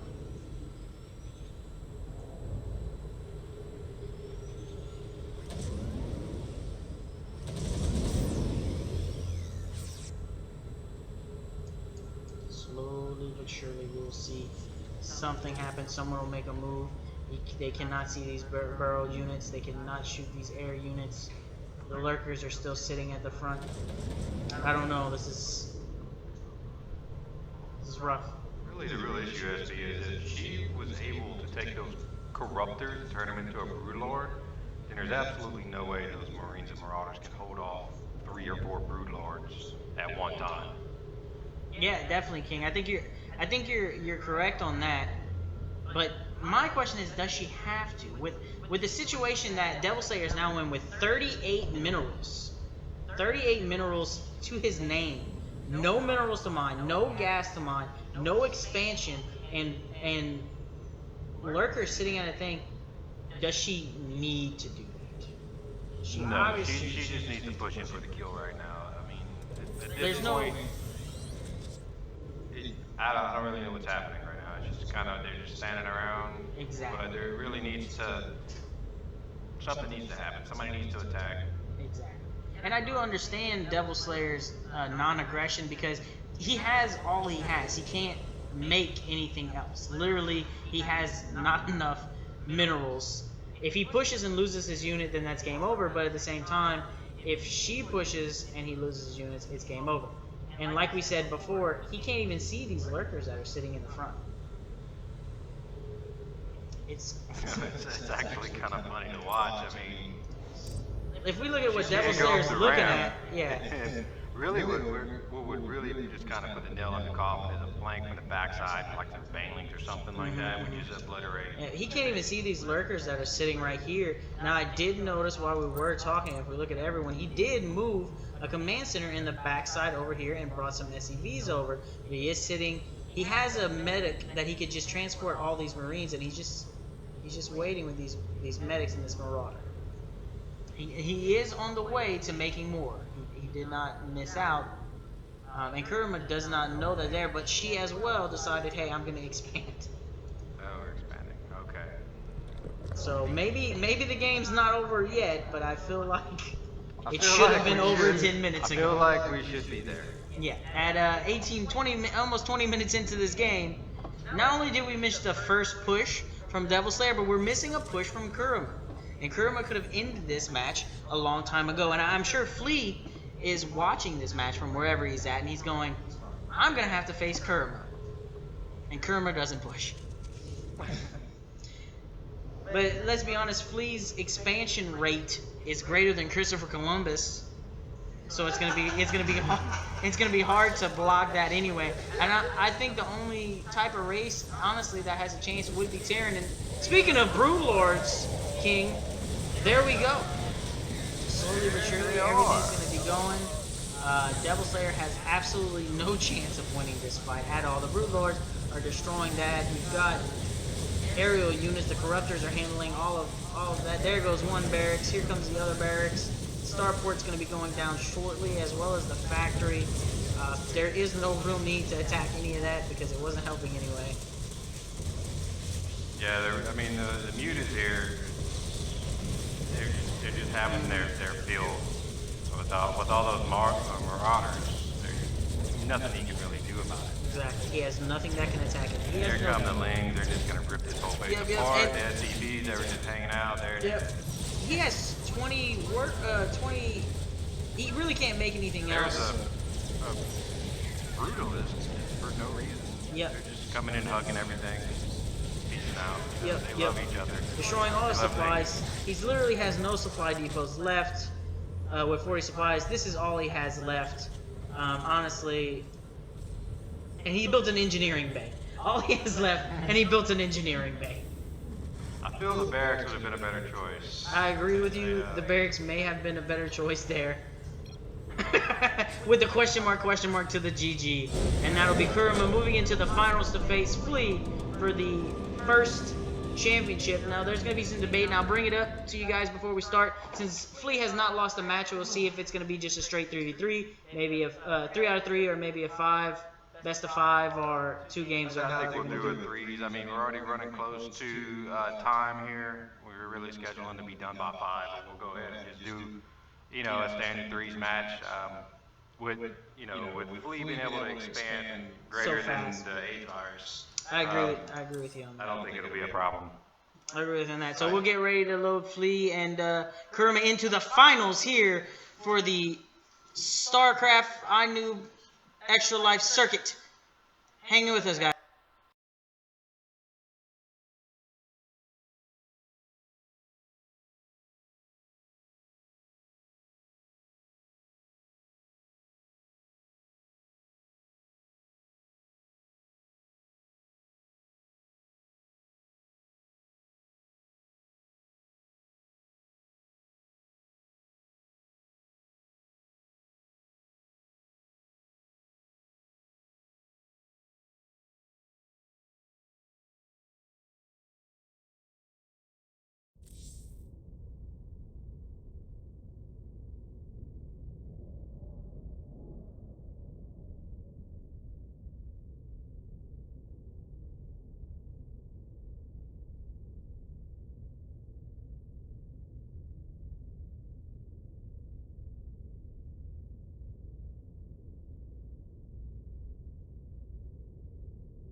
Hey guys, we're back. The game is starting, and we're hopping in No mercy.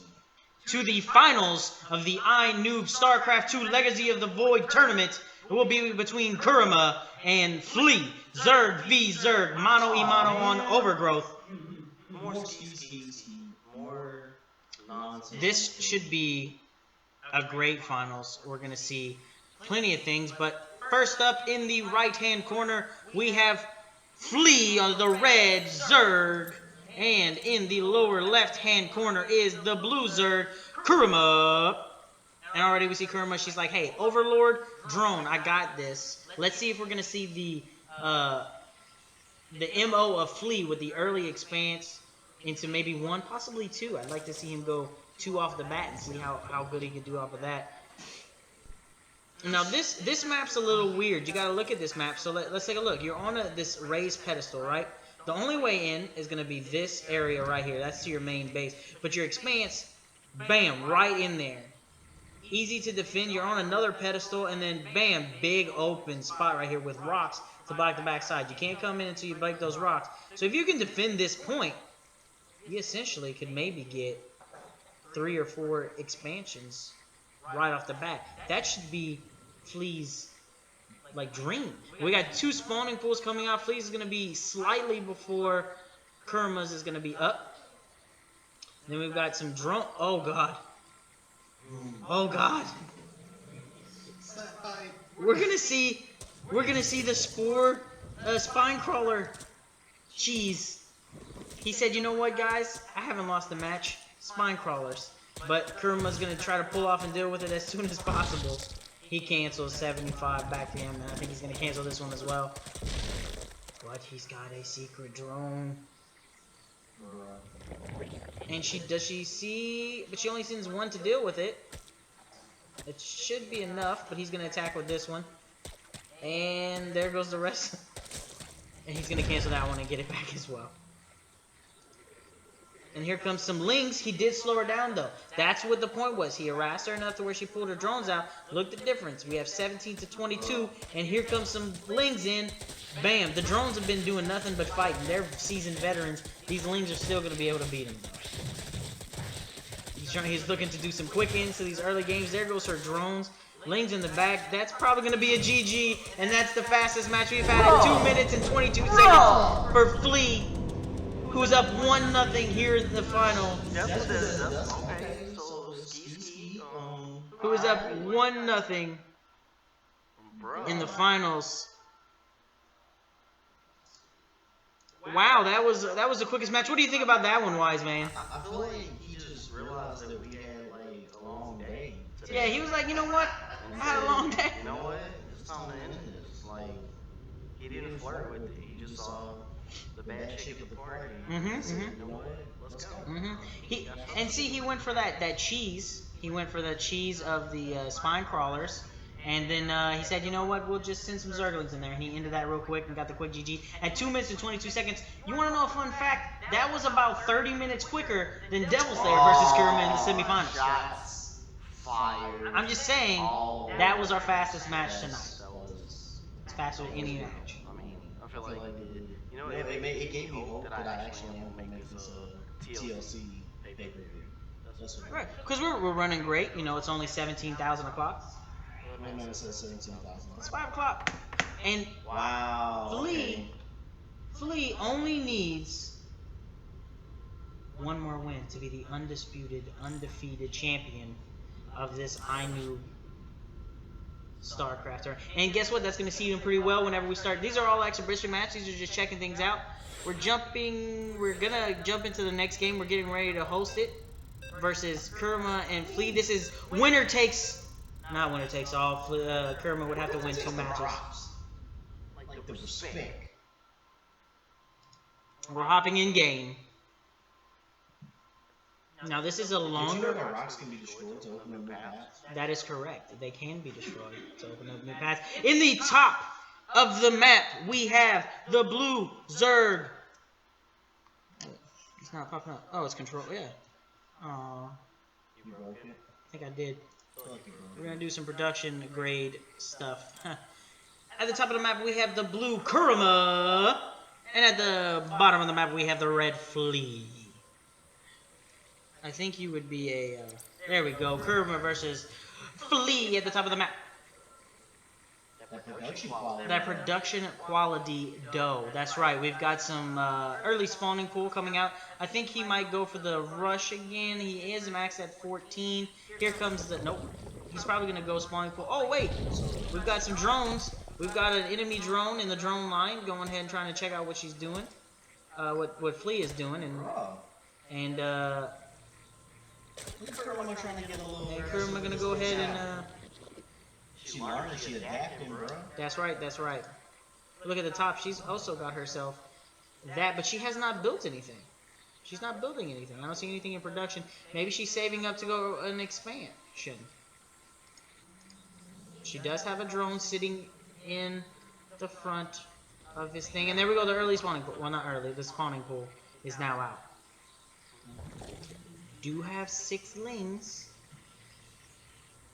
I'm really wondering what Kurama is trying to do here. And there goes the drone as the lings devour it with their talon fangs. We're going to follow the journey of these 6 lings. The journey to decimation. They're friends. They went to school together. Yep. They have a lucrative In career. college. Now up here we look, there is no defensive barrier. There is a spawning pool that will be coming up, but that's not even ready. They can't even make Zerglings yet.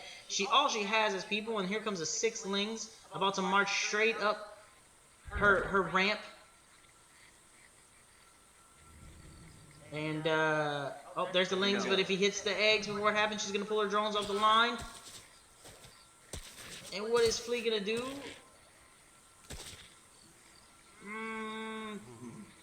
He's gonna go after the eggs or the hatchery? He's gonna go after the lings. Who's gonna win? Oh, he's got reinforcements. That's it. That's reinforcements. The drones are, however, being macroed, but losing precious mining time every single time. They're gonna go after the spawning pool. Guys, we don't have any reinforcement lings. We have 2 reinforcement lings coming across the way. There will be 4 lings that will be popping out of these eggs in about 5 seconds. Bam! There is ling speed up over here. Those lings are going to run away. And Flea's going to pull his out. So Kurama is missing, but the spawning pool is at health. And here comes another 4 lings. So 5 lings, but there is another 4. They want to get the spawning pool off. The surround, those lings are down. Kurama has lost her lings, except for these 4, which again are going to get the surround. They're down. He's going to go for the spawning pool so that she can't make any more lings. And here comes, oh, that's it, the GG. And the winner of the first annual, the undefeated, did not have any loss, winner of the iNoob presents StarCraft 2 Legacy of the Void tournament this Sunday is Flea. Everyone give a round of applause for Flea. And we appreciate everybody who came in the tournament.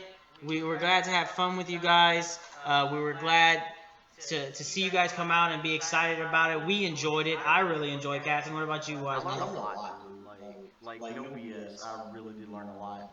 So I'm definitely going to be picking this up, trying to get into it. Exactly, and see, bridging the gap. He never played it before, and now he's looking at it like he's pretty sure he can do some stuff in there. We learned from some mistakes, you know. Hey, Devil Slayer, we see it, we're gonna fix it. We learned from some great players. Look at Flea, and that's what you can aspire to be. We've also had some really good players with Eric and Corey, King Badfish, and a couple people who played a couple rounds and had to leave. We appreciate everybody here, and Shout out to Val Monkey Baby. and we want to shout out to Val and any of the iNoob people that helped us out here, and we want to give another thanks to everybody who's been helping us.